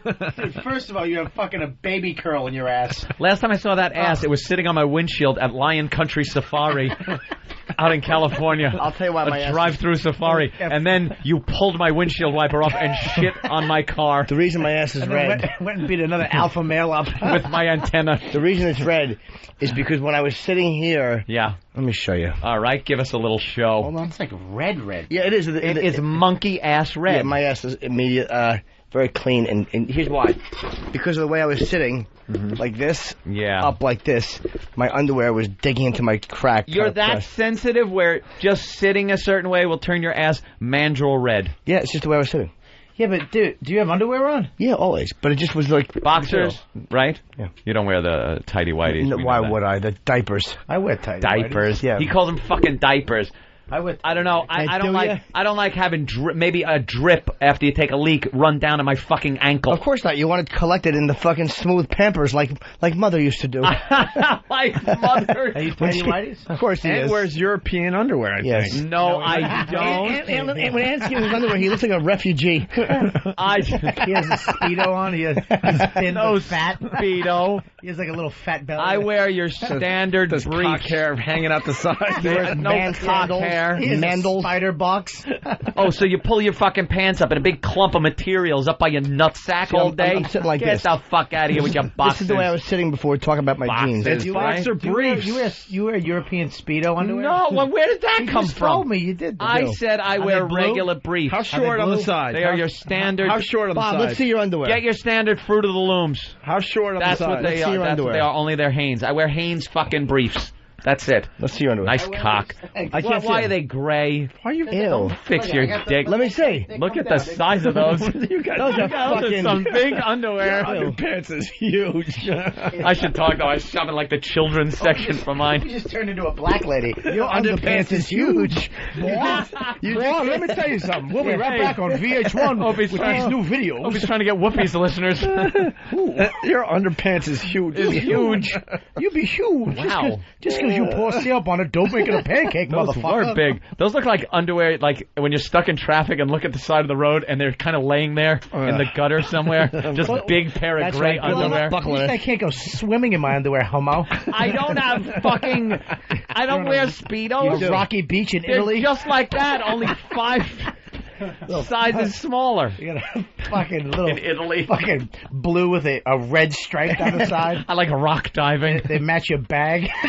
Fucking faggot. You think he has like man sandals too? Open mandals? Yeah. He has a little fag bag. You are describing things I would never And fucking he's so do. European, he actually has clips to pull his skin forward so he looks uncircumcised. He has a fucking a towel with a pillow attached to it. And he rubs Gouda cheese on the helmet just so it smells authentic. You go to the beach with a hookah, you fucking little faggot. I wear standard Hanes briefs. Are they white? They are the white regular size. Those are No up the side. I do have like Calvin Klein ones. And other ones. That's what we're talking about there, But they're the same thing. They're just briefs. Do you talk like an Italian accent when you're at the beach? They're very nice. Like put them on hangers. No, they're very nice. Nice material. Do you have a little cell phone, little wear pocket on your underwear? No. Dude, I'm not gonna wear fucking boxers and have material bunched up your ass when you pull your pants up. And then what do? You gotta reach down and pull the leg back down to your fucking knee. I have deodorant. I put deodorant on my balls. All right, we weren't even going there. Yeah. That's Just to let you know. Holy shit, a bogey! What the hell? They flew out of nowhere. I know, but I just invented that, and it works. Yeah, you know what else works so you don't have to do that? How about some sit-ups? You know, I bet. I bet on the back. I'm sorry, Bob. I bet on the back it says I don't like only that Opie's apply staring to at my- underarms. What is on your shirt? It's an angel with a machine gun. Jesus. Yeah, but then it has like Oh, it's diamonds. Does those it aren't say that diamonds. on Those are deodorant? real diamonds. No, they're not. No, of course not. Apply. Not that kind. Roll on. I don't Apply spray. only to underarms. No, roll on. I do roll on. And it probably says on the back, apply only to Ew, you underarms. put it on your bag? I put it on the sides of my bag and on the bottom. And honest to God, it's so you don't sweat. I like a little high karate. You still sweat. It's My just balls don't I bet smell, you do dude. Old English. Your cologne has a wooden top. Your cologne came with A your little underwear. Old Spice. I like my dick to smell like a schooner. Canoe. Hey, I was thinking about ants very recently because I went underpants shopping. Yeah, which again is impossible. And When Auntie says it, panties. Underpants. I was laughing so hard because, man, he is so right. You can't buy underwear anymore unless you're buying Fruit of the Loom like when you were a fucking kid. I wanted to step up a notch and get like Calvin Klein or some kind of like better material. Yep. Just like thicker material. But you can't do it unless your girlfriend's with you because you have to look at boxes of fucking guys with big bulges. Every box of this underwear is just guys abs, fucking just True. big gay guys. Hard to shop when you're salivating. and you don't want to go. You feel like awkward going to the counter with that. And what the fuck store is it? Banana Republic, where they give you a big bag with just Abercrombie. Abercrombie. It's half naked guys on the bag that you now have to walk around the fucking mall with. You have to walk around Manhattan. Thank you very much. Right. Who thought of that one? Oh, this is I got a good idea for a bag. It's get the one off your fucking nose first, and then design one for the store. So, now on the sides of your panties, Yeah. Anthony, Panties, yeah. do you have a little tag on the side of your panties? No. Is it like a 1 inch, is it an inch on the side? No matter how much you want to fantasize about my fucking underwear having being a string bikini, like I'm wearing a fucking thong. I just picture you like it is exactly like yours, only smaller size. I just thought you'd be like, like from like the Netherlands, like those guys, like a Dutch guy on the beach. It's not even underwear; it's more of a cock pouch. Yeah, marble bag. It's all hog. Yeah, it's all hog. And he's All got the like materials for his hog. his little wrinkled knees and no muscles. There's nothing worse than going to the Caribbean or a fucking cruise where the guys jump in the pool and it's just he's wearing just A something ball bag. covering his fucking banana nutsack. hammock. And, yeah. He's rubbing String up his ass. He's got his kids with him. No, you can always tell a European too because they have no hair. They Really? have no hair on their leg. No, Studied this? They got no hair. Nothing. All right. Americans, we have hair. All right, we're going. We got to. Where are we? What? What do we got to? You got a thing. I got a thing. And we got to do an interview thing. Bob Kelly, what do we got? Stress Factory next week. What is it? The 13th. 732-545-4242. Yeah. That's 732-545. Ha. Not this coming weekend, of course, because Bob's in Boston with us at the Worcester Center, the DC Center in Worcester. But the week after that, he'll be at the Stress Factory in New Jersey, Thursday, Friday, Yeah, just go to Saturday. MySpace, Bob Kelly. Yeah, hit it up. And I gotta say, I've seen Bob Kelly many times. He's warmed up for Dane Cook Kills. for a really long time. He absolutely kills. Yeah. And this is his time, so go and support Bob Kelly. Thank you very much. That's right. He's a piece of shit in real life, but a very funny guy. It's his time. I'm telling you, it's his time, and you should support Bob Kelly if he comes to your area. He's amazing. You really are, Bob. Thank you, buddy. Got to step out of character for a second. You're wow. killing it. Wait It's a your minute. time. Thank you very much. All right. Greg Opie Hughes or Greg Hughes? I mean, Yeah. It's more like. Greg Opie. It was kind of Greg Opie Hughes. Yeah, You didn't yeah, step yeah. completely. That out. was Greg Hughes auditioning to play the part of Opie. Exactly. All right, Bob. Thank you. It's always a pleasure. Thanks, Adam. Yeah. Saturday night. Saturday night. Yeah, tickets still remain. And we're broadcasting live from BCN on Friday. Oh! So Oh! that's how we end today, I guess. Wow across America. True tales from the road. Real people, real stories, real boo. Just got wowed on Highway 75 driving up from Florida, headed to Minnesota about 10 minutes ago. Getting close to Lake City. Nice round set of titties with some nice silver dollar nipples. I just got wowed in Illinois about 11:20 last night by a black Escalade. They were just very, very nice. Just round, just very nice. I'd like to thank the young lady very much. If you get wowed, call the Opie and Anthony Wow line, 866-WOW-ME-05. And if you need a wow sticker, go to opieandanthony.com. Very proud of my big tits.